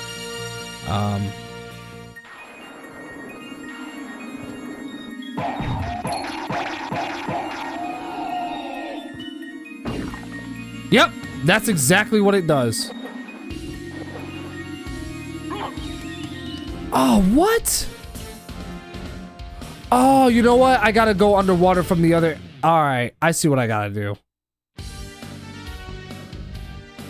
Damn! Oh my god, my navigation skills are terrible.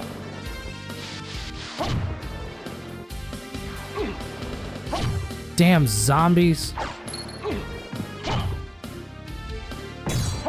Ah!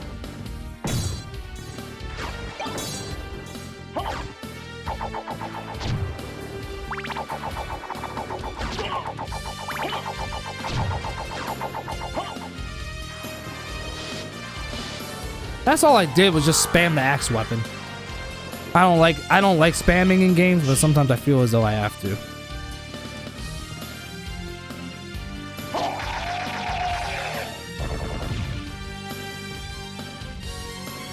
Alright, so we're gonna ride the teleporter and we're gonna go south like as originally planned so that we can explore the underwater area.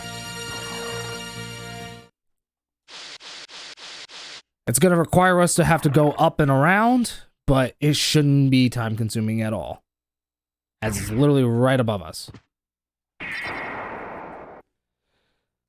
So this is what I definitely suggest.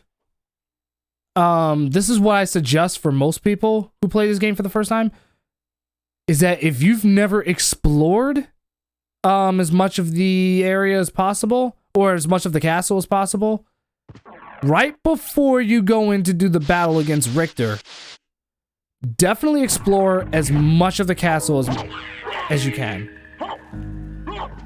Explore as much of the castle as you can before you move on. as it's practically a point of, as when you get to the inverted castle, it's basically a point of no return. I'm kind of exaggerating a little bit because you can return to the regular castle whenever you want, but I would suggest just exploring the regular castle now so that you don't have to deal with it again. You know what I mean? Like, what would be the point of having to do all that backtracking just to... What's the point of going through the inverted castle all just to backtrack back to the normal castle to 200% the castle? Or the entire game, for that matter.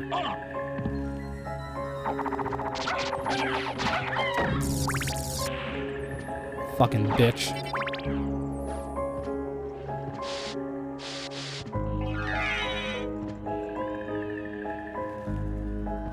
Oh, be careful there. Be careful there, Larry Talbot. Then again, that joke doesn't really make any sense because he didn't turn into a werewolf. He still turned into a wolf, though. I guess you could say Alucard is the true lone wolf, right? That makes two of us, right, Alucard?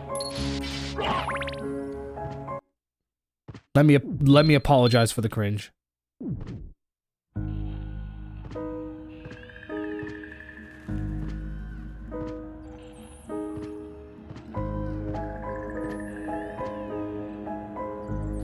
Oh my god, Alucard, you can't even complete a simple jump. Come on now. Alright, we're almost there.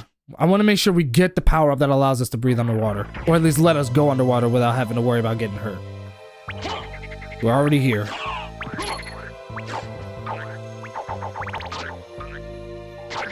Stop sticking your tongues out, please. It's not even the skeletons, it's literally the fucking frogs. Alright, you know what? Screw you.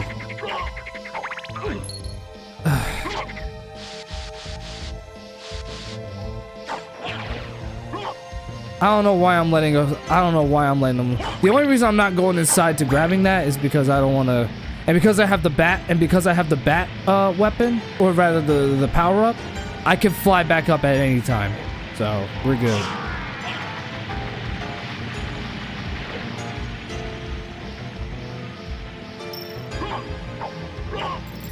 Oh, I'm using the wrong weapon. That's my fault. Let me use the I don't have anything that's fire related, unfortunately.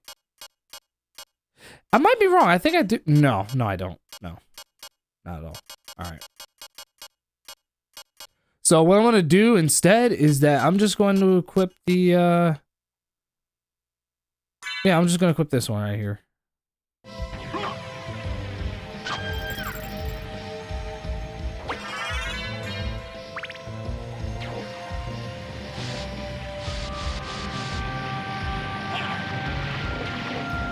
Literally, us trying to get this power up is precisely the reason why we're here.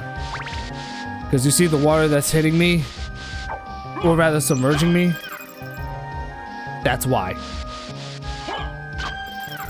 Alright, you know what? Let's swap it around if I can.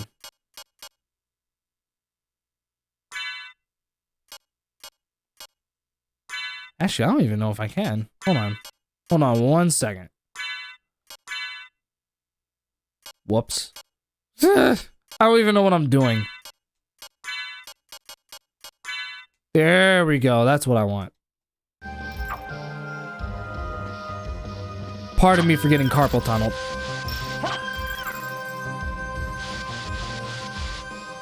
Oh, there's our guy, the ferryman.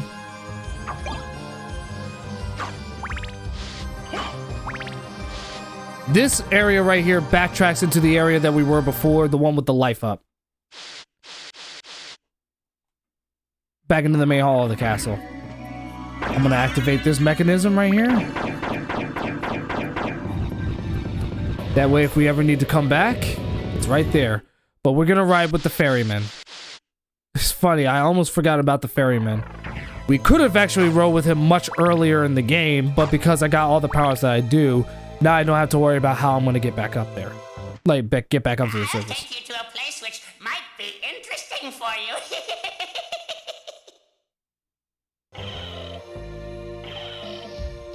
Under normal pretenses, I would not trust him, but I'm Alucard, so if he becomes a problem, I can just deal with him myself.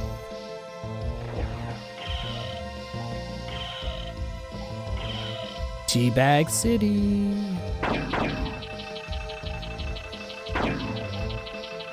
Remember the ferryman? Remember the ferryman from River City Girls 2?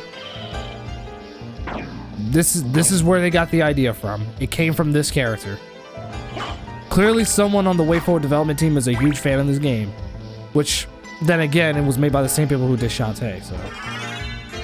The Merman statue. The Merman statue does not protect you from the water? Why do I keep forgetting that it doesn't do that? I forget what it does. Summons the oarsman. All right. And there's a little area up there that we haven't explored. Trust me, there's a lot of areas around here that we haven't explored yet. But again, if you're playing this for the first time, knock them all out the way, just so that you don't have to worry about it.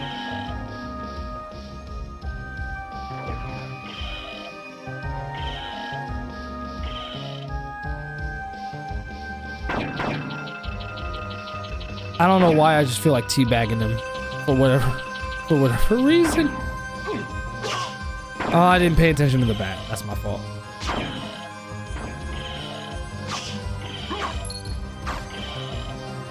I was about to say, don't leave without me, ferryman.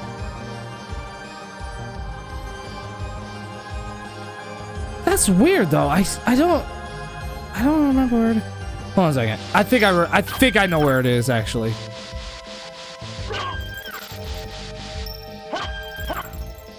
I think I know where it is. Get out of here. The ferryman should spawn right at, remember that hidden area that I showed y'all? The one where you remember the hidden area where you have to hit the ground and then you fall down? The ferryman also spawns down there too. I do believe that's the area that you need to go to in order to get the relic that allows you to go in the water.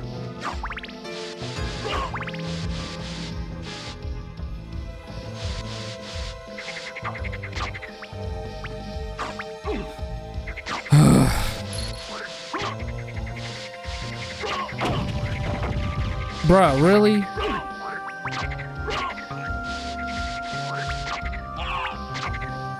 Who at Konami thought it was a good idea to put frogs in this game? And make them a hazard? Who?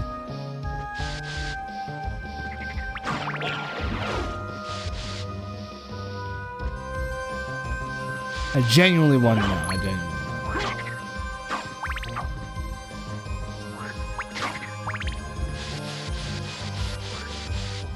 Here we go. Let me check. We're almost there. Actually, we're here. We just gotta go down. That's all. I'll get these toads out of the way. And when we do get the power up, there's areas inside the water that we can explore, so that we can not only 200% the map, but also get some really good items too.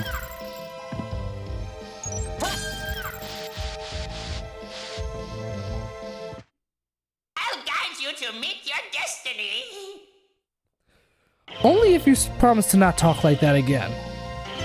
Is that cool?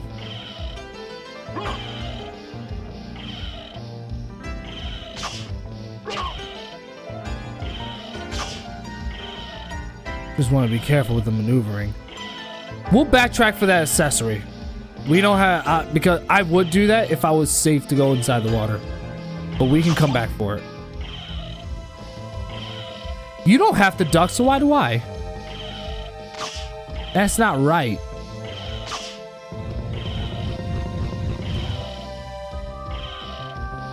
And why are there bats lounging down here anyway?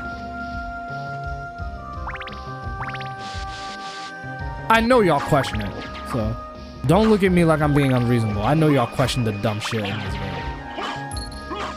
Even though it's amongst my 5 favorite games of all time, I know y'all question it. Yep, this is it. The holy symbol. This is the one. This allows you to breathe underwater. Just the accessory I was looking for.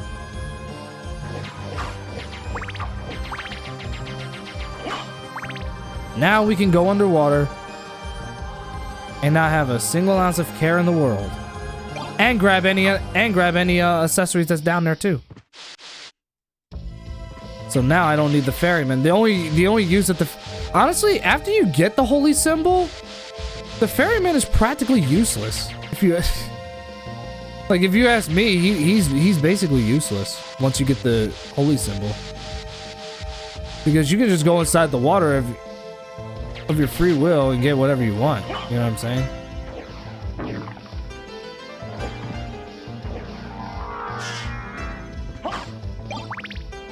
Yeah, I just didn't want to grab that onyx because if I did, then I probably, if I'm being honest with you, I would have drowned. And I would be like, look, even if it's for a good item, I wouldn't say it's worth it.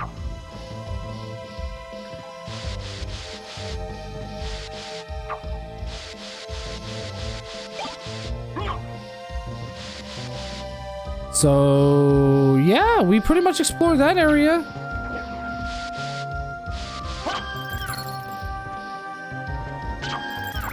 Get out of here.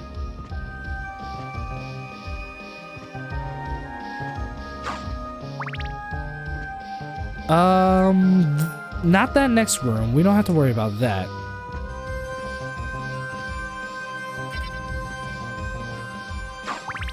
And what I'm gonna do real quick is I'm gonna make sure I save my progress that we made so far, since we made a lot. All right, so we're still exploring as much of the castle as possible before the fight with Richter. So now we're gonna explore the other waters around here. Actually, there's a way of getting under there, but we have to go from this side though. We have to come from over here. As long as I can get that frog out of my face. Just be aware there are dangerous fish down here that shoot very powerful projectiles. Watch out for them.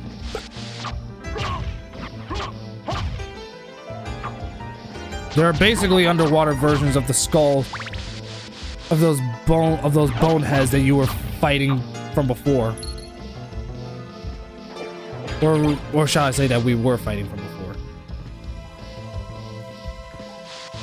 And like I said, there is a trick to exploring 200% of the castle, but it's hard. And that requires you to have to turn into the wolf. Because I don't know what it is. I think it has something to do with the hitbox or I think it has to do with the hitbox nature of the game.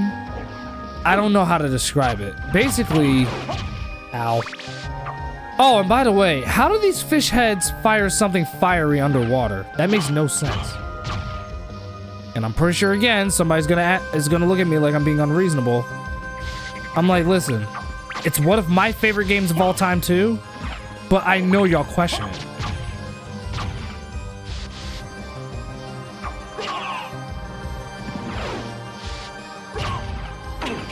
Oh my god.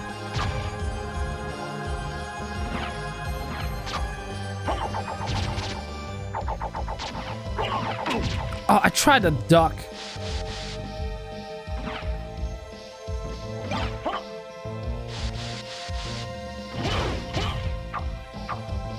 You want to make sure also that whatever items you grab, like whether it be anti-venom or uncurse or whatever, hang on to them for as long as you can, so that when you get to the end game stuff, and if you're in a dire situation and you need your fairy to help you, she's got your back.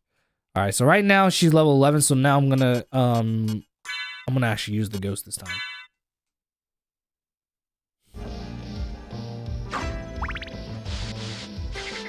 The ghost literally acts as your assist, so you should be fine.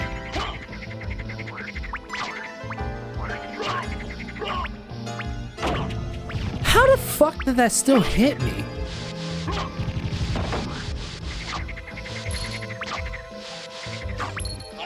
Oh my lord. Give me that. Why would a frog drop a... you know what? Why am I asking? Why am I asking?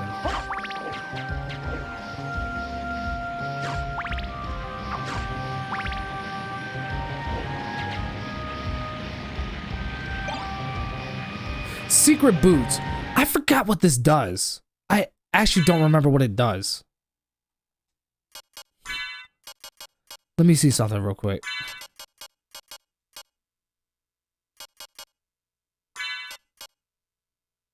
Discreetly increases height. Oh yeah, it basically makes you jump a greater height.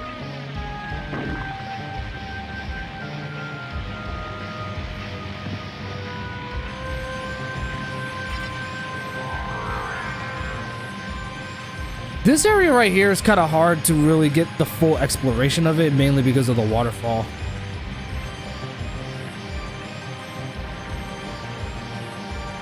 But that's what I'm trying to aim for.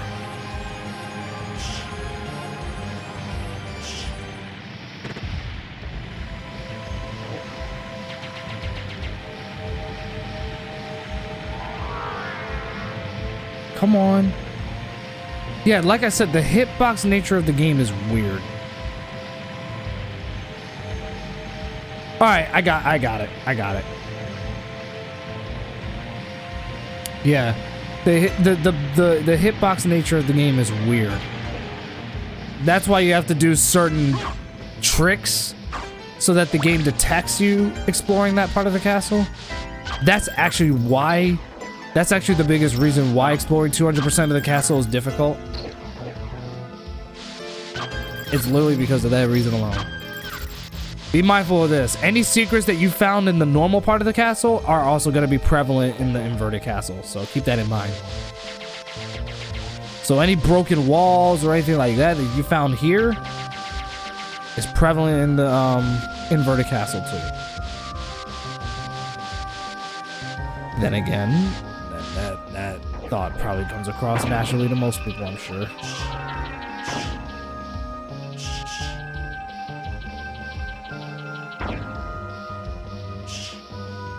Was my ghost the one that activated that thing? I swear, I swear. What the hell? Get out of my face.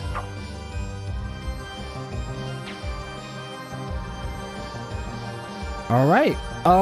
We pretty much explored everything down here. Now we just gotta go up, explore the rest of the west, and then we should be good. I'm just looking around and making sure that there's no more hidden spots other than the area with Richter, because that's the only part that hasn't been explored yet. But I see up to our north, up to north for where we're at, there's still hidden areas that hasn't been explored yet. So I want to explore those, and then we can get to the fight with Dracula. So this area has already been explored. Hello, ferryman. As much as I would like to use you, yeah, I know that's an interesting way of putting it. I don't need you. Once you have the holy symbol, he like I said, he's useless.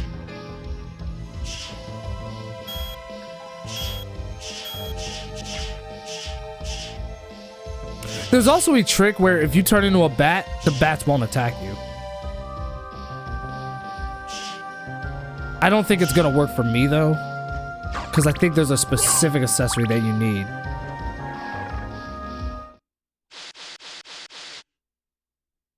I think I don't remember too well.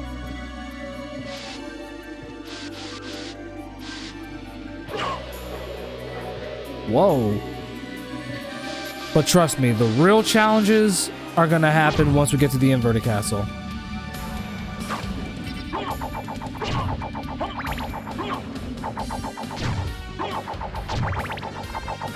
I'm just gonna kill all these. I should have been hit.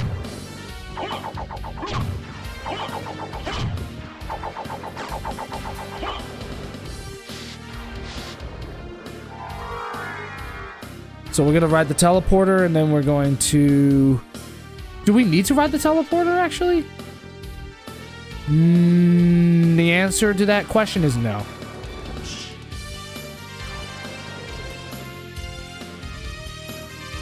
Because I saw how it was, because I see how it's structured. And if we were to teleport, it would just make the trip a lot longer than it needs to be. Remember that one area in here that we couldn't get to because we didn't have the bat power up? Why do I keep stuttering through my words? Jesus. Anyway, yeah. I feel like I'm fucking Agnes from Devil May Cry 4. Maybe I am because I've always had speech stuttering issues since I was a kid. So maybe I am Agnes. You know, except I'm not obsessed with demonic power or trying to achieve it.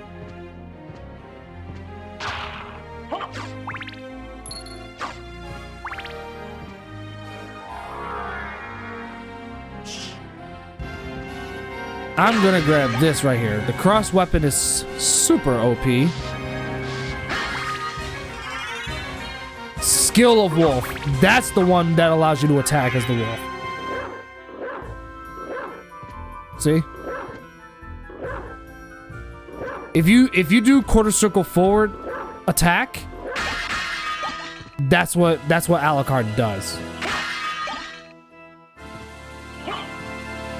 He'll literally just do like a lunge attack. It does consume MP though, so be mindful of that. See?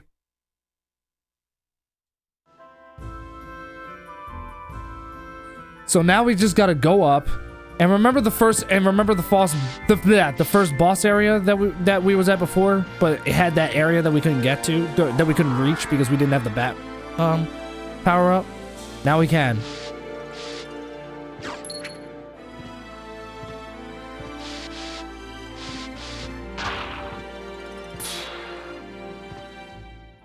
Now we can reach it. Don't worry about the enemies on this part because they are complete ass wipes. They don't stand a chance. Then we have to go to the left afterwards. Well, not yet. I just noticed that there's another area that hasn't been explored yet. But trust me, the boss fights in the inverted castle are a lot tougher. So if you thought what you experienced in here was bad, this is an appetizer. Everything that we experienced in this castle is an appetizer compared to what's about to happen. There we go. We got the bat card. That that's basically a bat. That's basically your assist. Another familiar.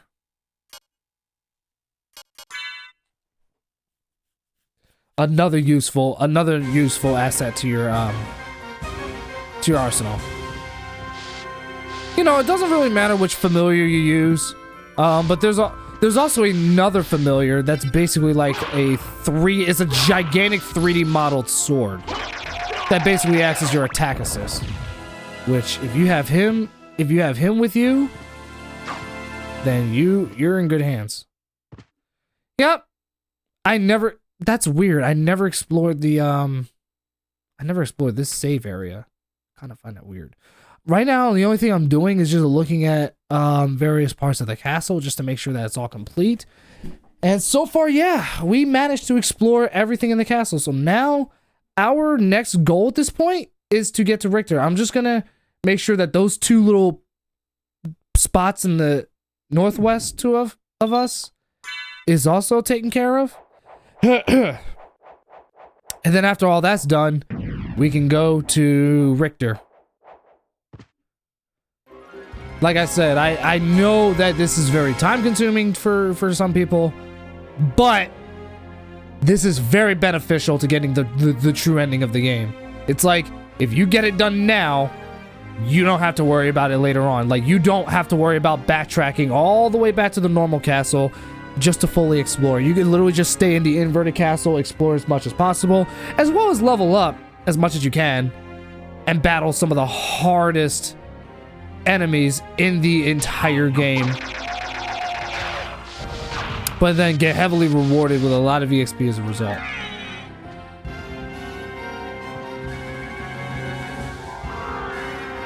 Oh, slow down there, partner.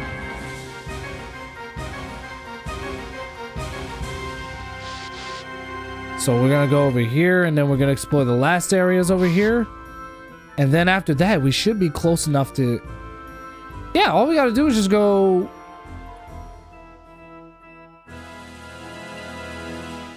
You know what I might do? I might have to go east from... I'm gonna have to go east, directly east, to get to right on the teleportation, just so that we could get to that. Just so that we could get to the top part to battle Richter.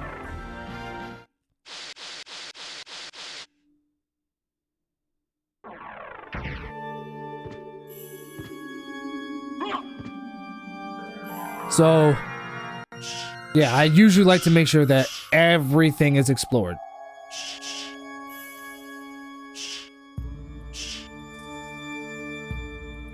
So I'm gonna stay linked to the top.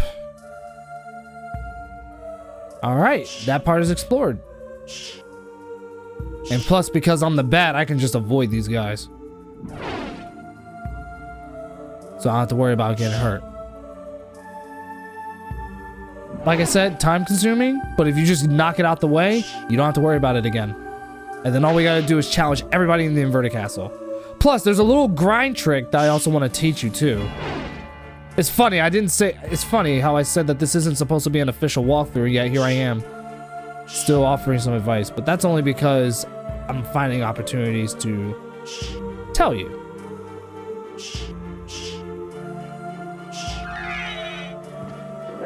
Plus, I figured that if I'm going to be playing through this game, that I give some advice to players who want to play this game for the first time and want to learn something along the way too, so. But don't watch it as an official walkthrough. But I'm gonna go directly east of here so that we can get the teleport, so that we can ride the teleporter. It's gonna make the trip a whole lot easier.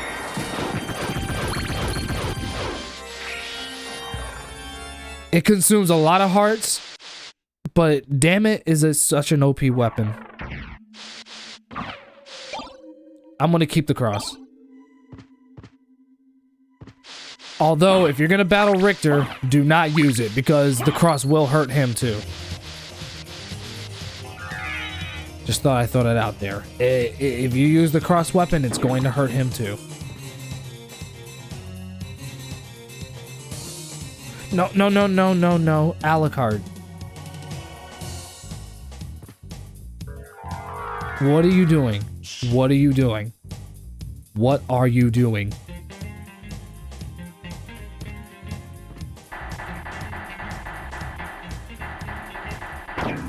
There you go.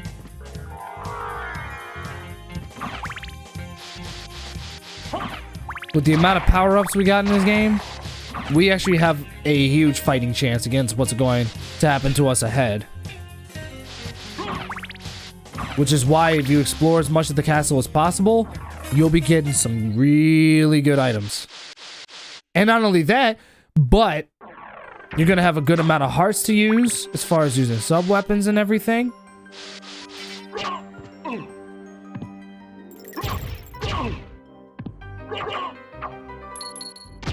Gotcha. But yeah, you get a good amount of weapons, you get a good amount of health, you get a good amount of hearts, and you also get to have a large amount of MP as well to use any attacks that you can use. Oh my god, I hit the triangle button, but it did not. I did it again. I gotta stop trying to hit triangle because it's not working, because I keep getting hit by him.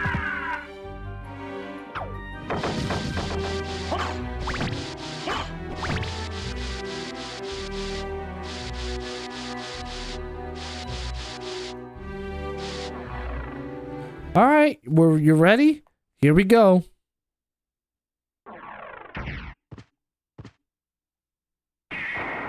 And by the way, there is no map for the inverted castle. You have to explore it all by yourself. But in my opinion, that's the fun of it. That is the fun of it. All right? Yeah, I'm just double checking just to make sure that I explored everything. It seems like we have. Yeah, I think we explored everything. Holy shit. And I did this without looking anything up too. But that's because I've platinumed this game before. I platinumed it last year on I think I did it on my Xbox. I think I did it on the Xbox 360 version.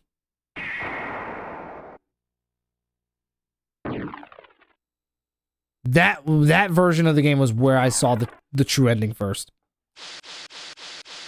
It shockingly was not the PS4 version, which was actually where I played which I'll be honest with you was where I played Symphony of the Night for the first. Well, actually no, that's a lie. I did not play Symphony of the Night for the first time ever. It was just that at that point that was when I started religiously getting into it. Like I played this game way back on PS1, but I was clueless. Like I literally did not know shit about the game. So the fact that I didn't know where to go or what to do, that's what turned me off about it. But then as I became an adult, I started to really appreciate this game. So that's my history with Symphony of the Night.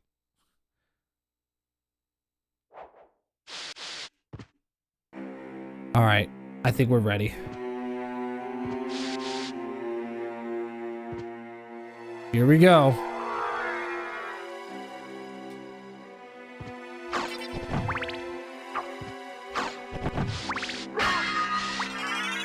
Thank you. Oh, and by the way, I think there's a hidden area actually. Hold on a second. I just remembered something. There is a hidden area that you can actually get access to. I'm not sure if it's only in the inverted castle or if it's... Yeah, I don't think it's here.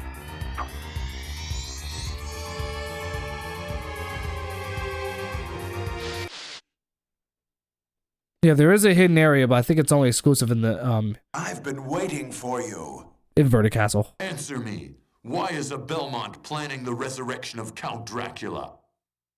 Count Dracula rises but once every century, and my role is over. If I can resurrect him, then the battle will last for eternity. If those are your true feelings, then so be it.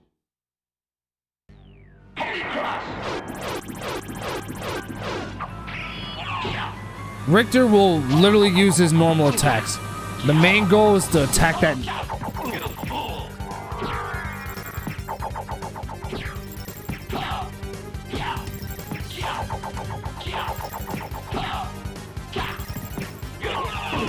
Ow.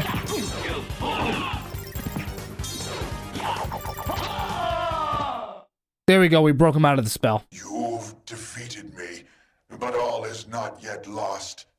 The resurrection of Count Dracula is at hand.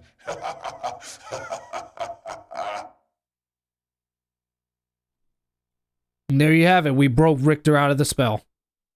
So he is, he's good.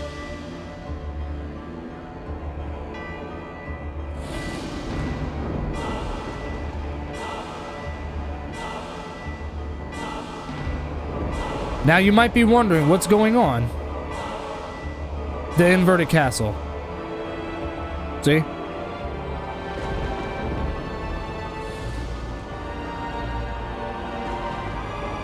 Yeah, he thought it was, yeah, Shaft thought it was a good idea to do it, but there you have it. He literally does, he's going for it. Inverted castle. And now Alucard's like, oh, I definitely got to go in there now and put an end to this and blah, blah, blah.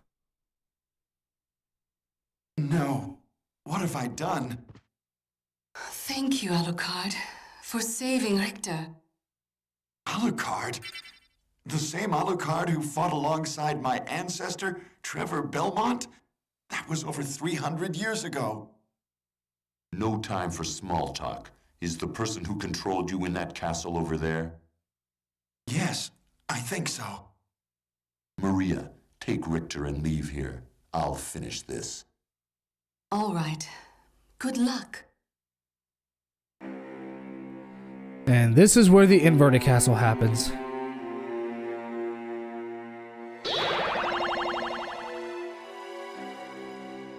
This is where shit really hits the fan. But if you're wondering if you can go back to the normal castle, yes you can. All you have to do is just hit up on the D-pad when you're in this very part, and there you go. You're back at the normal castle.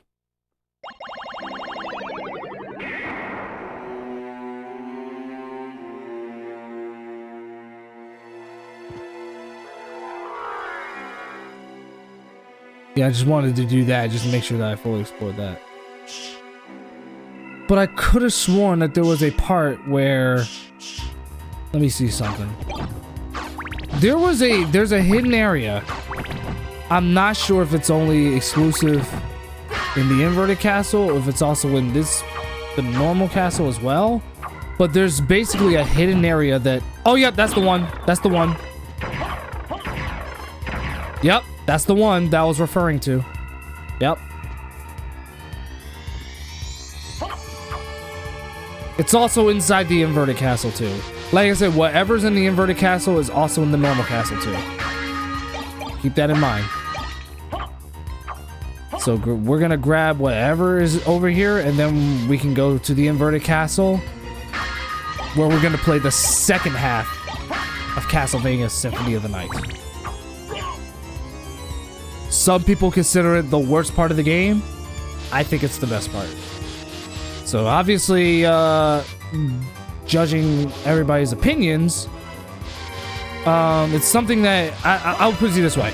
The inverted castle is an area that everybody is divisive on. There's people who think it's the best part of the game, and there's people who think it's the worst part of the game. So it's an area that everybody is very divisive on, and it's entirely up to you. If you enjoyed it, then that's cool. If you didn't enjoy it, that's also cool. There's literally no right, you're literally not right or wrong for either liking or disliking the inverted castle. It just depends on how the player feels.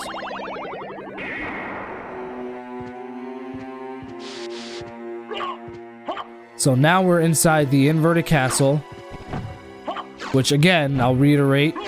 Well, yeah, I'll reiterate one more time. Everything that you saw everything that you saw or any secret areas that was in the standard castle is also prevalent here.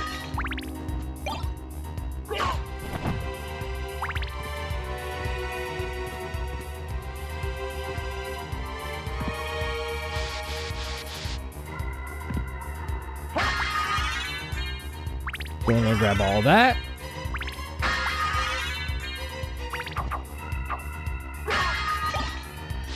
The royal cloak. Forgot that was out here.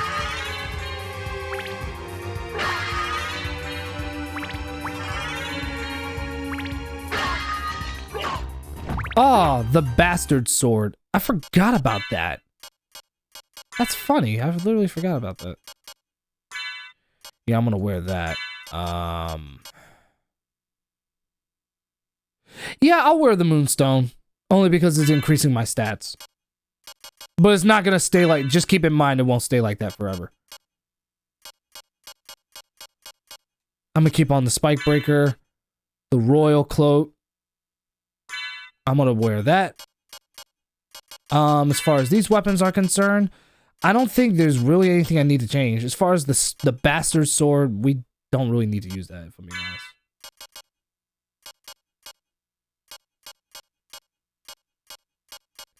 And if you're wondering where the real Alucard sword, shield, and all that is, it's in the inverted castle. So we're bound to come across it.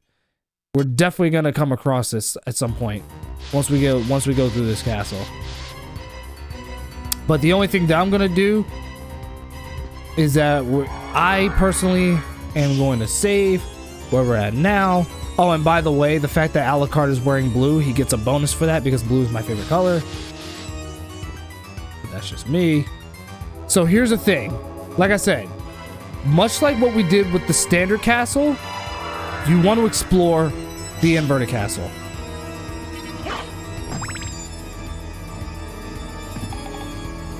Oh yeah, the Valhalla Knights. Oh yeah. Oh wait, they're not on this part? That's funny, I thought they were.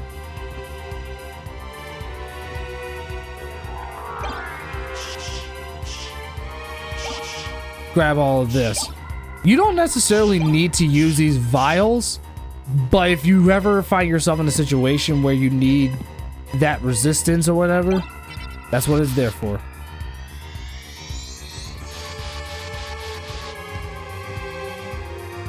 I usually like to check the map as much as possible so that I can ensure that I've already checked everything.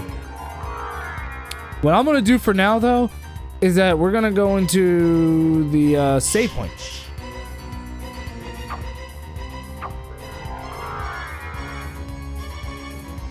I'm gonna go into the save point first, and we're gonna save it there. And like I said, as we're gonna explore the entirety of the castle as we go along and make progress. But I cannot wait to do the second half of Castlevania Symphony of the Night of the Inverted Castle and show you why it's awesome.